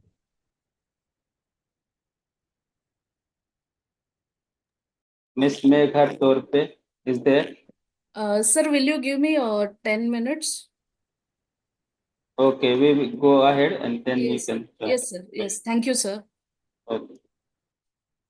Then Dr. Rajendra Mane from chemistry. Dr. Prachi Raut. Dr. Prachi Raut is there.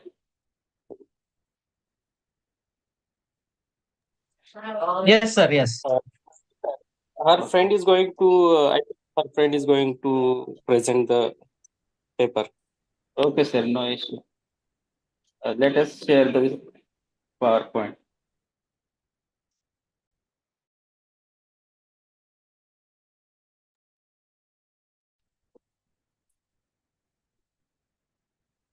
Dr. Asha Devi Dolas, madam. Okay. Noted, sir. Dr. Asha Devi Dolas, madam. Okay. So, hello. Yes. Yes, madam. Should I present? Yes, yes, ma'am. Okay.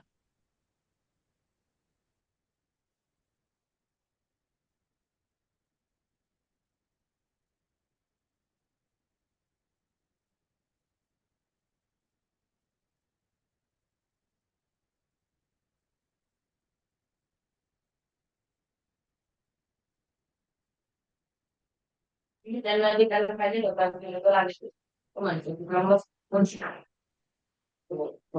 screen visible, sir?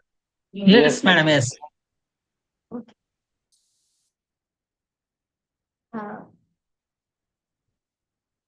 Good afternoon, everyone.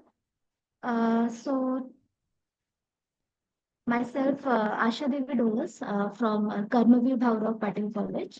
So my topic for today's PPT presentation will be preparation of zinc nanoparticles from Amorphophallus commutatus extract. So yeah, India is rich in, there are several species which are found in India, 17,672, out of which Amorphophallus is a genus. And from that, I have selected this Amorphophallus commutatus. There are nine species available in this genus. Out of that, this Amorphophallus I have selected for nanoparticle selection. It has a rich uh, history of use in traditional Asian medicine. We are using it in the food or as a fodder or for wine production. So there are some species I have shown over here. These are rich in polyphenols, steroids, tannins, and vitamins also. In the traditional medicine, we are using it for asthma, abdominal pain, and lung swelling. So, tuber of these species are also useful as a vegetable and in Ayurvedic formulations. It is a powerhouse of several antioxidants. It has anti-inflammatory property, anti-diabetic effect, and full of alkaloids, steroids, tannins, vitamins. And as I said, the tuber of this species is used in Ayurvedic formulations also. It is used to treat piles, abdominal tears, boils, asthma, and many more diseases. Now, this is the species Amorphophallus commutatus. Let's talk about the local name is Shevuli, Shevul, or Jangli Sural.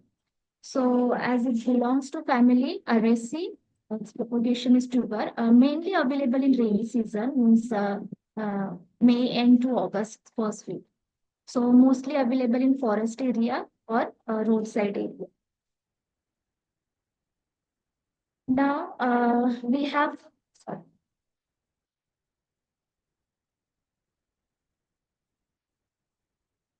We have collected the species from the Dahanu region, and to prepare zinc nanoparticle, we have used these materials like zinc acetate, the species Amorphophallus commutatus, distilled water, filter paper. So all are very basic. Then after collecting these fresh leaves from Dahanu region, we washed it with tap water, distilled water, and 10 gram of these leaves we have boiled for 60 degrees Celsius for 20 minutes. Then this color changes from watery to light yellow, and after cooling at room temperature, we filtered it. So before that, I'll show you. So this was the color after cooling it at room temperature. Then we dissolve zinc acetate in this aqueous extract and allow for stirring for at 150 degrees Celsius for 5 to 6 hours. After cooling, we discarded the supernatant solution and centrifuged this pale white solid product twice at 4,500 RPM for 15 minutes. Then, after washing and drying at 80 degrees Celsius, we further analyzed it for FTIR. And you can see over here, we got this zinc nanoparticle over here, which we analyzed using FTIR. So this was before, a sample was before digestion, and this was after digestion. This is the FTIR spectrum of this compound. You can see clearly here. The peak at 493.48 shows us zinc oxygen stretching. So it clearly confirms the presence of zinc nanoparticle over here.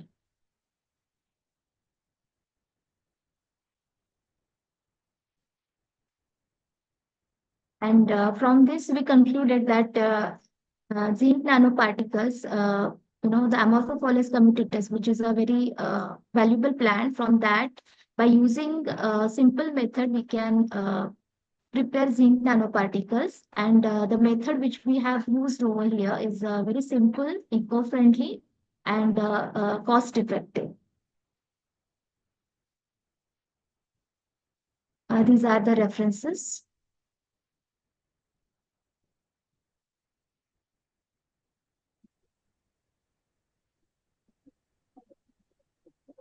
Any questions? Any Hello. questions from the audience? Yes, sir. Yes, sir. Hello. Please ask, sir. Sir, yeah, ma'am, what is the application of this zinc nanoparticle in the current scenario? Current scenario, zinc nanoparticles are used in various fields, like from the medicinal to everywhere, like like nanoparticles are applicable in a medical field as well as to boost means For particular zinc nanoparticle, is there any special application for this nanoparticle? for zinc nanoparticle. Yeah, Sorry. yeah, the zinc Specific nanoparticle, application. specific application of this nanoparticle or the Yes, sir. medicinal. Yes, sir. Or These are used in in the cosmetic industries. These are very important. They are antibacterial also. So like many products in the cosmetic industries where like sunscreen and all, we are using this. okay. And it is identified by only IR, yeah, other techniques also you Other use. techniques are no, other techniques are also there. Like XRD is also there. So you can identify using that also. But we have used a simple Okay. method, that is FDLR. Okay, XRD gives you the crystal arrangement, but how do you identify this mass? The mass of this metal, yeah, have you analyzed for this mass one? No, sir, I have not analyzed for the mass one, but we have Only IR, just IR, how from the one IR, technique, we just add, sorry. only higher, how can give you the identification? The peak at IR, sir, though that one is, from that Only we one are peak, identified. only one peak is not sufficient to identify the any compound. We need to have 4 or 5 peaks to identify it. And other technique also we need to have, because while identifying it, only one technique is not sufficient to identify this type of compound. You need to analyze it for this metal content and in oxygen. This one you are saying that zinc oxide, something which is present in the nanoparticle. So, okay, thank you, madam. So sir, we will work on that. We will again, work on other techniques also. Thank you. Yeah. Okay. Thank you, Thank you. Thank you, Sharath sir. Thank you, Asha madam. Sorry, Asha Devi madam. Nice presentation. Hello. Thank you, Hello, sir. sir. Yes, sir. Hello, sir. Sir, I just want to add one question to ma'am's presentation. I just Okay, want to sir. confirm from her whether this is zinc nanoparticle or zinc oxide nanoparticle. Hello, Asha Devi madam is there? Asha Devi madam. I think she has left I now. think, sir, that is zinc oxide nanoparticle. I Because think so, because you have also give her some suggestion. I think it should be zinc oxide nanoparticle. The second thing is that the characterization part is incomplete. She should do XRD or at least some to the nanoparticles and confirm the exact size and the image of the particles. says Otherwise, in the a work is not progressive work. complete. Yes, sir. Yes, sir. Definitely. Thank Says her work is in progress, sir. She tell that. Okay. Yes, sir. Now I request that Dr. Riyaz, sir. Yes, yes, I am Dr. Riaz Ahmed. Yes, sir. Yes. I just want to share this screen.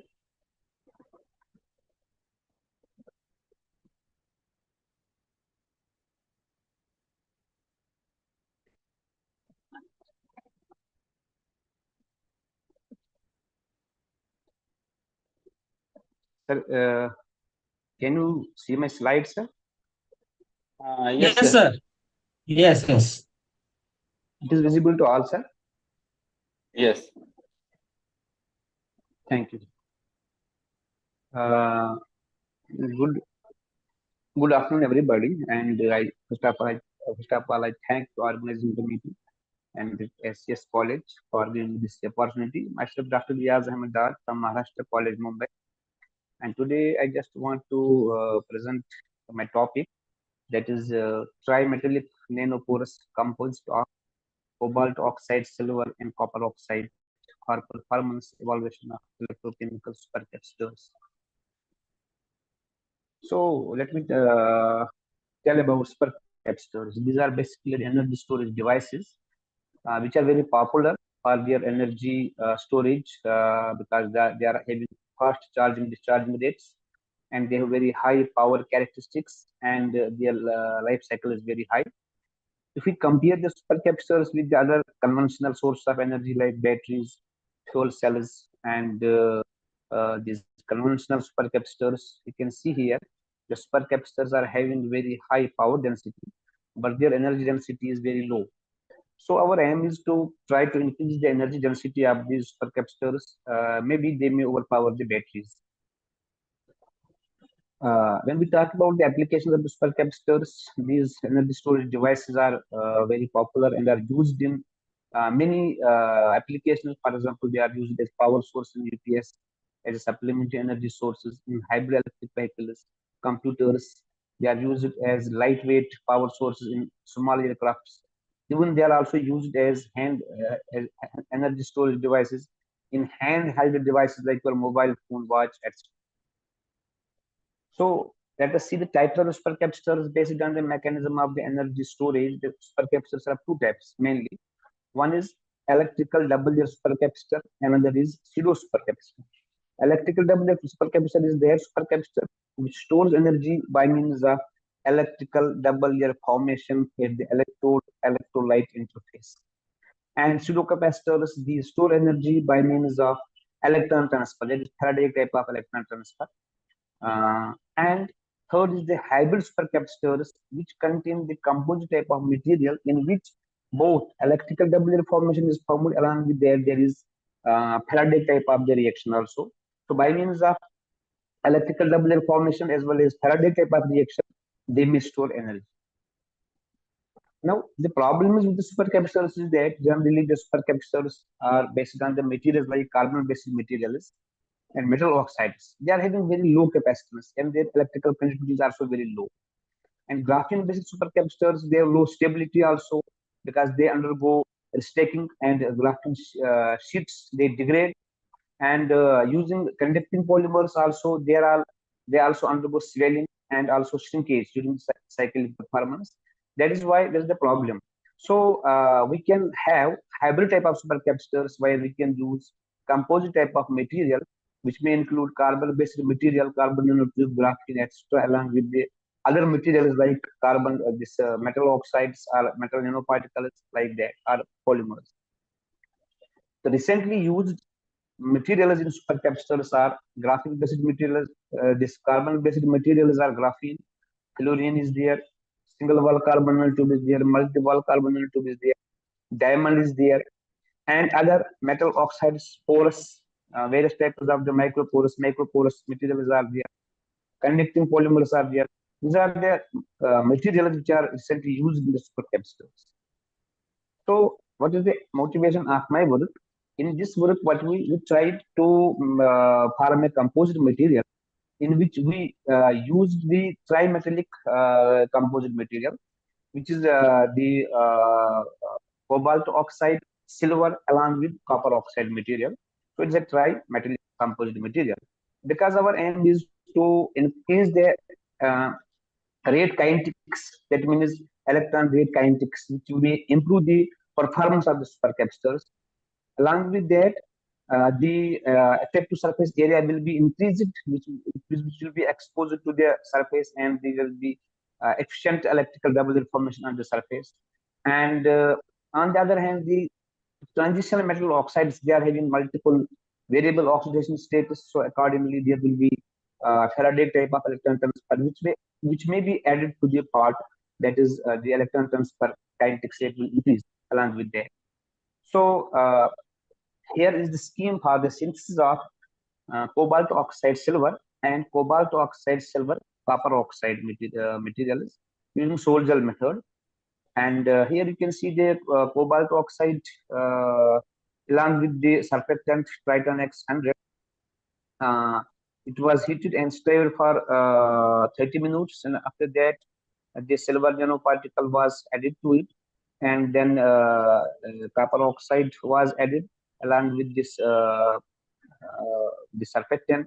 Then it was heated, and finally calcinated 500 degrees centigrade. The material was separated, and then we took its image, that is SEM, PM, etc. So after that, we carried out the characterization of the material. So you can see here the XRD spectrum and EDX spectrum of the two materials. One is cobalt oxide silver, another is cobalt oxide silver and copper oxide, and along with the EDX. We have also used it as surfactant, but their surfactant is removed during calcination, because the role of the surfactant is only to create the pores, because we want to make the porous material. Finally, we took also the SEM image of the material as well as TM image. You can see here the clear pores of the material, and our aim is to improve the capacitor performance, because the pores of the material play very important role in the electrical formation, because the pores will provide the surface area while the ions can get accumulated and form the efficient electrical double layer. So this is the electrochemical part. How to design the electrode? Just we have used the plain glass carbon electrode, on the surface of which we deposit the material in the form of by drop deposition method in the form of suspension. How we made suspension? We took 20 milligram of the composite material, dispersed in it 5 ml of the formaldehyde, this dimethyl formamide, and then it was sonicated for about 30 minutes to form a stable suspension. Then 10 microliters of the suspension was drop casted on the electrode surface, and then it was dried using the IR lamp, and the electrode was washed, and the electrode was ready. Then it was used as the electrode in the electrochemical cell. Then you can see here the electrochemical characterization part. Here in figure A, you can see the CV, cyclic voltammogram, of different materials. One is here glass carbon electrode. Second, you can see here blue one. Second is the glass carbon electrode on which this cobalt oxide and silver was deposited. And third one is cobalt oxide, silver, and copper oxide. So you can see here the CV behavior of the different materials. Obviously, you can see here the third one, red one, which is the composite of, which is trimetallic composite. You can see here the redox behavior, good redox behavior of the material. And then we took this CV of this final electrode at different scan rates. See the effect of the scan rate. As we increase the scan rate, the peak current also goes on increasing, and which helped us to calculate the effective surface area of the electrode. And then we took also in the figure D the impedance spectrum, where you can see where we can calculate the this electron charge transfer rate. You can see the, in case of the composite electrode, the semicircular part is very less, which shows which shows which shows good electrical characteristics. And then you can see here the CV part to calculate the supercapacitance value, and the effect of the skin rate. And as you can see here in the figure D, we use different skin rates. At different skin rates, we calculated the specific capacitance. So at 20 millivolt per second, the specific capacitance was highest, and then we used the galvanostic charging discharging method, that is chronopotentiometry method also. And using this chronopotentiometry, we also calculated the cyclic performance up to 10,000 cycles. We run the material and calculate the supercapacitance at the 1 cycle and after 10,000 cycles. After that, we put the results in the form of this table. You can see here for the cobalt oxide silver. You can see here the surface area skin rate at 20 millivolt per second, and the specific capacitance was 196.67. And for the composite material, it was 303. But using galvanostic charging discharging method, the capacitance was found to be 1697.67 farad per gram for the composite material. Power density was found to be 14.34 and energy density was found to be 99.6. We compared the results of our material with the other cobalt-based materials like mesoporous nanocrystalline, hierarchically porous cobalt oxide, mesoporous cobalt oxide, hemisphere, nickel zinc along with cobalt oxide, and then cobalt oxide nanocubes and nanorods. And we can see here the best result in the form of supercapacitance by 1697.67 farad per gram. Capacitance was found in our material that we have synthesized. So in conclusion, I can say we have successfully synthesized this material, primarily cobalt oxide, silver, and this copper oxide, and we could get the maximum specific capacitance of 1697.67 farad per gram of this composite material, and maximum specific capacitance and energy density was found to be, this power density was found to be 99.62 and 14.34 kilowatt per gram respectively.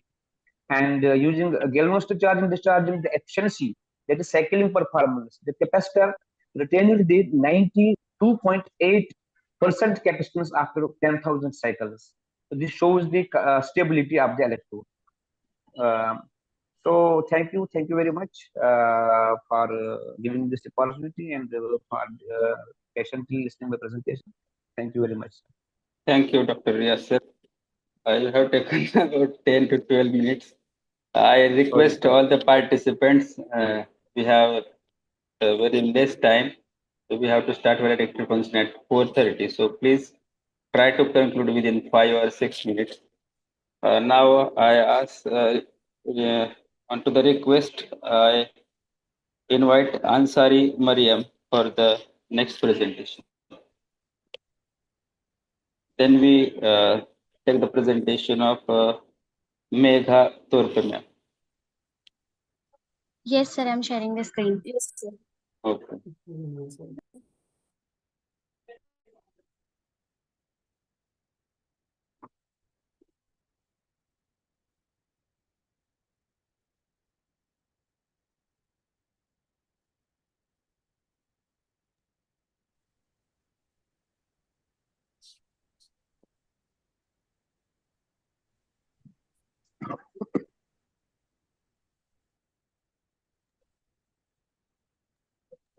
Is my screen visible?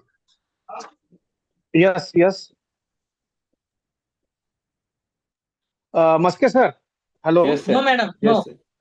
Maske sir, Gaikwad sir, Banchode sir. You can Okay. prepare the next section for presentation. Okay. झालं का sir तयार आपली presentation sir? नाही sir, खूप आहेत आणखी. हो चालेल चालेल. Sir, may I start? Yes, madam. Please start.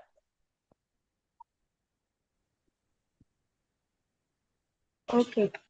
Good afternoon, everyone. I'm Mariam Ansari, and along with Shamaila Banu, under the guidance of Dr. Jayashri Thackeray, I'll be presenting a research on extracting and analyzing a natural methylene blue indicator from the Asian pigeon flower also known as Clitoria ternate. The focus of this research project is to explore sustainable plant-based alternative to the widely used synthetic dye, that is methylene blue, while supporting the ethos of green chemistry.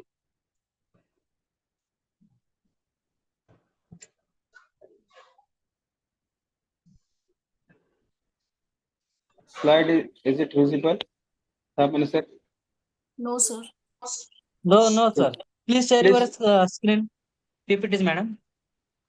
Sir, my screen is not visible. Not visible. No, madam. No. Not visible. Okay, sir, I'll adjust.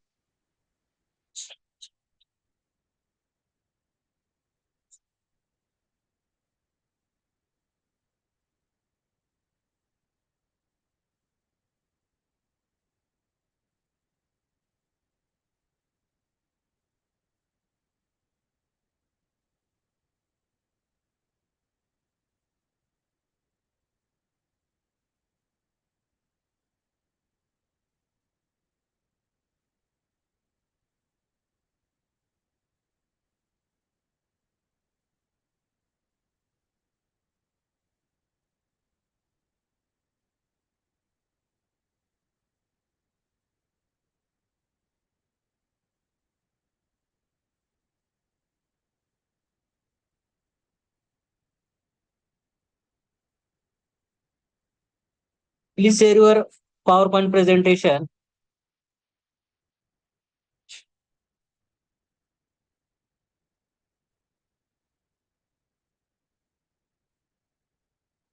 Now you can share in group. WhatsApp Okay, group. I'll share in group. Yeah. Yes, sir. Share, madam. So Tamani, sir, you can share the presentation. I have no PPT, sir. She is sending to the group. Yes. Meanwhile, On which with group? conference group. Yes. Please share on conference group. So Meanwhile, we proceed further for Miss Megha Torpe. Yes, sir. I'm ready. Yes, madam. You can start.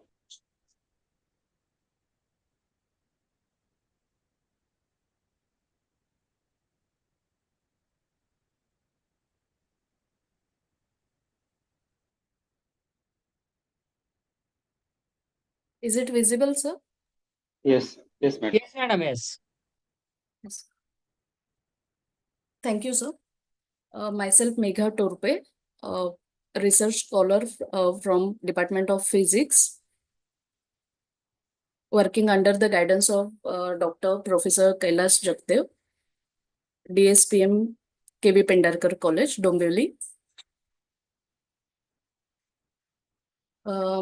Today I will be presenting the research work on the topic electrochemical corrosion study of titanium nitride, zirconium nitride bilayer coated 316L stainless steel in ringer lactate solution.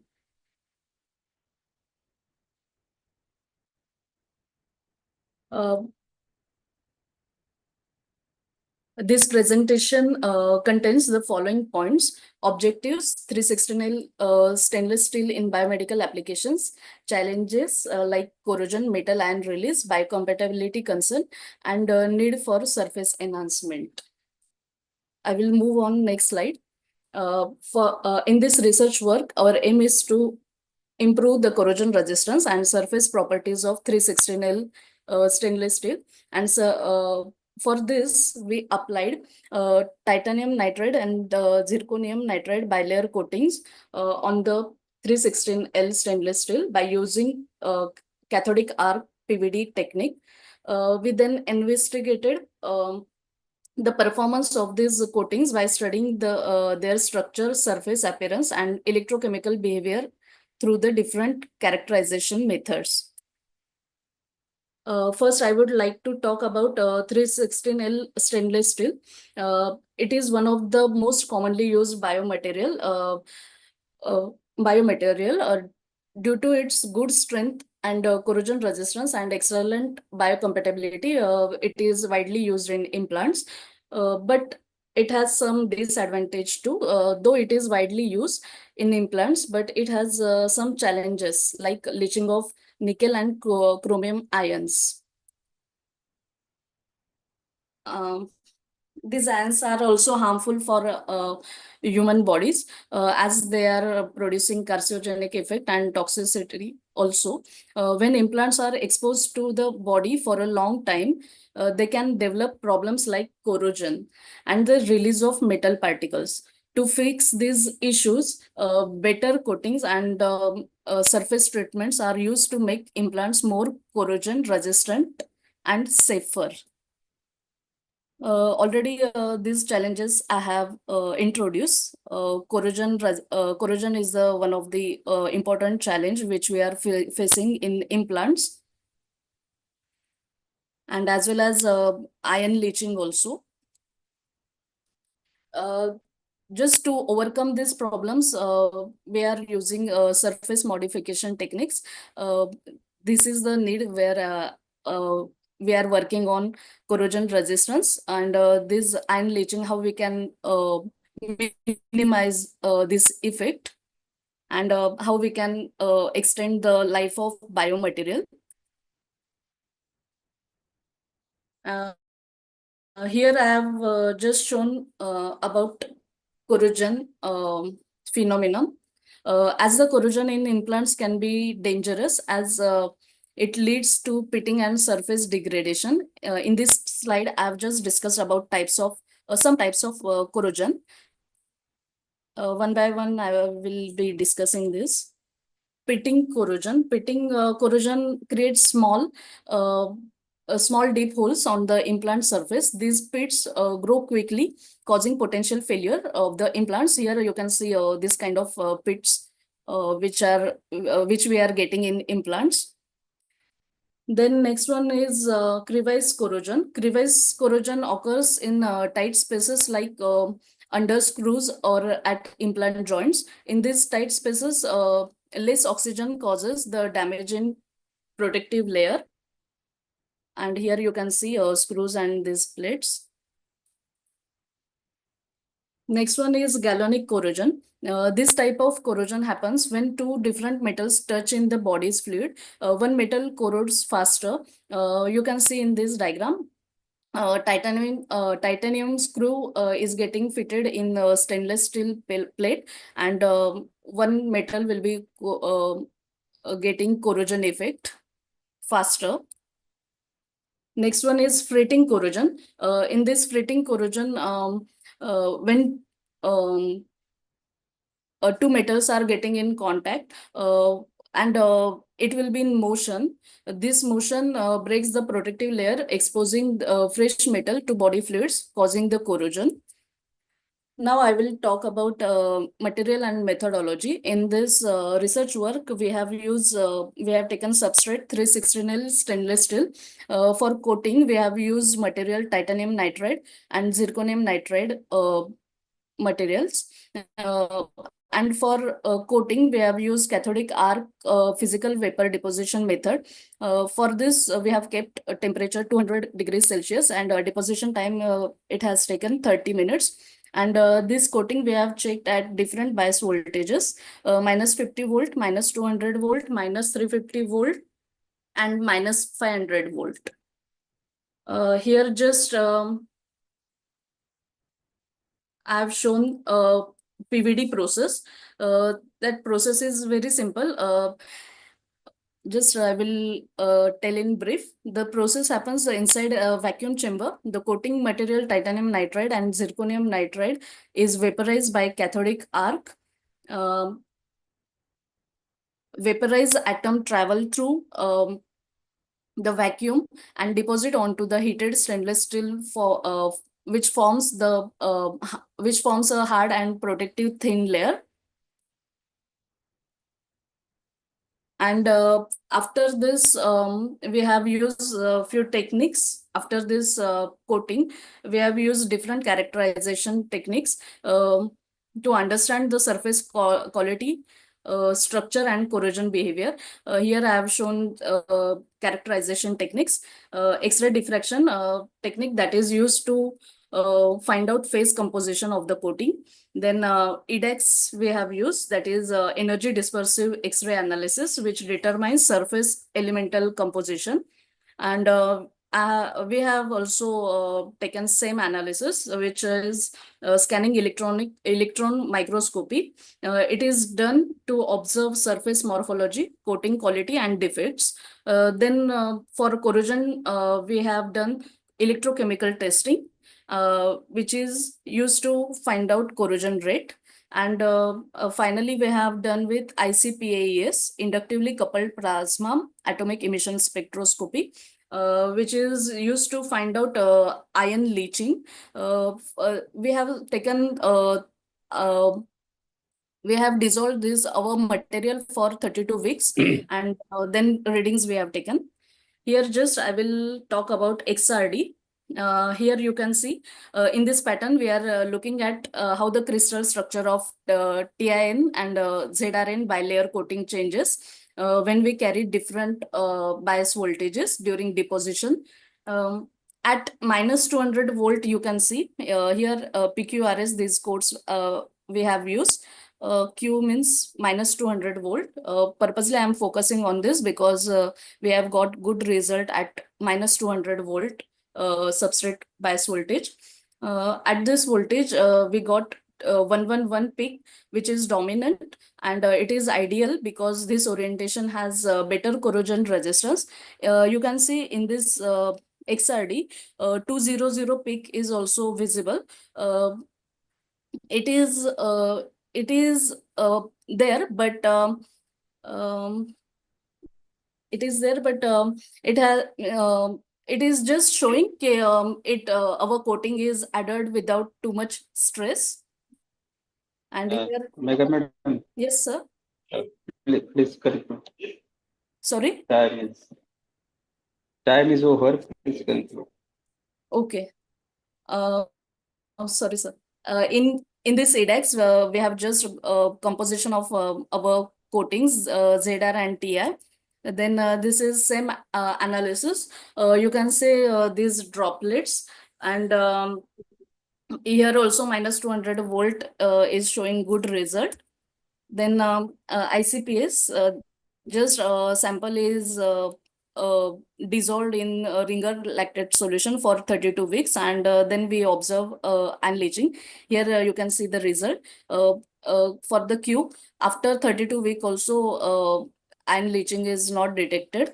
And here TAFL plot is there that is used for corrosion, and you can see here also corrosion rate of minus 200 volt bias voltage is getting reduced. And finally, just it is just I will summarize. Overall, this study highlights that coating reduce metal ion release, improving implants, safety and biocompatibility. Cathodic arc PVD prove effective for biomaterial coatings. The minus 200 substrate bias voltage gives best result in our research work. Thank you, sir. Thank you, madam. From participant, any question? I think no question. Nice work, madam. Thank you, sir. So I will welcome Ansari Mariam.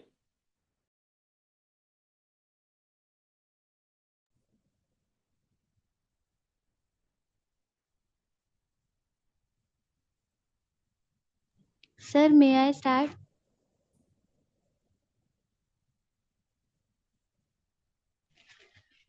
Okay, Yes, sir, may I yes, start? madam. Okay, sir. Good afternoon, everyone. I am Ansari Mariam Mumtaz. I'll be presenting on the topic of extracting and analyzing a natural and methylene blue indicator from the Asian pigeon flower, also known as Clitoria ternate. The focus of this research project is to explore a sustainable plant-based alternative to the widely used synthetic dye, that is methylene blue, while supporting the ethos of green chemistry under the guidance of Dr. Jayashri Thakare ma'am.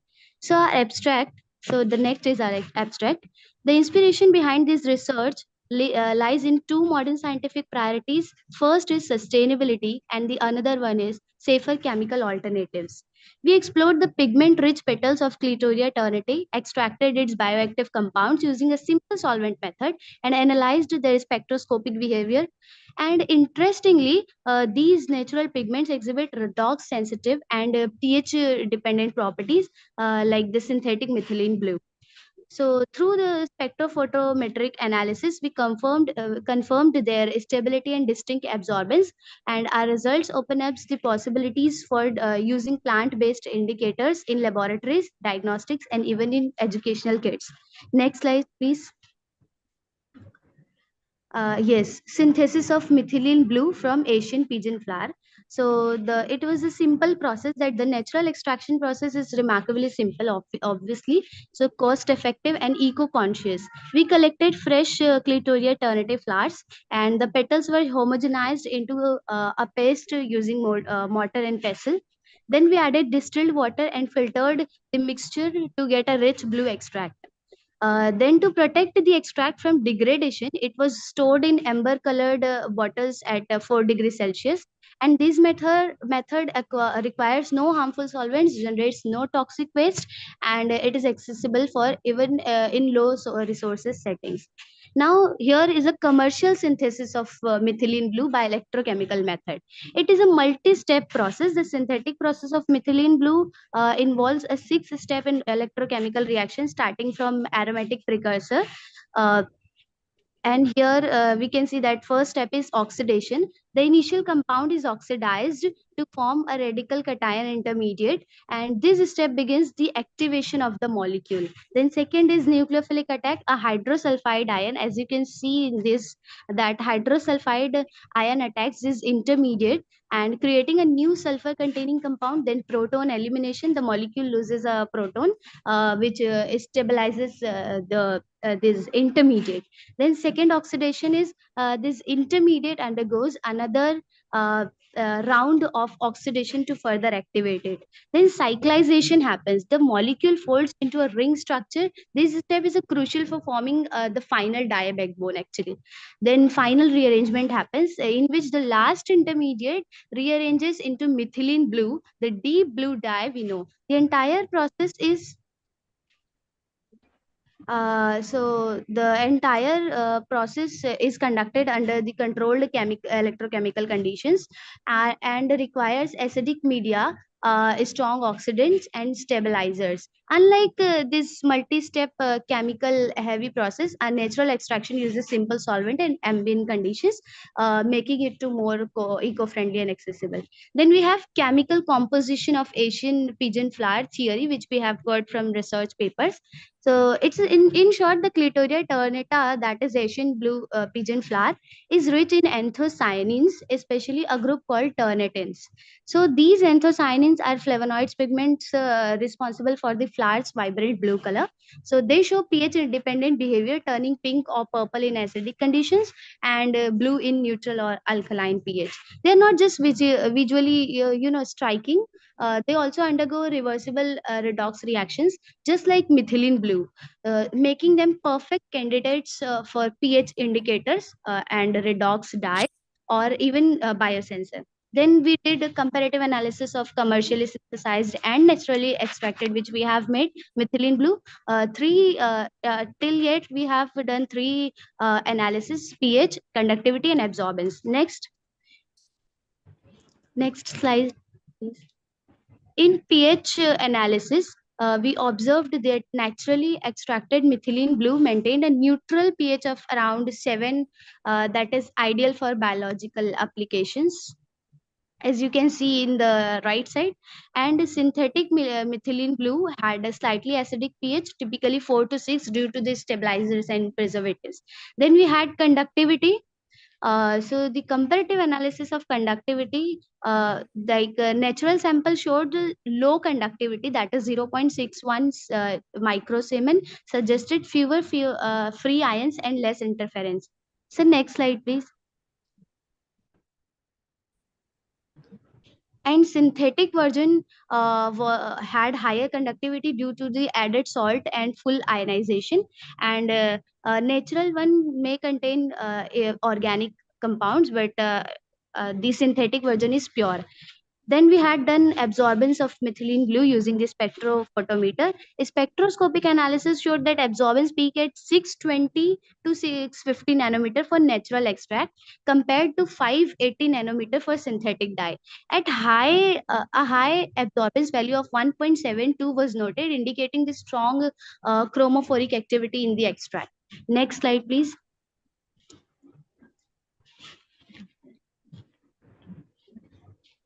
So we have result summary that to summarize this, we successfully extracted and stored a natural indicator that is pH neutral. Then we had successfully extracted, it had low conductivity, reducing potential interference in experiments.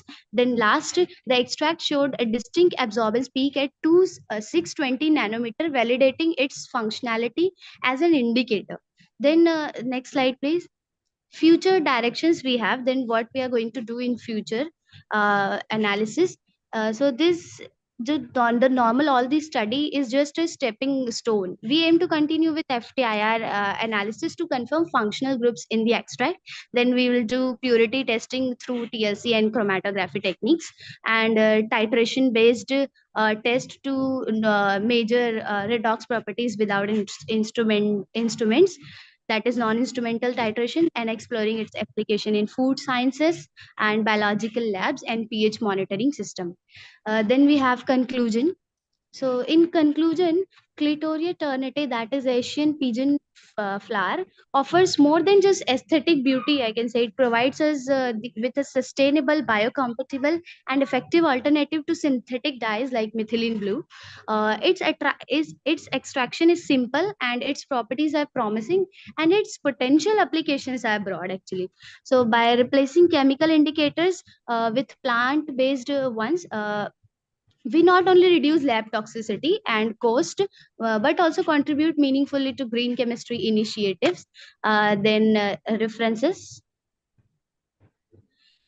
So conclusion done. References. Thank you. So these are my references, and our work is built on a strong foundation of existing research. And I'd like to thank our guide and our college for their support. And I'd like to thank to this chairperson and all organizing committee of this conference for giving us the opportunity. Thank you so much for your patience and attention. Hello. One question. One question, ma'am. One question, ma'am. Yes, sir. What is the content of methylene blue in this flower, and what will be the HPLC purity with respect to the commercial source of methylene blue? Yes, sir. The content of this flower, and basically this flower contain major anthocyanin and flavonoids, which is responsible for their stability and color changing properties. And you're telling about HPLC, that is high performance liquid chromatography. Sir, this analysis been done with Clitoria ternate. That HPLC analysis has revealed that ternatins, which are pigments, are the primary anthocyanins responsible for the blue coloration and redox properties. So Nice presentation. it's okay. Thank you. Thank you, sir. Next, okay. The next participant is Dr. Nisha Chauhan. Sorry. Mr. Shiv Kumar Nevaskar from physics. Mr. Shiv Kumar is there? Sir? Hello. Yes, sir. Yeah, I'm here. So let's start your presentation. 1 second, sir.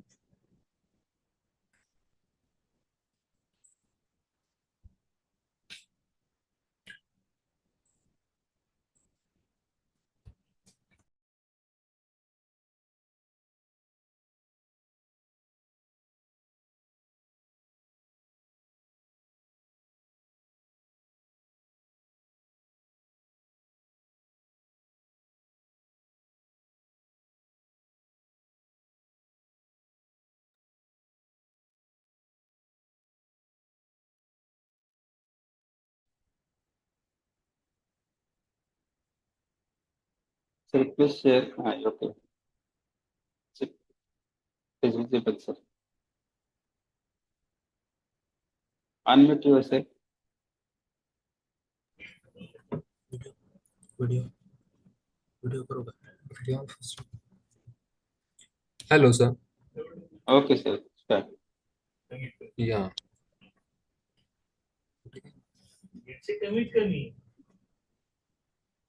One second.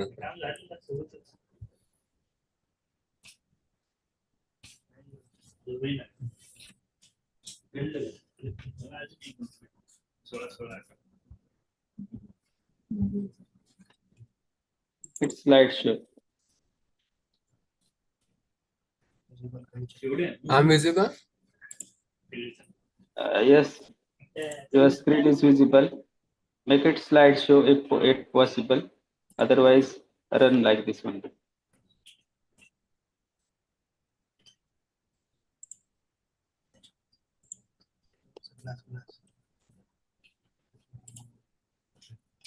One second, sir. Yeah. Is that I'm Okay. visible, sir? Yes, yes. So my name is Shivkumar Rajendra Neoskar. I'm doing PhD under the guidance of Adinath, Dr. Adinath Funde and Dr. Zarkar, Sandesh Zarkar, sir, from Pune University, Department of Physics.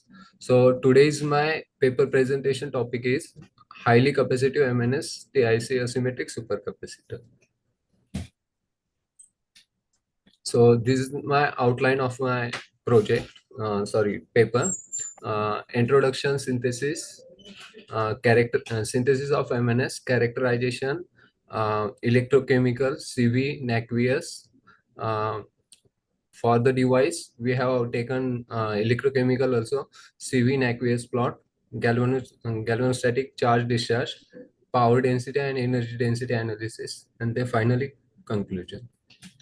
So introduction, magazines, we know that magazines are 2D material. They are from its max phase. It's consisting comes under the category of carbides and nitride, which consists of general formula Mn+1 AXN. We are using binary magazine TIC here. Transition metal chalcogenides. MNS basically comes in a category of chalcogenides family. So MNS and TIC, if we made a device, then it is electrochemically stable and having good electrical performance independently. It shows long cyclic stability and durability in the field of energy and power application. So energy storage, which consists of batteries and supercapacitor. So we are working on a supercapacitor. So types of supercapacitor: EDLC, Spudo, Habride. Means EDLC, which consists of electric double layer, Spudo, which consists of some electric double layer formation also, and some ion participates for intercalation. And Habride supercapacitor is purely means intercalate ion to the electrode and electrolyte interfaces. So this is my synthesis method of MNS nanoparticles. We have taken 2 beakers, Mn acetate for the 1 beaker, and another beaker is Na2S at 100 ml, both distilled water. Then we have heated it under 60 degrees Celsius. Further, it will be added, means Mn Na2S is poorly added to the Mn acetate solution. Then we maintain a pH and vary the temperature 80 degrees Celsius at a constant time for a half an hour, and then we added ammonia for the pH maintain 11. So some precipitation has got. So molar ratio we are give for this synthesis is 0.025 molar for manganese acetate and 0.075 molar for sodium sulfate. So after precipitation, washing we have done by using distilled water and IPA plus toluene, is 4:5 ratio. Then after that, centrifuge and dried under the IR, and then further it will be characterized as we see in XRD. So XRD, we have taken XRD for the confirmation of a sample which has cubic structure. So alpha MNS consists of a cubic structure with Sir, exactly matched. please conclude your session, sir. Please conclude. What? Tell me this just conclusion of your work, Just conclusion.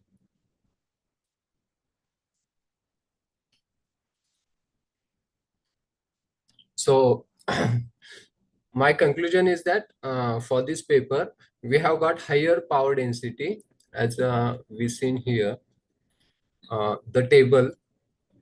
So we have got higher power density as well, higher specific capacitance, means 106,074.17 farad per gram, and its power density is 3499.20 watt per kg at 5 ampere per gram current rate. So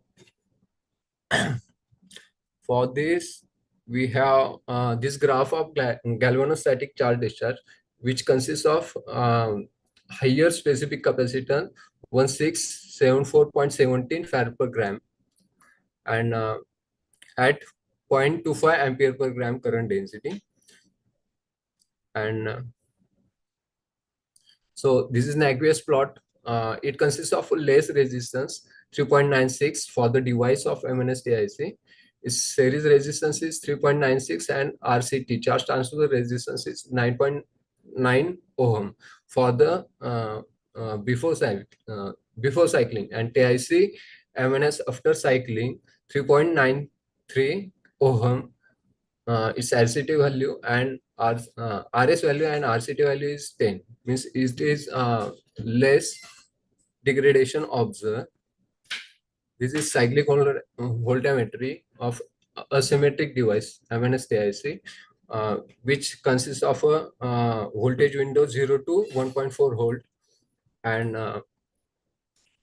as we see, current increases as increase in scan rate from 5 volt per second to up to 500 millivolt per second. As we see the reaction MNS and TIC cell, which is side electric double layer formation, MNS plus TIC plus LiCl consists of gives MNS chlorine at MNS side and lithium at TIC side.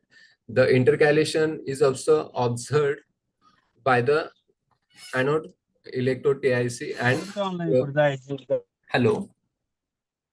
Time is over, please. What? Proceed fast. Time is over. Okay. Proceed fast. Okay.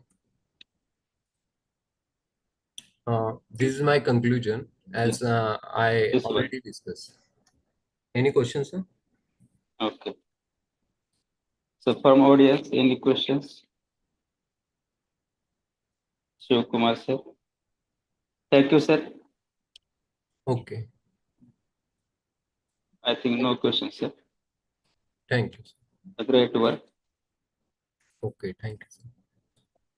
I announce the next name is Swapnil Giravle. Mr. Swapnil is there. Yes, sir. So let's share your PPT and start. I'm sharing my PPT. And okay, and that you should follow the time bound, sir. Is it visible to you? Yes, sir. Yeah, okay. Hello, good afternoon. My name is Swapnil Giravle. I'm a research scholar. I'm doing my PhD under the guidance of Dr. Anaga Pathak at Center for Energy Studies, Savitribai Phule, Pune University. Today's topic for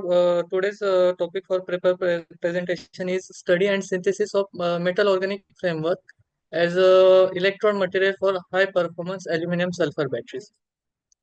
So the content for today's presentation is aluminum ion battery, overall overview for the aluminum ion battery, then metal organic frameworks, challenges that faces aluminum ion battery technology, synthesis and physical characterization of MOP 199, that is a metal organic framework, then application of the MOP 199 with aluminum battery, then electrochemical and cyclic voltammetric analysis, and cyclic performance for aluminum and MOP 199 full cell battery.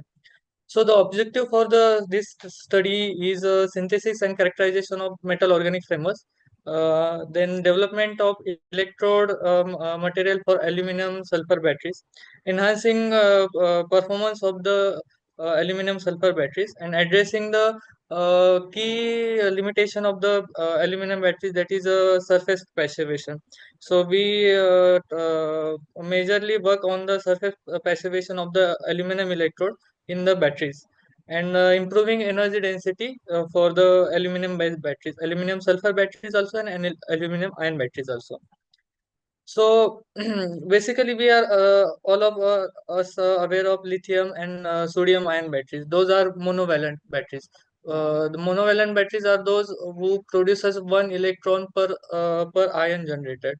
So there are certain multivalent ion batteries like sodium, zinc, aluminum, magnesium. Those metals produces multi electron per unit ion generated. So the major advantages with the multivalent ion batteries are they possesses higher theoretical capacity and higher energy density. So if you compare the aluminum with the lithium, so there are two types of capacities. One is a volumetric and another is a gravimetric. So the volumetric capacity for the aluminum anode is 8,000 milliampere per centimeter square, while lithium possesses 2,000 milliampere per centimeter cube. And if you consider the gravimetric capacity, so aluminum possesses 3,000 milliampere per gram capacity, as compared to lithium around 4,000 milliampere per gram. Aluminum is the material which is potential to compete with the lithium in a certain segment like fire safety and fire hazards. And if you consider the economical consideration, the aluminum is a very low cost material than the lithium. So the the another material is a metal organic frameworks. The metal organic frameworks compose of the organic linkers and metal nodes. Basically, the metal nodes are used to join the complex framework of the organic materials. So the metal organic frameworks possesses high specific area that is very useful in the useful property if you use the material in the battery segment. So they are having a higher porosity. The main advantages for the metal organic framework is that you can tune the structure of the material. So the amount of porosity that you are having you wanted, you can easily tune the structure with the use of proper organic linkers with the metal nodes. So as we already talked about the challenges of aluminum ion battery possesses, so the basic main challenges that aluminum batteries possesses till now is the electrolyte issue. There is no uh, proper electrolyte that designed for the aluminum battery. There are two types of electrolyte currently uses. One is organic, another is aqueous one. So both are in the corrosive. Both are electrolytes are in a corrosive manner. So the suitable electrolyte is a major factor in the battery. Second is a passivation layer. So aluminum is prone to form a passive alumina passivation layer, so that hinders the overall cell voltage and Hello. production of the aluminum ion battery, aluminum ions. Hello, Swapnil sir. Yes, sir. Just talk about your work. Okay. I just skip theory wrap part it up. So cooperative, and so conclude. MOP is synthesized by cooperative precipitation method. So precursors are cupric nitrate and benzene tricarboxylic acid. So there are physical characterization has been done. So in figure 1, that is the theoretical XRD pattern for the MOP 199, and figure 2 shows the actual experimental XRD pattern for the MOP. So the if you calculate the characterization peak is observed at theta with a plane 2 to 2. So crystalline size evaluated is about 29.2 by Debye-Scherrer equation, and the interplanar distance is 0.76 nanometer. The figures C shows the Raman spectra for the MOP 199, in which 179 centimeter inverse and 501 centimeter inverse correspond to CuO vibration. Then 1613 centimeter inverse correspond to C double bond C, and 1471 and 1545 centimeter inverse correspond to C double O. This is scanning SEM images for the same MOP 199. So the figure A shows the without anneal MOP 199. It is a kind of fibrous morphology it's showing. After annealing, the morphology kind of more improved, and it shows triclinical structure which resembles with the XRD pattern. So this is the XRD pattern and Raman spectra for unheated MOP 199.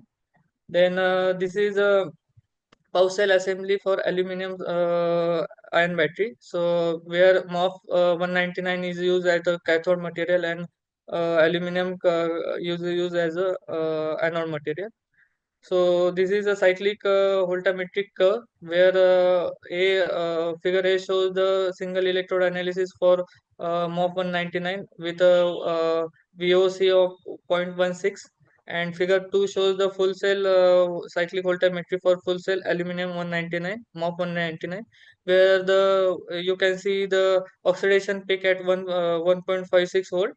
So, and the cyclic voltammetry is carried out between the voltage range of 0.4 to 2.1. So this is the aluminum electrode formation. So with our novel technique, we successfully inhibit the formation of the alumina on the aluminum electrode. So this is electrochemical impedance spectroscopy, where A and B figure shows Nyquist and Bode plot for pure MOP 199 in a solution of 0.5 molar AlSO4, and C and D shows the full cell electrochemical impedance spectroscopies for aluminum MOP 199. So, you can see the RS and RCT values for full cell is decreased by five times. The RS value for full cell is 2.68 ohm, and RCT value for the same is 4.10.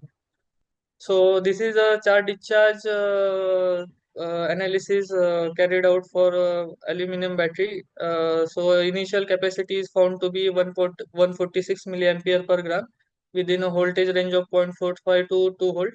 So the coulombic efficiency you can see is 72%, and the cyclic retention after 100 cycle we get a cyclic retention of 96.5%.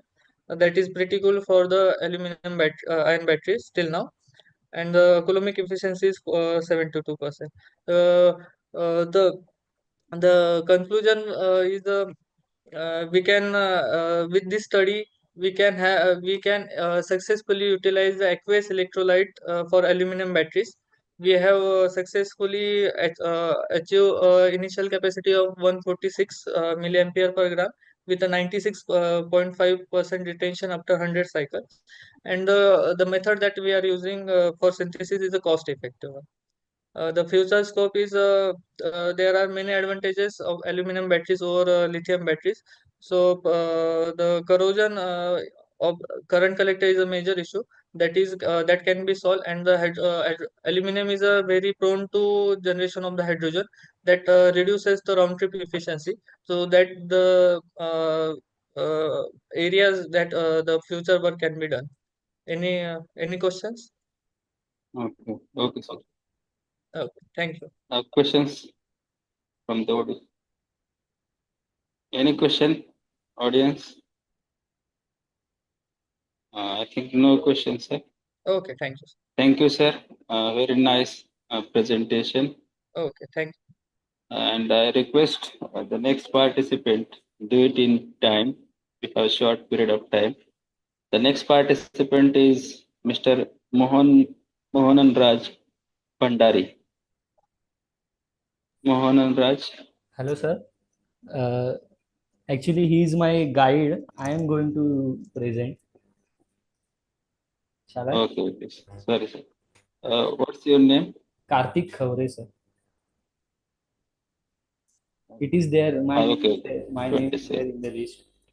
Yes, yes, sir. Yes, yes. Sir. Sir, try to finish earlier and directly go to the conclusion, I think. Yes, yes. Is it visible, Avoid, sir? it is showing. Visible, sir. Sir, so my name is Karthik Khavre. Hello, अरे आपका presentation show कर रहा है, उसको ये करो, बंद करो. क्या क्या क्या शो हो रहा है sir? Visible, sir, visible. Synthesis of trimetallic acid by hydrolysis. Yes, sir. My okay, poster, I think. Poster. Poster. I prepared poster. Okay, okay. No. My topic is synthesis of trimaltic acid by base hydrolysis. Basically, trimaltic acid is a benzene ring with having 3 carboxylic acid groups position at 1, 2, and 4, and its molecular weight is 0.14 gram. It's a crystalline solid. The importance of this trimaltic acid is it is having 3 carboxylic group. It is a very versatile in many industries. Mainly it is used as a plasticizers. Its derivatives are like esters and amides are used in dye formation, and it is also used in medical field for coating of capsules, and so the main focus of this study is to simplify the process of this synthesis of trimaltic acid. Previous reported synthesis are much energy consumes more energy and very cost effective. So I tried by synthesizing it by base catalysis. I performed synthesis by hydrolyzing trimaltic anhydride with sodium hydroxide with distilled water, and the reaction mixture was heated with continuous stirring, and after stirring we acidify it by 2 normal HCl, and it is kept in ice bath for crystallization. After crystallization, it is filtered by Wortmann filter vapor in Buckner funnel, and we have done its characterization by using XRD, FTIR, HPLC, LCMS, and etc. First, we have done XRD. Can we see XRD graph? Here are the carboxylic peaks we can see, which confirms the presence of the acidic group that we want. Then we confirm its purity by HPLC, which was 98%. Further, we have done LCMS for confirming the product we got is trimaltic acid only. We got the peaks for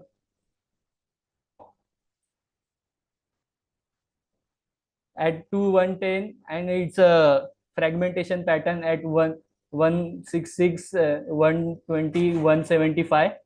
So we confirm that our product synthesized is trimaltic acid only. And further, we have done XRD for it, which matches the standard data of trimaltic acid. So we confirm that the product synthesized was trimaltic acid. Further, the research in progress. I have to do some applications, but here are some applications that it is used as I said earlier. It is used as plasticizers, as it stables the polymer. It is used as lubricant. As I said earlier, it is used in pharmaceutical sector for coating of capsules, and it is also its esters are used in dye applications, and also it is used in dental adhesive for fillings. So the conclusion of my research, my work is that I have successfully synthesized the trimaltic acid by much easier way, with cheaper chemicals and easy reaction conditions, and percentage purity I got by HPLC was very high. That's it. Okay. Any- Thank you, Karthik. Hello, sir. One question, please. Yes, sir. Question. Okay, Uh, Sir, please go to the reaction scheme of your trimetallic acid. Yeah, you have shown that you have used the anhydride, and you are showing that acid is generated and sodium chloride you have shown in that reaction scheme. Yes, Where yes, it come from, sodium chloride? Sir, it's a You are using sodium hydroxide only, yeah? yes. So how sodium chloride will come over there? And this anhydride is a reversible reaction. We can make acid to anhydride, anhydride to acid. It is a commonly known reaction. And how will you prepare that anhydride? Do you know that how will you prepare that anhydride? Is there any reaction scheme with you or something like that? No, sir. I got chemical directly. No, but it is a very simple reaction. Yes. Only Yes, sir. NaOH addition and ring opening. Yes. And you are showing the wrong byproduct, that sodium chloride. It is not a sodium chloride. Yeah. You will get a water molecule and this one sodium hydroxide, sodium salt of this acid. And when you add it regenerate, we are using HCl, then we will form the sodium chloride. Yeah. Yes. But you added HCl to normal HCl. Yes. Yeah, As used. what is the synthetic scheme of that anhydride? It is a very important to know that, because it's a very simple reaction, opening an anhydride to acid. Yeah. Okay, sir. Karthik, so you should write the mechanism in next presentation. Okay, Whenever sir. you do. I will note that. I will do it. Okay, thank you. Okay. Any question? Further question? No questions. So let's I invite Miss Akshita Yes, Khadpe good afternoon, sir. from chemistry Good section. afternoon. Okay. Once Karthik, Mr. please leave Karthik share. unshare the screen. Stop. Is it? Hello? Hello? Not yet. Karthik, sir, stop sharing your screen. Stop share. Is it now? Okay. Yeah. Thank you, sir. Shraddha ma'am, I hope my can start. screen is visible. Yes, sir. It is visible, ma'am. Yes. Yes. Yeah. Good afternoon, everyone. Ma'am, try to conclude Yes, earlier. sure, sir. Sure, sir. Good afternoon, everyone. Myself, Akshata Ajay Khadbe. I will be presenting my research work on facile synthesis of zirconium duped zinc oxide nanoparticle by microwave assisted technique. I'm doing this research under the guidance of Dr. Amit Varare and Dr. Lahu Arjun Gude. I'll take you through my research work. So zirconium duped zinc oxide nanoparticle are successfully synthesized by using the microwave assisted technique, which is a rapid energy efficient method for producing nanomaterial.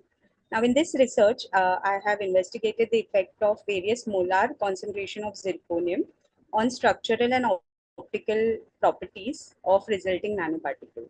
The synthesis process utilized zinc acetate zirconium nitrate as a precursor with microwave irradiation facilitating nanoparticles formation at room temperature.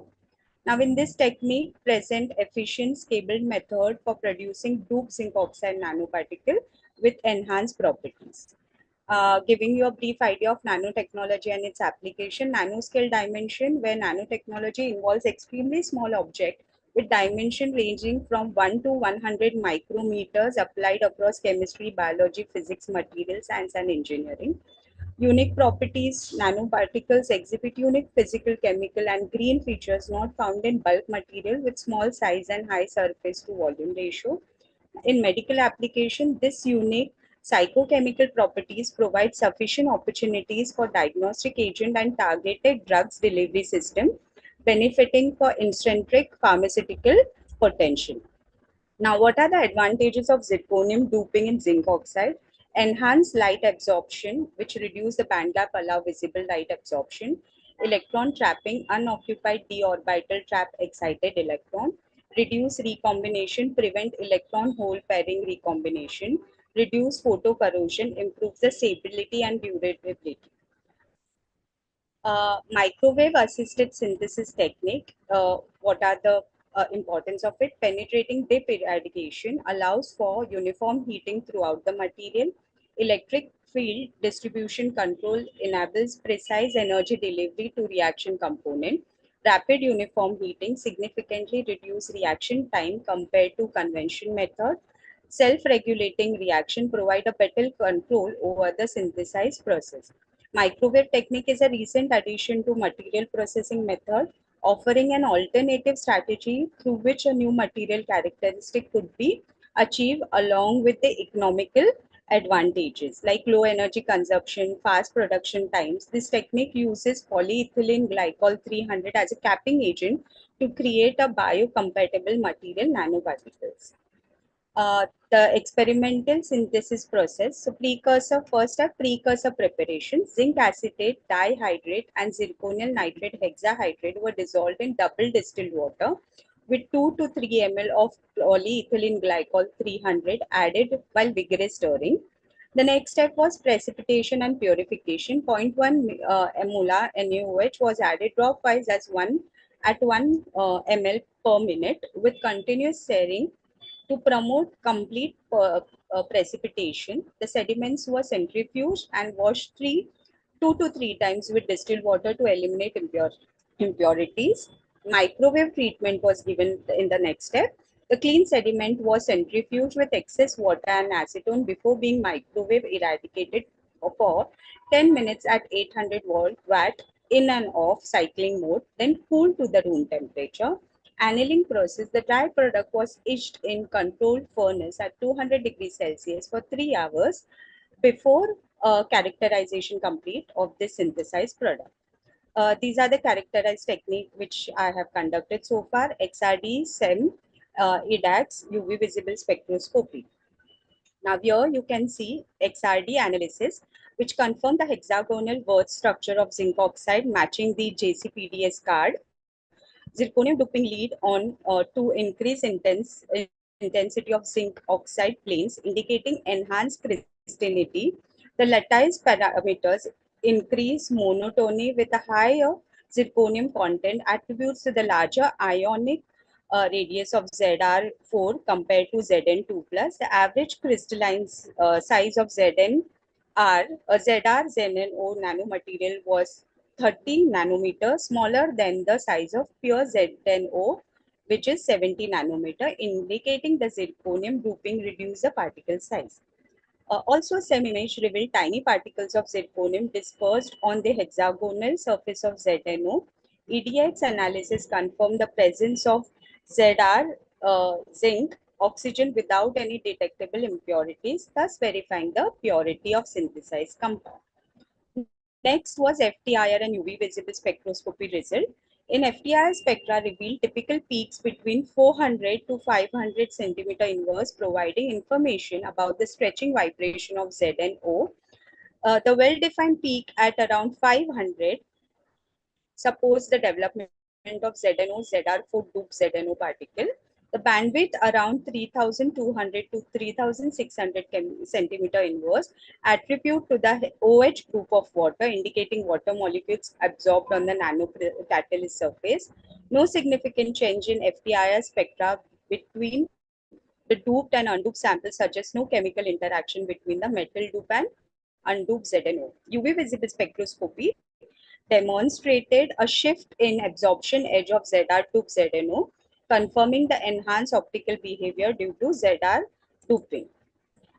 Conclusion and the further application: successful synthesis, simple and effective microwave assisted technique of ZR-ZnO particle. Potential application: photocatalyst, solar energy conversion, optoelectronic device. For structural property, uniform incorporation of Zr into ZnO lattice with crystalline nature. Enhanced optical behavior, shift in absorption edges confirmed by UV spectrometry. Now, the research successfully demonstrated the advantages of microwave assisted synthesis, allowing for the rapid energy efficient production of nanoparticles with uniform properties by adjusting the microwave power and the irradiation time. The nanoparticles with advantageous structural, morphological, and optical attributes were achieved. The synthesized ZR-ZnO nanoparticle shows promise for large-scale application due to their cost-effectiveness, ease of synthesis, and improved performance. Further research is recommended to investigate the functional properties of these nanoparticles in specific technological field. Thank you. Okay, thank you, madam. Participant, any question?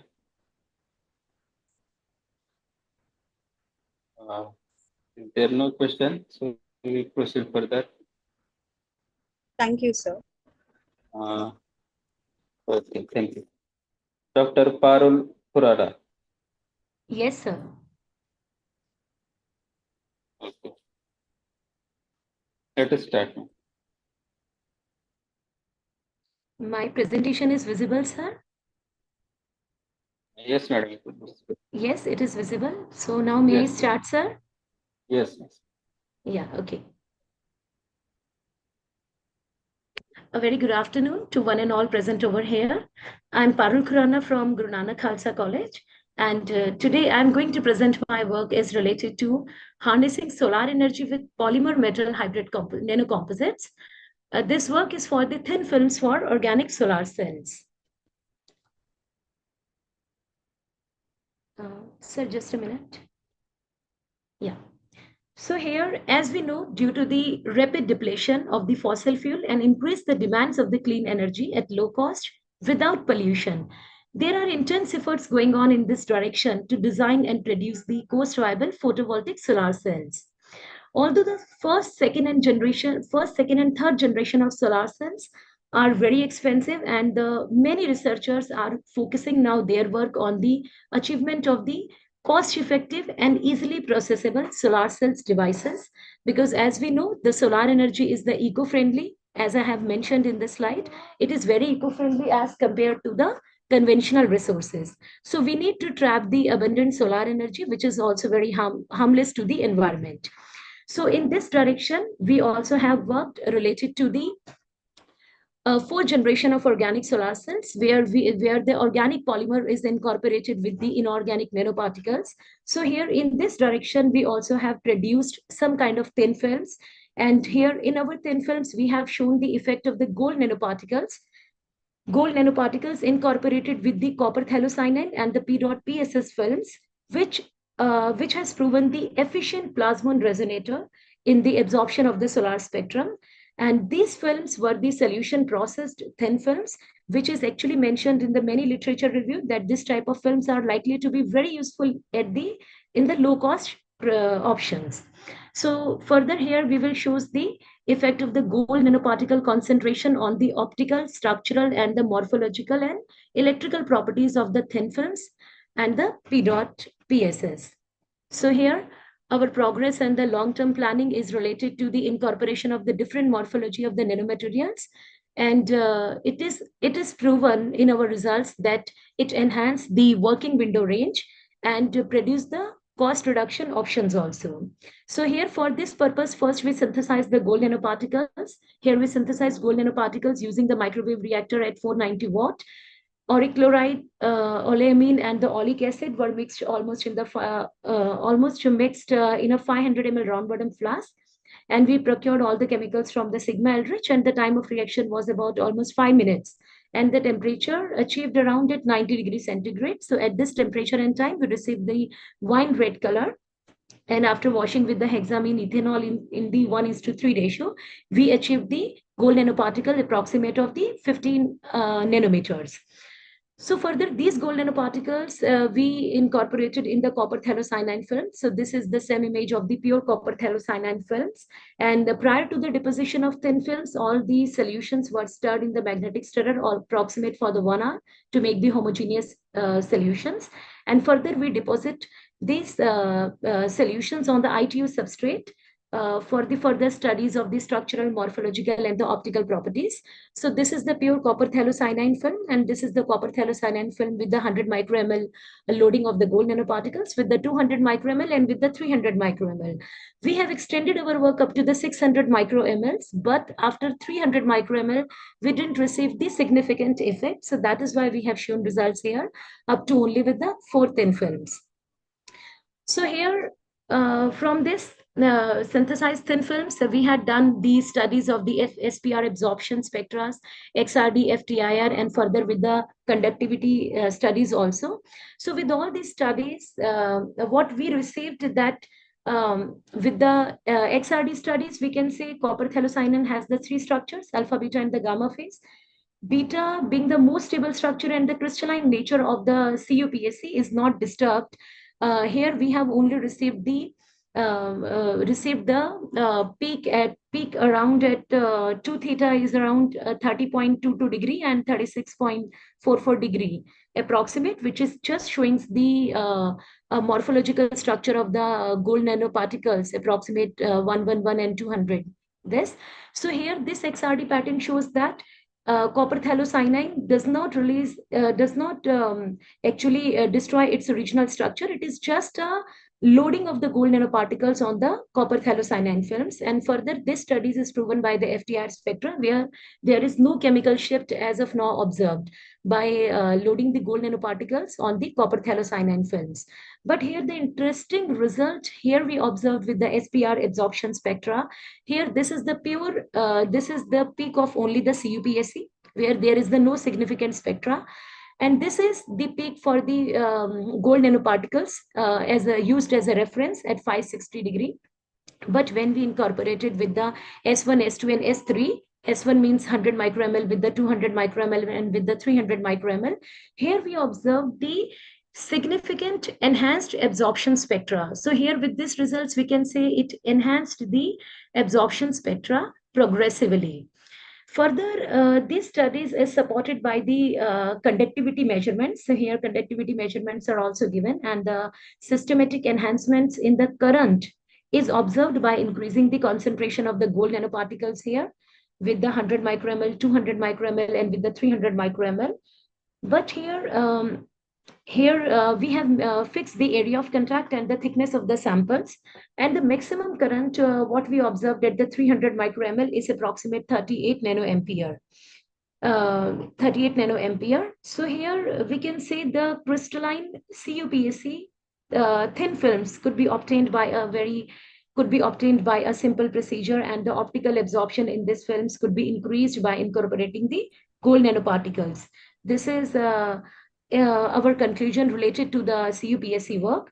And in short, again, we can say here we fabricated the solution processed copper thiocyanide films approximate of the 500 nanometer thickness, and gold nanoparticles do not chemically alter the films, but the optical and electrical properties of the films are found to be enhanced upon the concentration of the gold nanoparticles. Here, the next work we had done with the different morphology of the materials. Here, this time we have chosen the P dot PSS, and we have chosen the three different morphology of the gold nanoparticles. Here, the previous work is only with the gold nanoparticles, but this time along with the gold nanoparticles, we have chosen the rod as well as the composite material also. Here again, we can see these are the three different patterns for the P dot PSS. These are the films only with the gold nanoparticles, films with the gold nanorods, and films with the composite materials. So here again, with the absorption studies, we can see there is the no absorption pattern on the P dot PSS, and this is the absorption peak for the gold nanoparticles. But when we incorporate these gold nanoparticles with the P dot PSS, here it shows the significant enhancement in the absorption here. And this type of the same pattern of the absorption observed in the gold nanorods, but surprisingly, we got the best results in the nanocomposites, where it shows the absorption not only in the UV or UV region, it extended up to the 1200, means up to the near IR or IR region, that absorption patterns. So with all these studies, we have concluded that we have demonstrated a very simple combination between the conducting polymers and with the nanomaterials. And with the nanomaterials, which shows a very unique optical behavior, combining the plasmonic and the electrochromic responses. And significantly in this case, very less quantity of the gold nanoparticles was consumed. And UV spectra of the thin films shows a very broader peak. So here we can say the absorption not only extended, but has a very progressive and uniform. So here we can say the working window range can be enhanced by using such type of materials. So I must thank, because of the lack of timing, I have compiled my PPT very fast. So I must thank and acknowledge to all the funding bodies and my own co-workers and collaborators. So thank you very much. Okay, thank you, ma'am. Nice presentation. Audience, if you have any question, please ask it. Any question? Okay. If not, we proceed further. Thank you, ma'am. Thank you, sir. Now, I announce the next participant, Dr. Abhimanyu Yadav. Abhimanyu, sir. Yeah, good afternoon, sir. Can you hear me? Excuse me, sir, my presentation is still on screen? Yes, please. Yes, madam. If you Yes, can stop okay, the just a minute, sir. Yeah, thank you very much, sir. Thank you, everyone. I request Abhimanyu, sir. Surely, sir. Yes. But now only 30 minutes are remain. Oh, okay, sir. Okay, sir. And 9 to 10 participants are there. So, Surely, I will complete my presentation time. So very good afternoon, everyone. I'm Dr. Abhimanyu Yadav, and my title for the presentation is condensation of melonitrile and aid over hydrogen based. These are the content of my presentation. Abhimanyu, sir. Yes, sir. I'm directly coming, sir. I'll complete within time. No, Hello. Two voices are there. Two voices are there. Okay, just. I think you join with two devices. Yes. Just a minute.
Hello, hello, sir.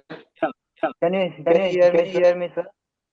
Yes, yes, yes, yes, yes, yes. Okay, okay, sir.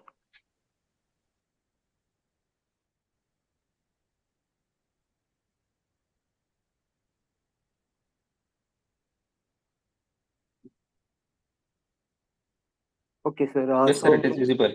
Yeah, the title for my presentation is Novenzel condensation of malonitrile and benzaldehyde over hydroxide-based catalyst.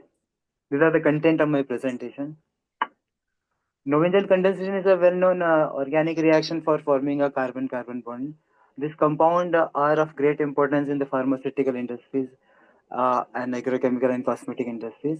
The reaction can be catalyzed by homogeneous as well as heterogeneous catalysts. Homogeneous catalysts are having some limitations such as being corrosive in nature and difficulty in separation. Therefore, a large number of there is a shift from homogeneous to heterogeneous catalysts. However, there are certain challenges in the present technology of heterogeneous catalyzed Novenzel condensation, such as they require highest reaction condition, high catalyst cost, stability of the catalyst, and the environmental concern. And to overcome this, we have developed a new hydroxide-based catalyst for the Novenzel condensation reaction. Hydroxide are basically anionic clays which are having two-dimensional structure. These are the low-cost, environment-friendly, solid-based catalysts. This can be synthesized by industrial waste such as red mud. They have a advantage such as a large surface area, and we can tune their properties as per our requirement. We have developed the copper, magnesium, aluminum hydroxide catalyst with the percentage of copper 5, magnesium 62, and aluminum 33 using co-precipitation technique. For this, we have taken the aqueous solution of the metal salts and mixed in the mixture of sodium carbonate and NaOH. The resultant slurry was aged for 3 hours for 60 degree, followed by drying and calcination at 600 degree for 5 hours. We have comprehensively characterized the catalyst. These are the SEM images of the catalyst and SEM index analysis of the catalyst. Over there, we can see that the metal composition is as per our requirement, and the surface morphology can be seen from the SEM image. The catalyst is quite porous in nature. It can be seen from the SEM images. Further, we have done the FTIR analysis of the catalyst. The bands at this 3400 and this at 1600 correspond to OH stretching and OH bending. Beside, there is a bands for carbonate stretching, and then metal oxygen bonds at the fingerprint region can be seen here. We also characterize the catalyst by X-ray diffraction technique, and we can see here that peaks at 36.9, 42, 62 degree to theta values. These are characteristics peak of hydroxide materials. So this clearly demonstrates that catalyst is having the hydroxide based structure. We have further done the XPS analysis of the catalyst, and presence of copper, magnesium, and aluminum can be well seen from the XPS data. And we have used this catalyst for the Novenzel condensation reaction. The reaction conditions were so that we have taken 20 mole percent of the catalyst. The reactant were mixed, malonitrile and benzaldehyde were mixed in ethanol for 60 minutes, and the progress of the reaction was monitored on TLC. The product formed were analyzed by proton NMR. This is the representative NMR spectrum of the product, which has been confirmed with the literature value. Further, this is the effect of temperature. So we have studied the effect of temperature on the Novenzel condensation from room temperature till 80 degrees centigrade, and we found that optimized temperature was 80 degree. Over there, using 20 mole percent of catalyst, we got the highest yield of the product, 95%. Further, we have screened the various solvent for this reaction, and we have found that reaction can take place without solvent. However, the yield were fairly low, and in ethanol, we got the highest yield, 95%. Water 80, water we got 70%. Therefore, ethanol was chosen as the solvent for rest all reactions. Then these are the we have extended the scope of the reaction to various reactants.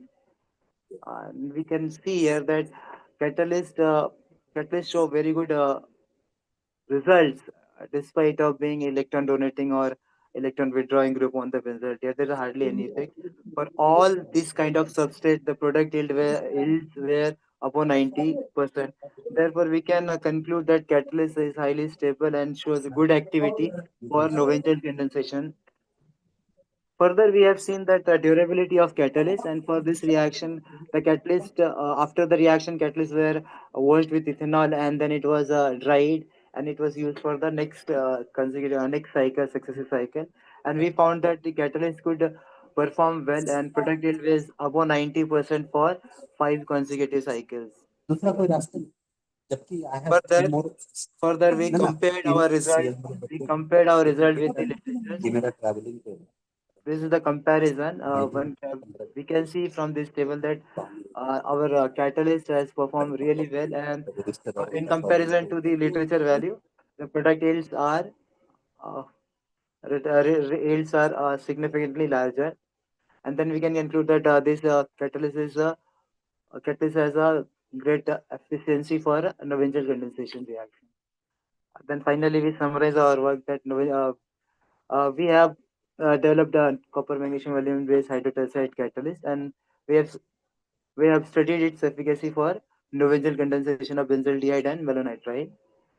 The optimized conditions were so that catalyst loading was 20 mole percent, temperature 80 degrees centigrade. Ethanol was a solvent for these reactions. We have thoroughly characterized the catalyst using various analytical techniques, and we found an excellent performance of catalyst for a variety of the reactant. Yield were above 90%, and catalyst was quite stable under the reaction conditions. And thank you very much. Thank you, Abhimanyu, sir. Hello. You have finished within time. Yes, Hello. sir. Sir, there is one question for the Yadav sir. Please, sir. What is the basic Yes, sir. requirement of the novel condensation, and whether this catalyst is recyclable and your loading says 20%? Sir, yes, sir. This is I have already shown the recyclability. The catalyst was Okay. quite stable for 5 cycles. Okay, now I think your next question was what is condition? Now, sir, novel condensation can be carried out under either acidic condition or basic conditions. The catalyst can be acid or base, or our catalysts have both dual centers. So this catalyst really functioned well, and we have already What is the compared. basic requirement of the two reagents? In the two reagents, you have to do a aldol One is condensation and I think nominal condensation. no. So are you asking of Novengel or aldol? Yeah, difference Novengel. between aldol Aldehyde and and acid groups. Sir, we require this active methylene group, and this, I think this you are require active methylene group and aldehyde. This is what. Okay. Yeah. Sure. This is what you are Thank you. asking, sir. Abhimanyu, sir, Yeah. have you published? Nice one. Okay. Abhimanyu, sir, Yeah. have you published? No, sir. We are in the process. Okay, nice work, sir. Yeah. Thank you. Thank you very much. Okay, thank you, sir. Next participant is Miss Neha Bhatkar. And I request all the participants, only 20 minutes are left. So only 3 or 4 slides you can show and focus on your that main work.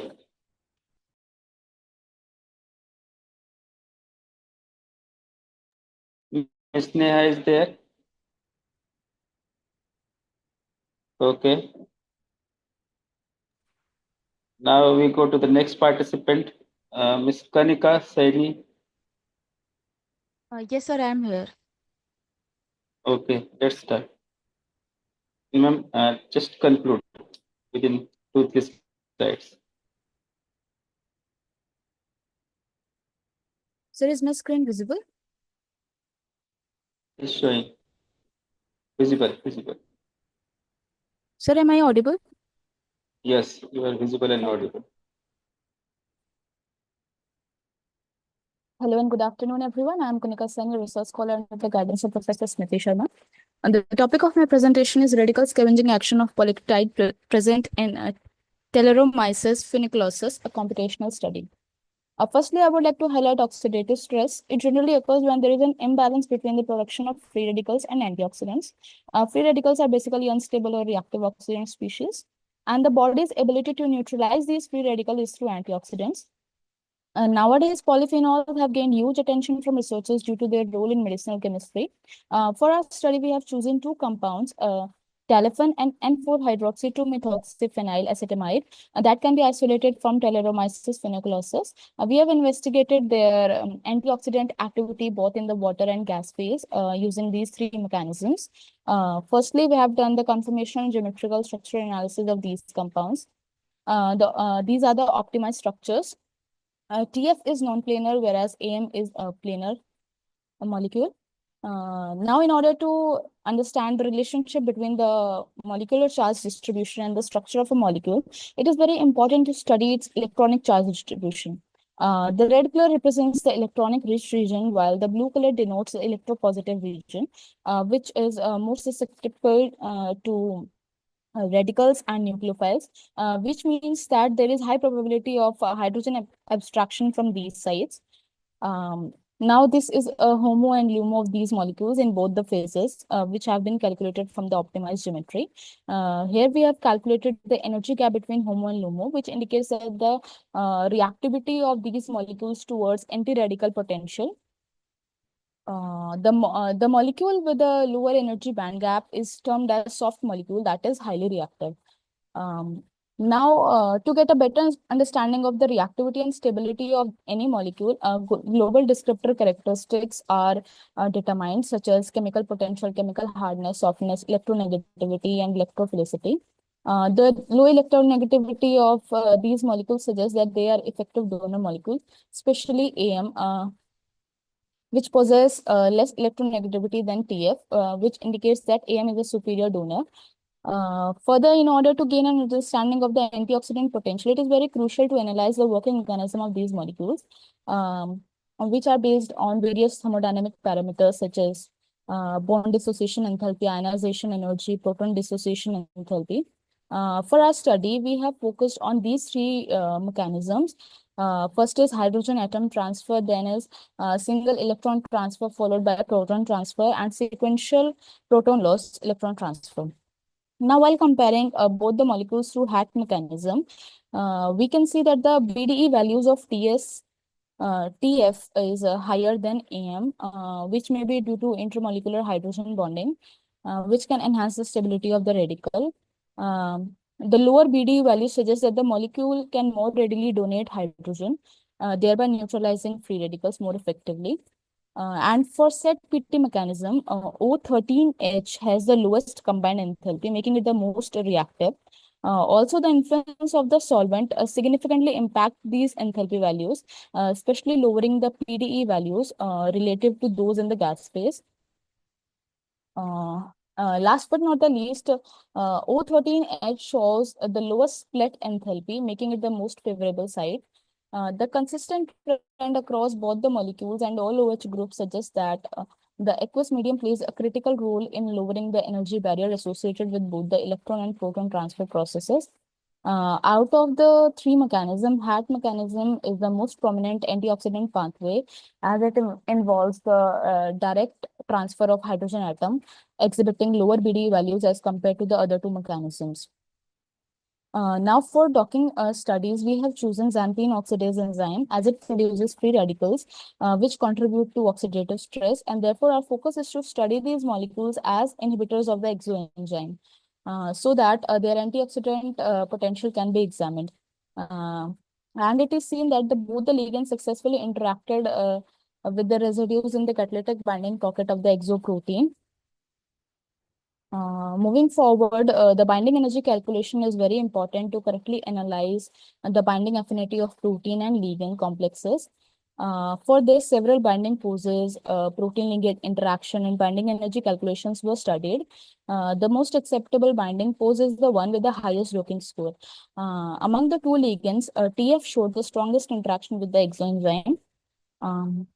And further, to identify the drug-like properties of both the molecules, The pharmacokinetic and pharmacological parameters were evaluated. These are the scores of various descriptors. By concluding, I would like to say that in this research, we have conducted a detailed study of the antioxidant potential of the two molecules AM and TF. The comprehensive examination of conformational geometrical structures, homolumo, orbital distribution, global descriptors were all done using DFT calculations. And the docking study signified the strong inhibitory activity of the TF ligand. The ADMET studies highlighted the stable nature of both the molecules. Further, conducting a comprehensive analysis of these natural products helps in identifying derivatives with enhanced potency and durability. And currently, efforts are underway to find solution to problem in the drug design development. That's all from my side. Thank you. Thank you, Panikana. A very nice presentation and nice work. Thank you so much. Participant, if you have any question. Shara sir, any question? Okay. Now I would Sir, like my to. presentation is remaining. My name wasn't called. Okay, what is your number? My number is 30. Gayatri, okay, yes. Oh, 33. Okay, Sir, ma'am. my Okay. We my have a page. lot of presentation. Sir, listen.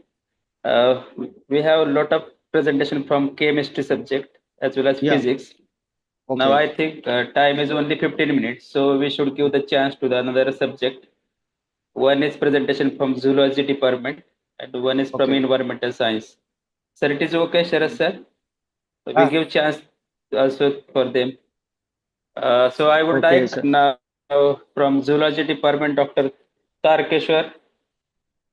Dr. Tarkeshwar is there. Dr. Tarkeshwar. Okay, from environmental science, Gayatri Oak. Yes, sir, I'll present screen. Okay, Sir, ma'am, good sure. And it's finished within 5 minutes. Yes, sir. Okay, Yes, sir. sir. I'll Say it, sir.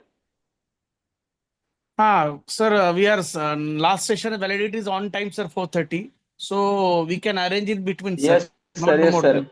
Yes, sir. Okay, thank you, sir. Welcome. Only 2 or 3 presentation now we taken. Okay. Okay, sir.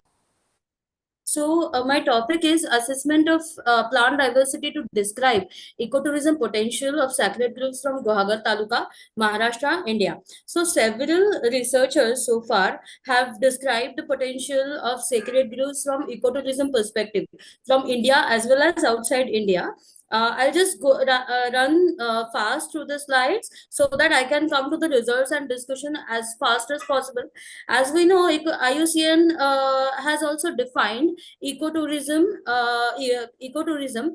as environmentally responsible tourism, which also includes the benefit of the local populations and also includes the conservation of the local nature and habitats there.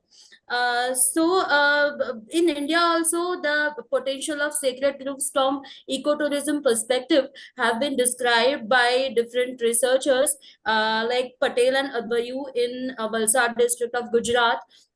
Then they have described it in Meghalaya. So such kind of researches have been done. For this study, 3 sacred groves from Guhagar Taluka of Ratnagiri district of Maharashtra were selected. And they are comparatively small as compared to the different sacred groves from other areas like Northeast, etc. They are smaller in size, but still their plant diversity was assessed by seasonal visits. 10 by 10 meter quadrants were laid randomly for trees, 5 meter by 5 meter quadrants for shrubs, and herbs were studied in randomly laid quadrants of 1 meter by 1 meter. And the identification of the plants were done using flora of Maharashtra, which are the authentic source for identification of the flora. So cultural significance is also important when we think of these sacred groves. So modern sacred groves, there is a masculine deity known as Bhanoba, and it is known to protect the village. And there are some small rituals that are performed there by the families in the village. Chikli sacred groves is different. It has got some old cremation grounds and old tombs as well. These are of the ancestors of families and priests in the village. And Patpanahari sacred grove has a feminine deity, Manai, and another deity, Mahalakshmi. Both are feminine deities. These deities are believed to protect the village lands, and it is believed that they look after the well-being of the villages. So, in this study, in the field visits, 80 species of flowering plants belonging to 52 families were recorded. 35 species of trees, 14 species of climbers, 6 species of shrubs, 24 species of herbs were recorded. And what is the most important, and which will also attract researchers, the wildlife enthusiasts, is the presence of endemic and IUCN listed plants. So Garcinia indica, which is very commonly found in Konkan belt or the overall coastal belt of India, and is commonly used in food preparations along the Western Ghats. But it is endemic to Western Ghats, and it was found in one of the sacred groups. Saraka Ashoka is listed as a vulnerable species, and has a great medicinal importance, and was located in the sacred grove of Madan. Presence of this species is very much important from the conservation perspective, as well as the it will attract the tourists, the wildlife enthusiasts, and the researchers as well. Curculica algiardus is also highly medicinally important and a threatened species. Smithsonia straminia is an orchid that is found in the month, maybe by the end of summer, we can say by end of May, it was recorded, and it has been recorded as endangered by the IUCN criteria, so far it is the only record from Guhaga Taluka. It was recorded from Patpanhale Sacred Grove. Mamia, and also there are Ma'am, some species like Mamia hello. sujica, which is not found in other private lands. Sign of mammals we can see. They were also recorded, like porcupine droppings, leopard droppings. So all these things can attract tourists, but one has to also note that these sacred groves have these kind of species, a responsible tourism, which includes community-based management, is also required. So these are some photographs. Lepidognathus lutea is also critically endangered and was found in one of the sacred groves. This is Smithsonia straminia. These are the evidences of porcupine and leopard. This is the bibliography, and I would stop my presentation. Okay. Thank you, madam. Thank you, madam. I Dr. have Tarkeshwar is there? Dr. Tarkeshwar? No? Rajendra Kumar? Dr. Rajendra Kumar from ECE department.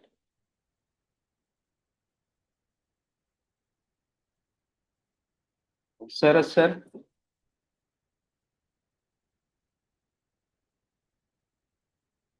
Yes, sir. Can I start, sir? You want to? Yes, yes. Sir, conclude within 2 minutes or 2 minutes. Share 1 minute, sir. Or only. We have only.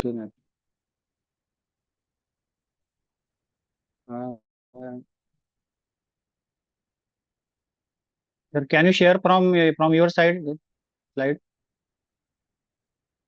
documents? 1 minute. Share.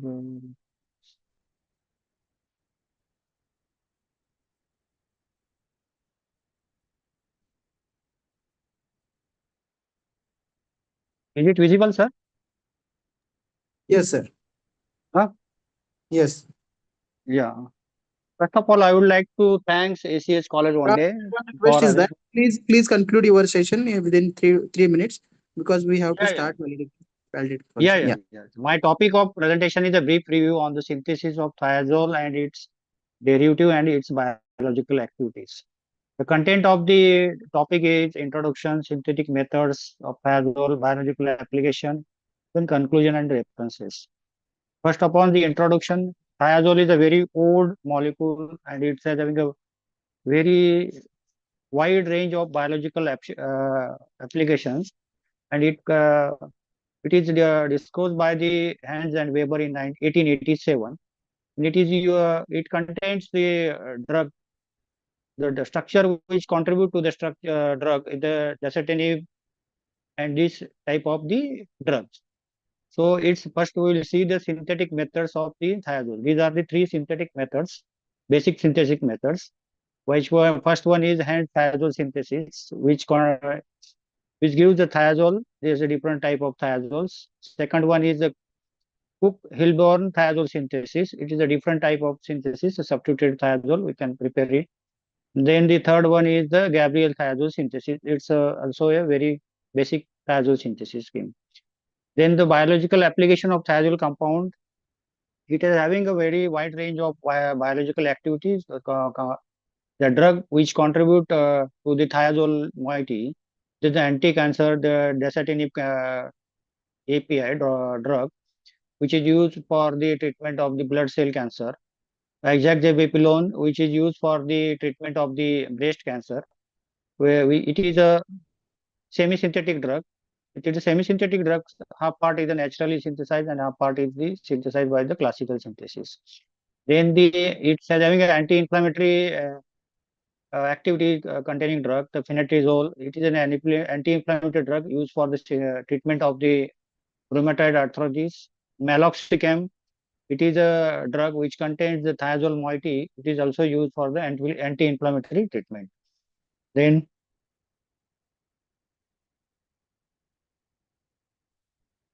the antiviral activity compound is the ritonavir. It is also used to treat the HIV immunodeficiency virus treatment. And there are some APIs which are used for the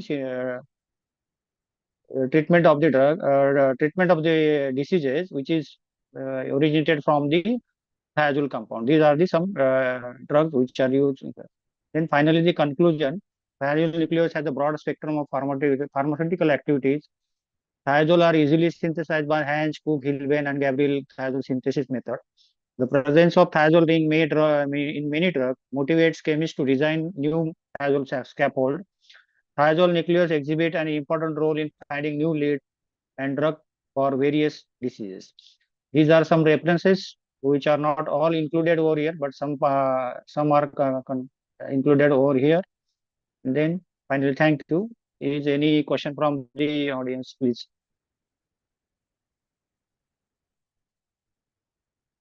Hello. Hello. Hello. Nice, sir. Any question from our audience? So I think now time is over for presentation. So Okay, sir. now we can stop here. Remaining presentations, only 3 or 4 presentations are left, but they don't worry, they will get certificate of presentation because time constraint we can't able to take their presentation. Now we stop here and we join with the same link for the next session, that is valedictory section.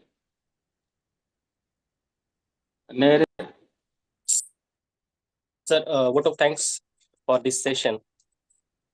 Okay, I request Lakshman Parat sir, coordinator of this conference, to propose vote of thanks. Okay. Good evening, one and all present over here. It is such an honor for me to get an opportunity to thank you all, the participants and chairperson in this paper presentation session.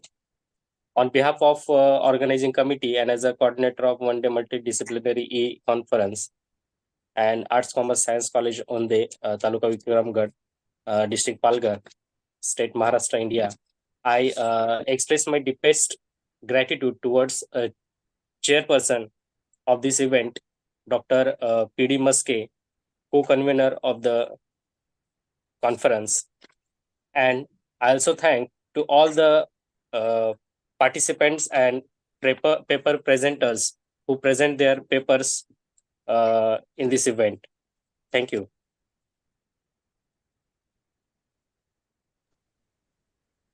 Thank you so much, Parag sir, for giving the vote of thanks of this session. Now proceed for the last session. It is validatory function. So I request to Professor Rohini Borse, madam, please take charge of the sessions, madam, for validatory function.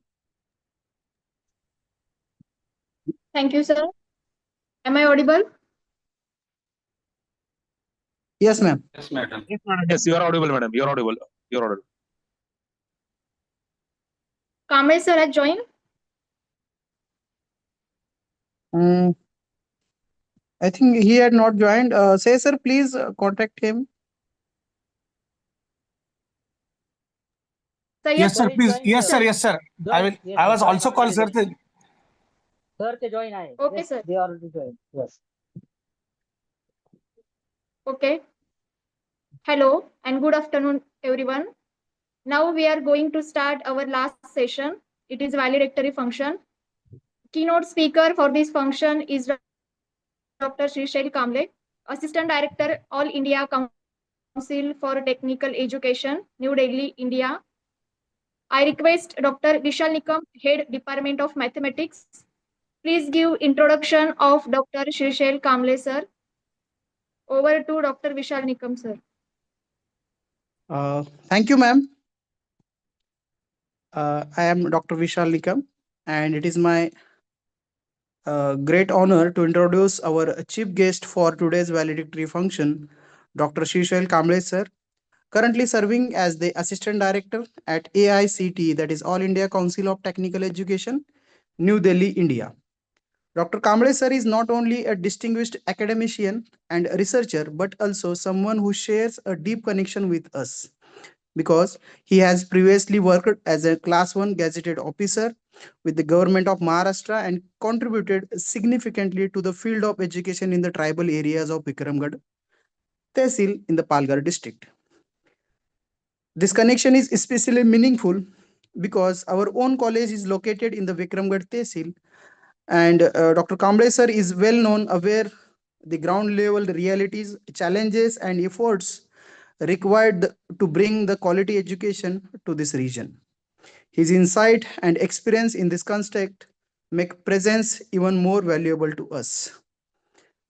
Dr. Kamble sir is a life member of several renowned professional organizations, including the Indian Society for Technical Education, that is ISTE, the International Society for Research and Development, ISRD, and is a young associate of the Maharashtra Academy of Sciences.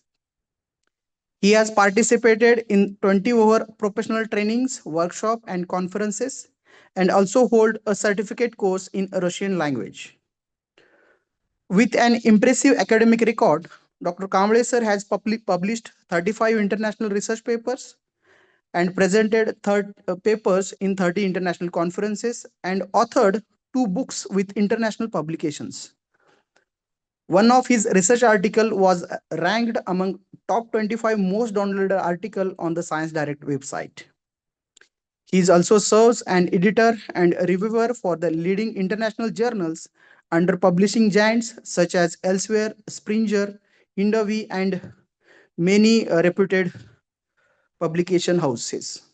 We are truly privileged to have with us today a scholar, a visionary, and someone who understands our regional challenges deeply. Now I invite Dr. Shrishel Kamble sir to address this gathering with these valuable thoughts. Thank you. Thank you, ma'am. Thank you, sir. Now I request Dr. Shrishel Kamble, sir, to take the charge of this session, sir, as a keynote speaker. Over to Kamlesh sir. Thank you, madam. Hope I'm audible. Kindly confirm. Am I audible? Yes, sir. Yes, Yes. sir. Yes, sir. Yes, sir. Yes. Uh, Thank you, first of all, Dr. Vishal Nikam, for brief introduction about myself in some somewhat grandeur way. I also thanks SAS College on day to allow me to be part of this national conference. I thank convener of today's conference and IQSC coordinator of SAS College Onde to invite me to be a chief guest of valedictory function. So today, what I have decided is to discuss on the interdisciplinary pathways in which we can go for a sustainable future. If you don't mind, can I control slides from my side? Can I share slides from my side? Yes, sir. Yes, sir. Yes. Okay. Let me share the slides from my side. Yes. Hope my slides are visible now. So as I was suggesting, today we are here to talk about interdisciplinary pathways in which we can go for sustainable future. To begin with our discussion, we have to know what is meant by sustainability. And I think in today's workshop conference, you might have already been introduced with this concept of sustainability. It is nothing but an ability of our current generation in which we can meet our current needs without harming, without compromising the ability of our future generations to meet their needs. This sustainability can be applied to various aspects of life. Uh, Generally, you may have heard this term of sustainability in terms of energy, food, agriculture, waste management, and even for urban development, for a lifestyle, sustainable energy source, sustainable agriculture. These terms you might have heard. For example, in case of renewable energy, if we go with energy sources like solar and wind power, we can minimize the carbon footprint that is leading to greenhouse gas emission, that is leading to destruction of our mother earth. And by relying on these renewable energy sources, we can create, you can say, a sustainable future for our upcoming generations. Similarly, in uh, agricultural ways, we do follow number of sustainable practices like crop rotation, so that uh, soil health can be maintained. Organic farming is also nowadays in quite a discussion. Moreover, to be precise with the sustainability, we can say it emphasizes the importance for social equity and community well-being. By following these sustainable practices, we can ensure that every part, every person of a social system is of equal stature, and the community can live in harmony, can live in peace. So this sustainability, it generally stands on three pillars. These three pillars are very much important for ensuring that the future is a sustainable one. So we have to consider an economic aspect of a particular system, a social impact by implementing that particular system, and at the last, we have to consider the environmental factors that can be laid down with that application of system. So if we are considering these three different factors, environmental, social, and economic, we can ensure that a system can be a sustainable one. It can ensure that there is no harm for our future generations, and we can hand over a healthy lifestyle, a healthy ecosystem to our upcoming generations. United Nations recently had released Sustainable Development Goals. Already you might have heard about these SDGs, Sustainable Development Goals. There are 17 interconnected goals, which generally talk about eradication of poverty, protection of planet, and overall prosperity by year 2030. There are totally 17 goals. Out of these, key goals that can be identified, they are 4. Goal number 1 deals with poverty. Goal number 2 deals with zero hunger. Goal number 3 deals with good health. And number 5, it deals with quality education. Now, since we being the part of academia, most of us being the part of academia, we can start looking into quality education aspect. This quality education aspect later on, since these are interconnected goals, later on can result into ensuring a good health of someone, ensuring eradication of hunger, and ultimately it can lead to eradication of poverty. So being from academic background, being an academician, we should focus on quality education.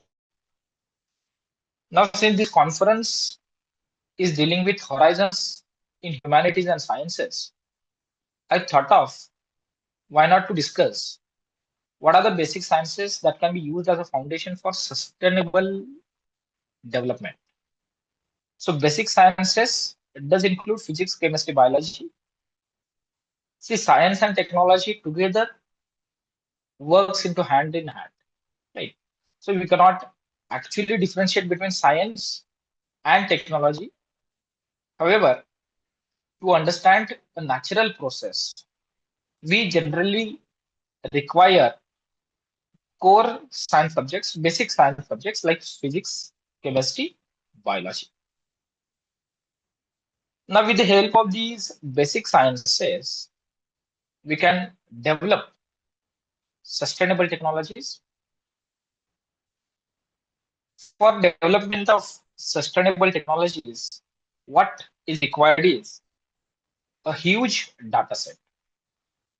Because with the recent developments in science and technology, we are at the emerging era. We are at the forefront of artificial intelligence.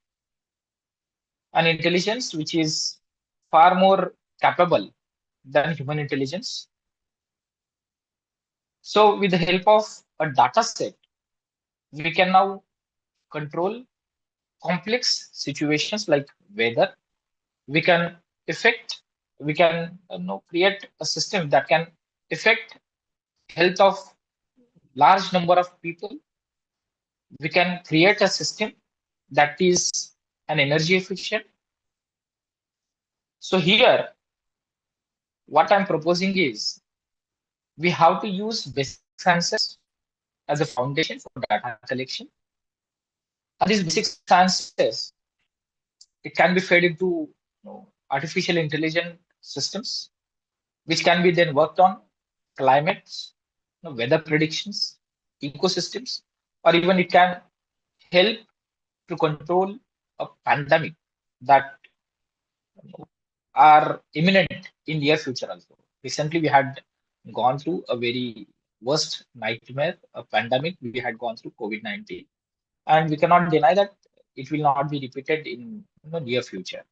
So with the help of AI as a tool, artificial intelligence as a tool, we can we can develop a model, we can develop some solution to these pandemics and endemics also.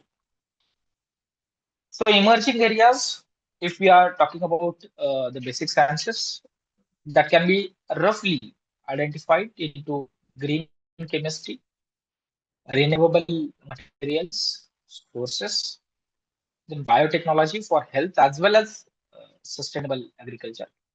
And since I am relating these basic sciences with the AI, I'm considering quantum computing as one of the efficient way for uh, developing a solution for sustainability.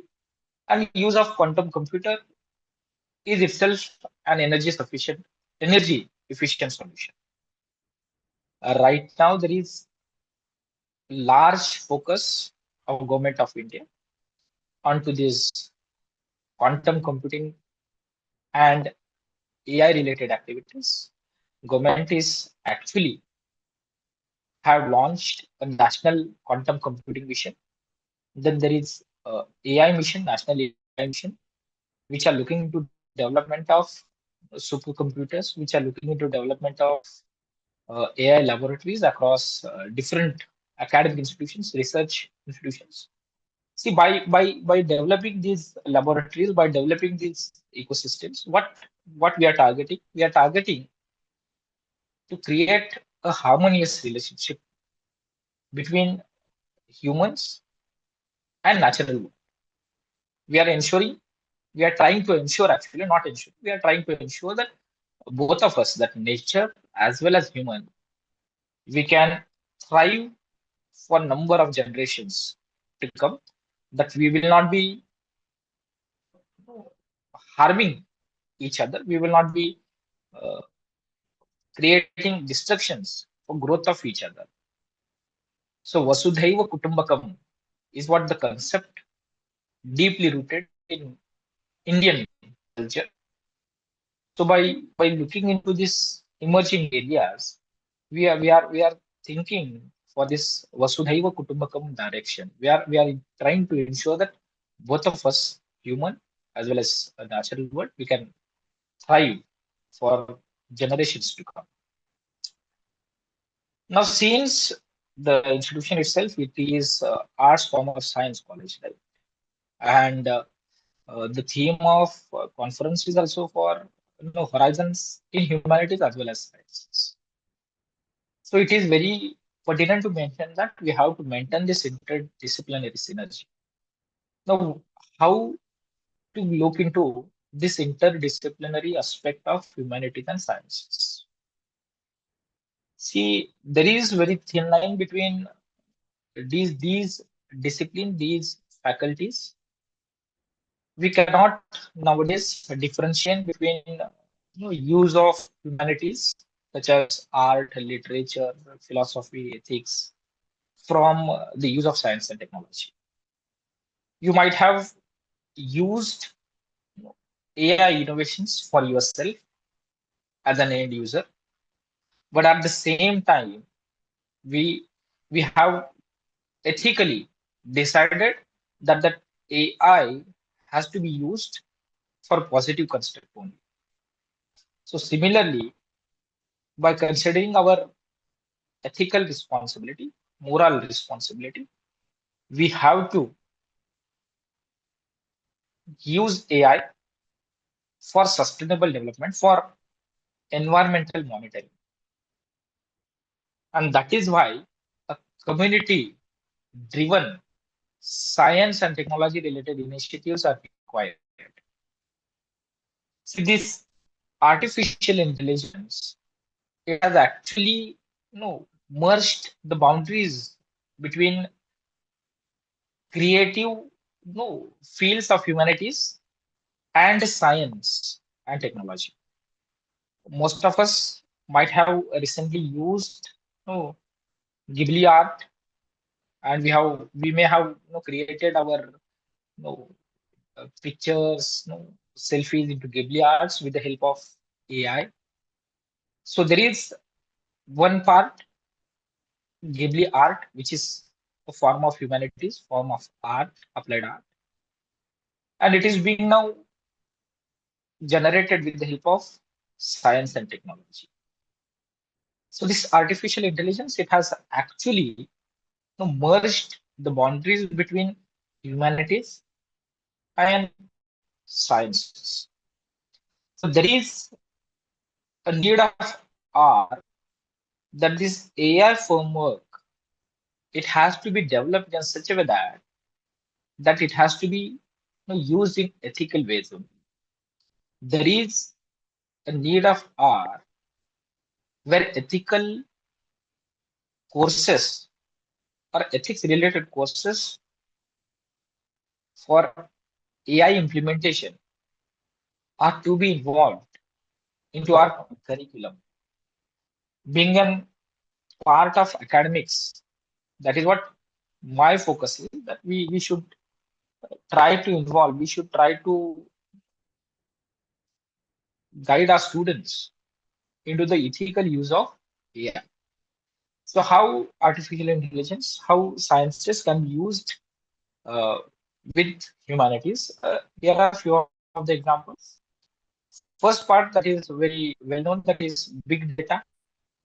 A huge chunk of data is required for any artificial intelligent system to work, because they do go with number of algorithms, number of processes with the help of large data sets.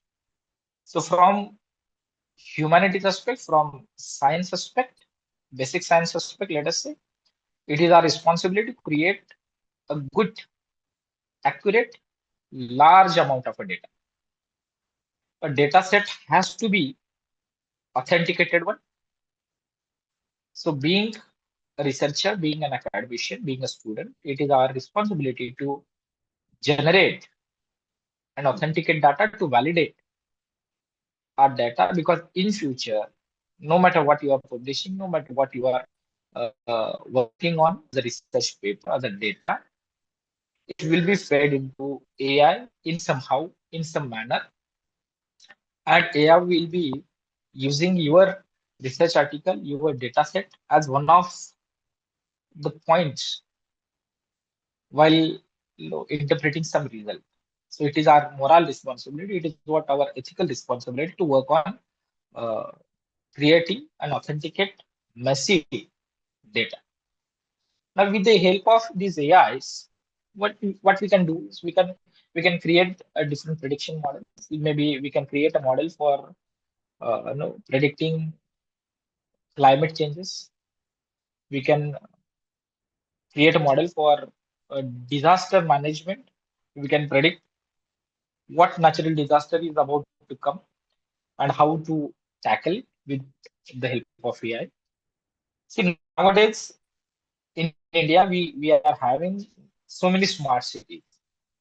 And I'm very happy to say that these smart cities are actually using a data generated by AIs to design transportation systems which are energy efficient, which can reduce the carbon footprint, which can reduce the greenhouse gas emission, thereby reducing the global warming.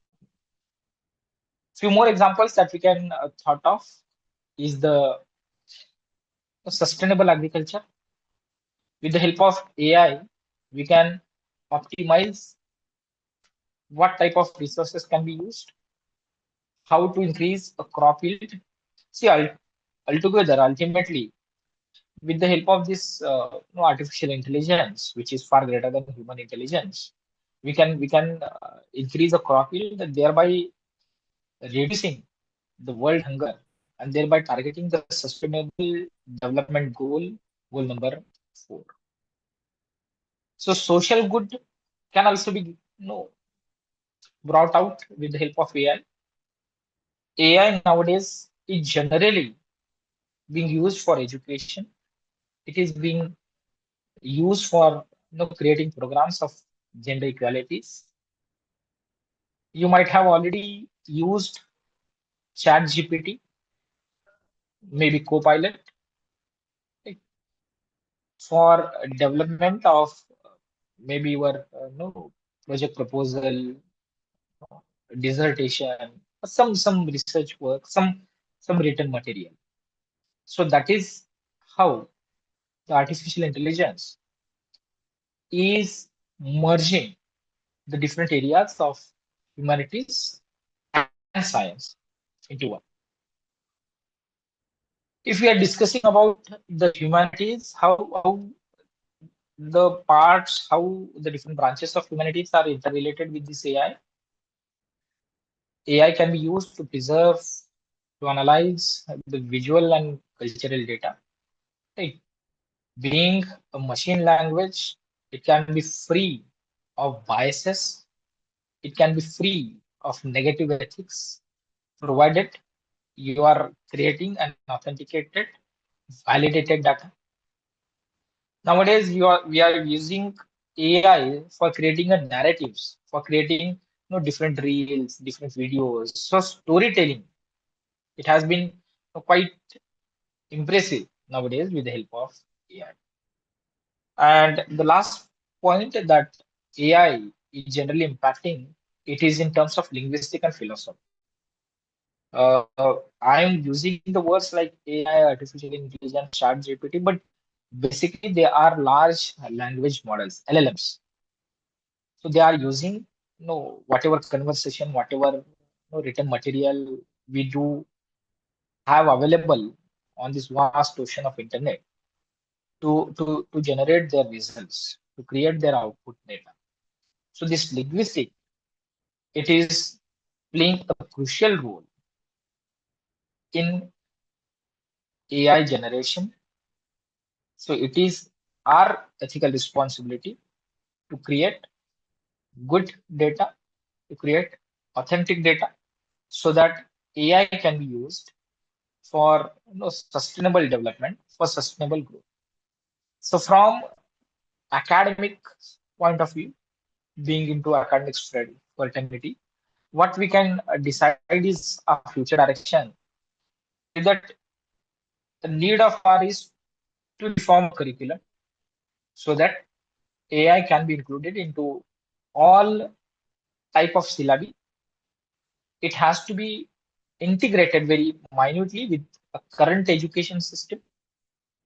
So being a teacher, being a researcher, it is our responsibility to educate our students on recent developments of AI, recent developments in technology era, recent developments into quantum computing.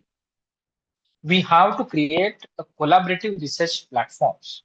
Now, when I'm saying a collaborative research platform, I'm insisting on a platform which is free of these subject boundaries. So biology, when merged with engineering, it becomes bioengineering. Art mixed with a technology becomes the Ghibli art. So AI, when mixed with large language models, basic is language, basic is written material. When technology is mixed with humanities, we are getting this beautiful result. So collaborative research platforms where there are no boundaries between subjects, sciences, different branches of humanities. It is what are needed to develop in our educational institutions. And for that, we can leverage a technology which can lead to our overall inclusive growth. And AI and human collaboration, it has to be used for development of sustainable goals, sustainable solutions, and that has to be a scalable. See, AI, it can be used for positive as well as for negative works, but it is our responsibility, it is our moral responsibility, it is what our ethical duty to use it for sustainable development only. And as I said earlier, the two different aspects of knowledge, humanities and science branches, they have to converge. And there is a need of our to think about holistic education. If you look into National Education Policy 2020, one of the mandate of NEP 2020 is overall holistic growth of students. A need of holistic education has been clearly defined in NEP 2020. So we have to think into a direction where curriculum can be defined. It has to be reformed. AI or recent technological innovations has to be integrated no matter what, whether you are from, let us say, arts background, maybe from history background, maybe from science, physics background, chemistry background, you have to include some part of AI, how AI works, how it can be used to your allied fields into your curriculum reforms. Most of participants today, they may be part of some board of studies. They can influence curriculum development in some way. So it is my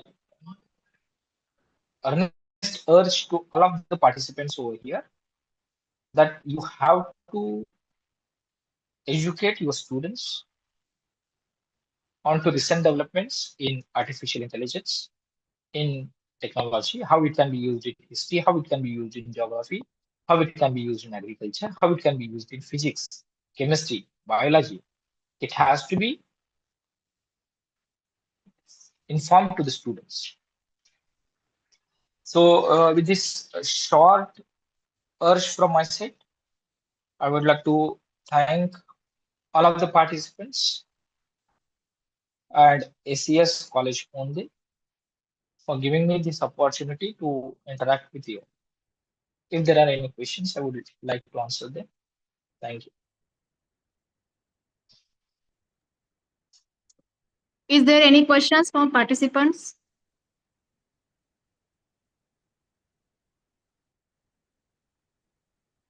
Okay. I think no questions. Thank you, you, sir. ma'am. Thank you for allowing me to interact with the participants and to present my view. I once again thanks Principal ACS College Hyundai, convener of this conference, and IQAC coordinator for offering me this opportunity to present my views to this esteemed panel of researchers and academicians. Thank you very much. Thank you, sir, for your informative session on sustainable development. Thank you so much. Now, participants' feedback is there. I request participants, please give your feedback about this conference.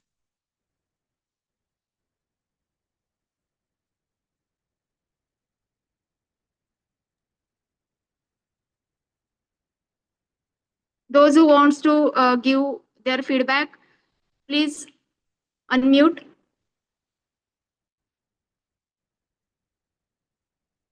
Yes, ma'am. May I? Yes, ma'am. Yes, ma'am. Yeah. Thank Shivani, you. ma'am. Welcome, ma'am. Yes. Thank you so much for the opportunity to convey my feedback.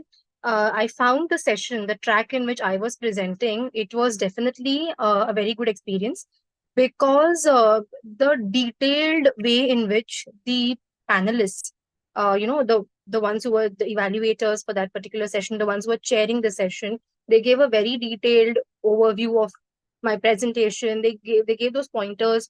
They spoke about the pros and cons of my research. They spoke about the future implications. So I was really impressed by the way they gave a detailed input. First of all, it wasn't just as if please complete your presentation and okay, thank you. It wasn't like that. Both the chairpersons for track 4 were definitely very, very helpful. Apart from that, all the other, the opening session which was there and now also the valedictory session given by sir, definitely very informative. And this is not something we will get to hear by simply going online. It's not going to be available by just reading a few research papers. These are some insights, certain visionary inputs that we may not otherwise get unless we get a chance to interact with dignitaries of this caliber. So thank you so much, everyone, Syed sir and everybody who has worked very hard for this conference. And all the best to you all, and congratulations to everyone. Thank you so much. Thank you so much, ma'am, for your valuable feedback. Is there anyone from participants to give feedback about this conference? Feedback should not be for the validatory function, but it should be the oral feedback. You can give the feedback of the first session also, second also, third also, or the fourth also. Hello, my name is Akshita, Okay, and I I think think the session Akshata was very, very good. Shinaya. Can you hear me?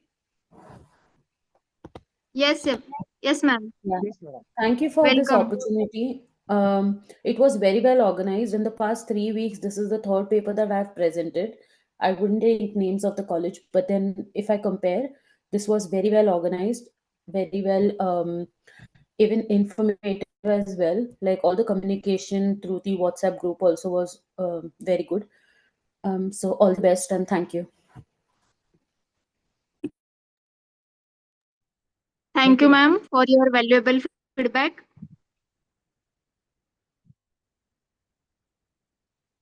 Anybody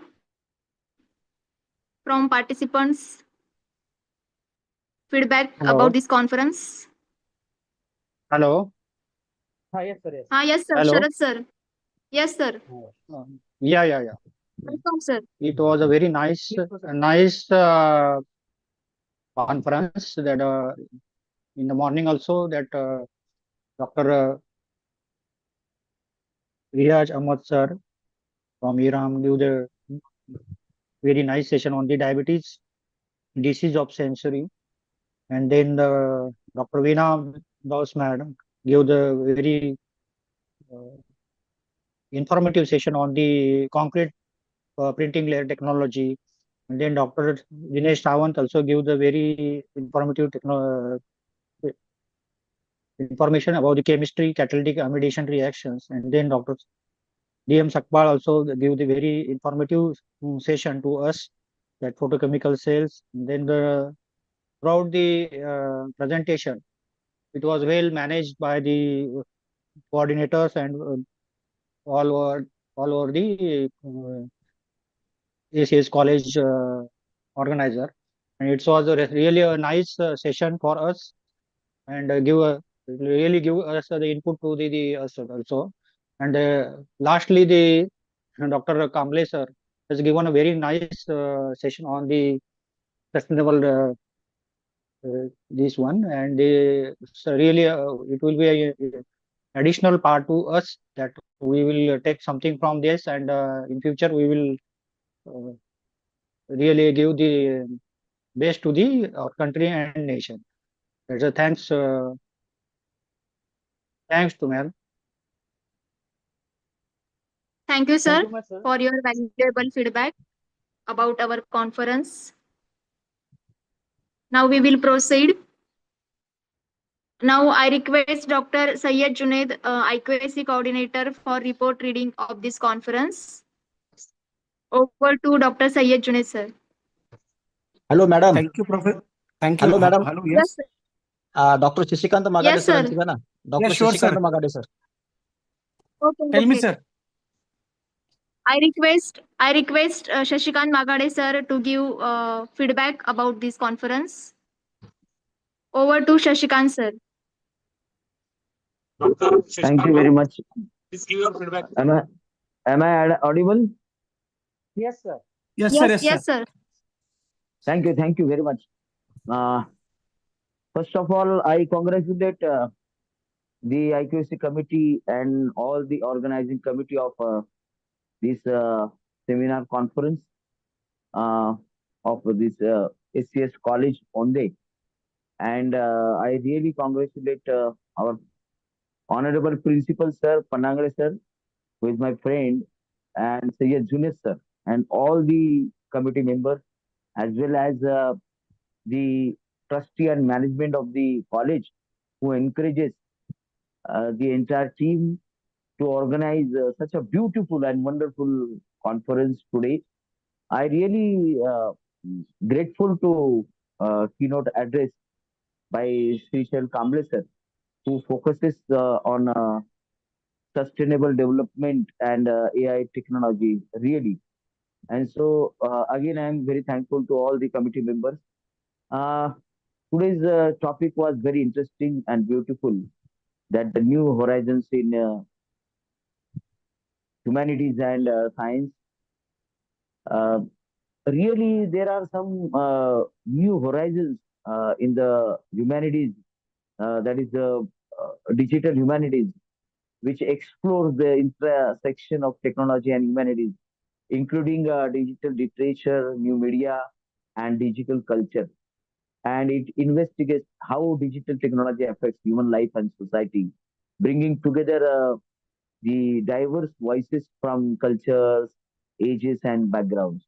Also, we have focused today the interdisciplinary research and humanities and science also are increasingly intersecting with other disciplines like science, technology, engineering, and mathematics. This intersection really rise to new areas of study as such as environmental humanities, bioethics, and science and technology. Really, today we found the global perspective from this conference and new horizons in humanities. It also involves exploring the global perspective and experiences, including the non-Western cultures, languages, and spaces, virtual spaces, and the new forms of expression. Humanities are being applied to understand and address pressing contemporary issues such as climate change, social justice, and human rights, as well as there are various journals and conferences that provide a platform for research to share their work on new horizons in humanities. And so I really thankful to the committee. There are some potential areas, that is the impact of the digital technology on language and expression, analyzing the changing nature of art, beauty, and knowledge in the digital age. And the Srishal Kamble sir, Srishal Kamble sir focuses on investigating the role of artificial intelligence. It was fantabulous presentation, and in the creative industries and digital humanities. I want to add one more horizon in the interdisciplinary approach, that is the data science.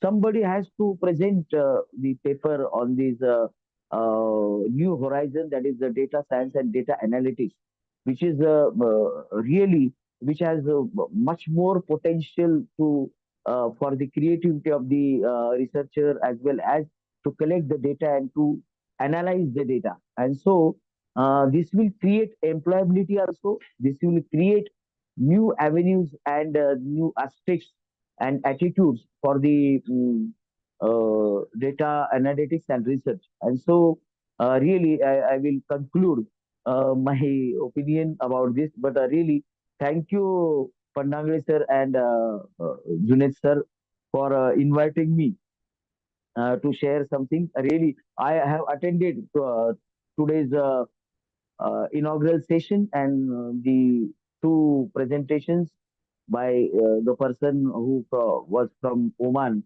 and the boss madam, as well as AD Sawant sir. And so that was also very valuable guidance by AD Sawant. I again thankful to all the committee members, participants who presented the paper today. And again, we will meet somewhere to share such type of horizons which we have discussed, attitudes and approaches. Really, thank you very much. Thank you. Thank you, sir. Anybody else? Hello. Hello. Oh, हाँ, Seema ma'am. Hello. Welcome, ma'am. Hello. Yes, yes. Good evening, ma'am. Good evening, all of you. Good evening. Unfortunately, I could not present my research paper due to exam in my colleges, but I have joined after 3 o'clock. I have heard everyone's research paper. I think here this is the innovation thing, and you have well managed and well qualified. You have presented. You have arranged this program. I really appreciate all of you. and all participants and everyone. Thank you so much. We have arranged this program, and you have given us opportunity to participate, and even you are motivated us to do more things or to do innovate, to do discover new things like these programs. We also motivated from these programs. Thank you so much, all of you. Thank you, madam. Hello. Thank you, madam. Well, Anybody else? Participant to give feedback about this conference? Now there should Shall be we reported, proceed, sir? madam, from Sayed sir. Thank you. 5:15 now. Thank you, Yes, yes. Professor Dinesh Nere, sir. Professor Rohini Borse, madam. Good evening to all of you. I, Dr. Syed Junaid, IQC coordinator, hosted by Arts, Commerce, Science, Onde College, Vikramgarh Taluka, Vikramgarh District, Palghar. A virtual one-day multidisciplinary international e-conference on new horizons in humanities and basic sciences for sustainable development was organized by IQAC, Arts, Commerce and Science Onde College, starting at 10 a.m. onward on 20 April 2025, 16 April 2025, through an internet platform. The program will commence with the national anthem. The conference began with the opening remark from the Presidential of SGVSSPS, Honorable Shri Milind Patil Sir, followed by a virtual Saraswati Vandan to invoke and seek the blessing of the goddess Saraswati. The conference welcome speech was delivered by our college principal, Dr. B.B. Pandagal Sir, the chief organizer. He described the social, tribal, and humanities activity of SGVVPS society and also college. The convener of the conference, Professor Rohini Borse, in introductory speech, delivered the aims and the objective of conference. He welcomed the dignity and participants and expounded the concept note of the conference. Dr. Raed M.H. Al-Sahali, Dr. Meena Das, Dr. Dinesh Sawant, Dr. D.M. Sapka, and Dr. Shri Shail Kamble facilitated the guest and the gathering. Following this, the president of SGVSSPS, Honorable Shri Milind Patil Sir, expressed his best wishes to the international conference and extended a warm welcome to guests and participants for their involvement. After this, the session was taken by Professor N.V. Mahale for the introduction of our chief guest, Dr. A.D. Sawant Sir, Honorable ex-Vice Chancellor, Jaipur University, Jaipur, and ex-Pro Vice Chancellor, University of Mumbai, Mumbai, who shared his valuable thoughts on the climate change, justice for environment, sustainable development, environmental pollutions, and related to issues they are specific defined it. He defined as it encouragement, and the participant also kept their seat statement. After that, a vote of appreciation delivered by Professor N.V. Mahale. The keynote speaker for the inaugural session were presented by Dr. Raed M.H.L. Sahali, Senior Research Director, National Research and Innovation Agency, IRA. The presented topic on emerging technology and disease on diabetes. The diabetes of century, he explained the how much the research and development priority in global collaboration in different forms. The opening ceremony concluded with a vote of appreciation delivered by Professor L.S. Parad. Renowned professional and resource individual from various fields were presented at the international conference. We have organized 3 separate plenary sessions. These new resource persons were selected from among the faculty and experts at the mentioned university. They had scheduled the session at separate time. More than 180 registrants registered in conference. More than 100 research paper we are received, and 40 research paper present in the conference. The first plenary session, that conference plenary session, Humanities and Social Applied Sciences, was the initial subject chosen for the conference plenary session. Researching the current state of sustainable development on the worldwide scale was brought up by resource person Dr. Veena Das, Department of Applied Sciences, University of Technology and Applied Sciences, Muscat, Oman. The presented topic on from Curie West to Green Concerned. The session is chaired by Dr. V.E. Nikam and coordinated by Mr. D.J. Nehre. Finally, Mr. V.S. Sutar delivered the vote of thanks to conclude the session. The second session plenary of this conference focused on Faculty of Science, Dr. Dinesh Sawant, MRSC Scientist, CSR, National Chemical Laboratory, Pune, India, as well as its risk and future concern about the chemistry. He presented the catalytic amidation, a greener and economical alternative. This session chaired by Dr. P.D. Muske and coordinated by Professor A.K. Pathade. Lastly, Professor R.P. Bansode offered a vote of gratitude to close the session. Third plenary session at this conference was one of them, that is the Professor Dr. S.M. Sapka, Head Department of Physics, SICES Degree College, Mumbai, India, stated that the session was the important of the physics, their research paper, that is the synthesis of the characterization of spray deposited CdLn2S4 thin films for heterogenetic solar cell. The session is chaired by Dr. S.N. Godse and coordinated by Professor S.S. Dhamune. Finally, M.V. Mahale delivered the vote of thanks to conclude this session. Over this covering a wide range of this topic were given authors in 4 separate technical sessions, each of the included a different chair. Each technical session chair speakers came from the unique field of the study. The first technical session at this conference focused on the science. This session chaired by Dr. P.D. Muske and coordinated by Professor L.S. Parat.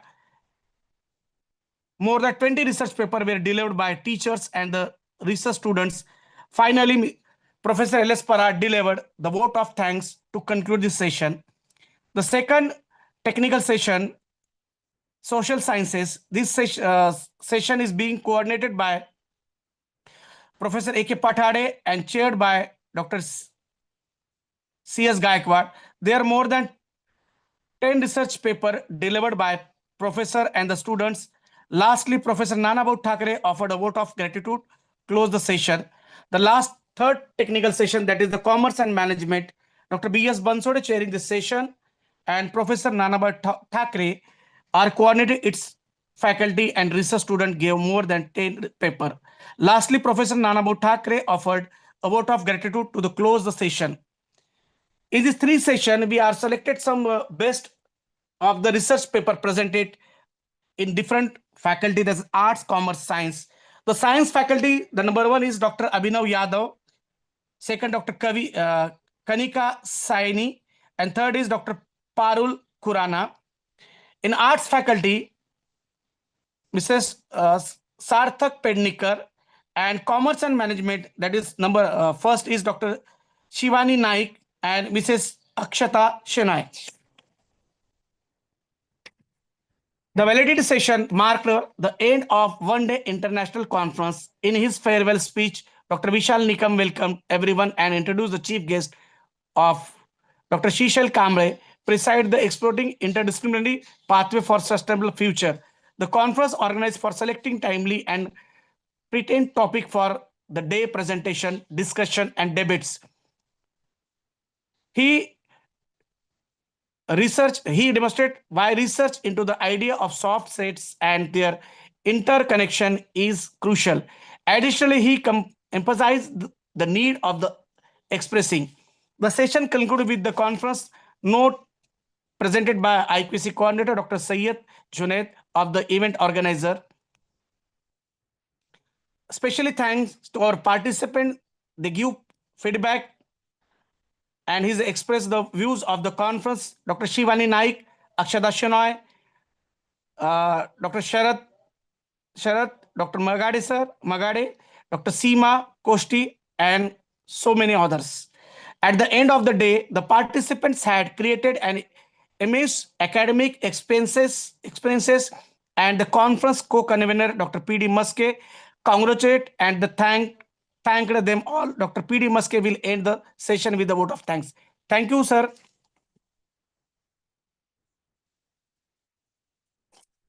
Thank you, sir, for the report reading of the conference. Now I request Dr. P.D. Muske, co-convener of this conference, please propose vote of thanks. Over to P.D. Muske, sir. Thank you, madam. May I audible? Yes, sir. Okay. Respected dignitaries, esteemed speakers, participants, and dear colleagues, as we come to the close of the Multidisciplinary International E-Conference on New Horizons in Humanities and Basic Sciences for Sustainable Development, it is my proud privilege as the co-convener of this conference to express my heartfelt gratitude to everyone who made this academic event a grand success.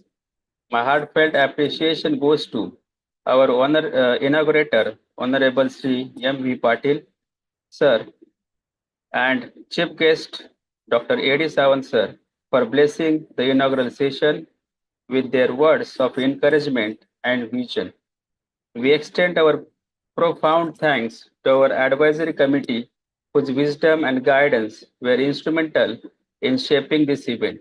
We are especially grateful to Dr. Jiyauddin Qureshi, Dr. Pumin Muban, Dr. Vijay Pawar, Dr. Amruta Deshmukh, Dr. Suresh Main, Professor Dr. Nandakishore Chandan, Dr. Subhas Unale, Principal Dr. B. A. Rajput, Principal Dr. Pankaj Gogari. I also thank our international keynote speaker, Dr. Raid M.H. Al Salih, and all the eminent plenary speaker, Dr. Veena Dos, Dr. Dinesh Sawant, Dr. D.M. Sabkar, Chief Guest of Valedictory Function, Dr. Srishal Kamble, for sharing their rich knowledge with us across disciplines. Special thanks to our principal, Dr. B.B. Pandagale, Organizing Secretary, Professor D.J. Nahire, and Convener, Ms. R.G. Borse, Coordinator, Professor L.S. Parad, for their strong leadership and tireless effort that made this event possible. I am deeply grateful to the IQAC coordinator, Dr. Junaid Sayed, for presenting the detailed report and for his constant involvement throughout the planning and execution. I am also thankful to all our session chairpersons, Dr. V. Nikam, Dr. S.N. Godse, Dr. C.S. Gaikwad, Dr. B.S. Bansode, introducer, Dr. N.V. Mahale, Dr. D.J. Nahire, Professor A.K. Pathade, Professor S.S. Dhamone, technical team member, again, Professor S.S. Dhamone, and department heads.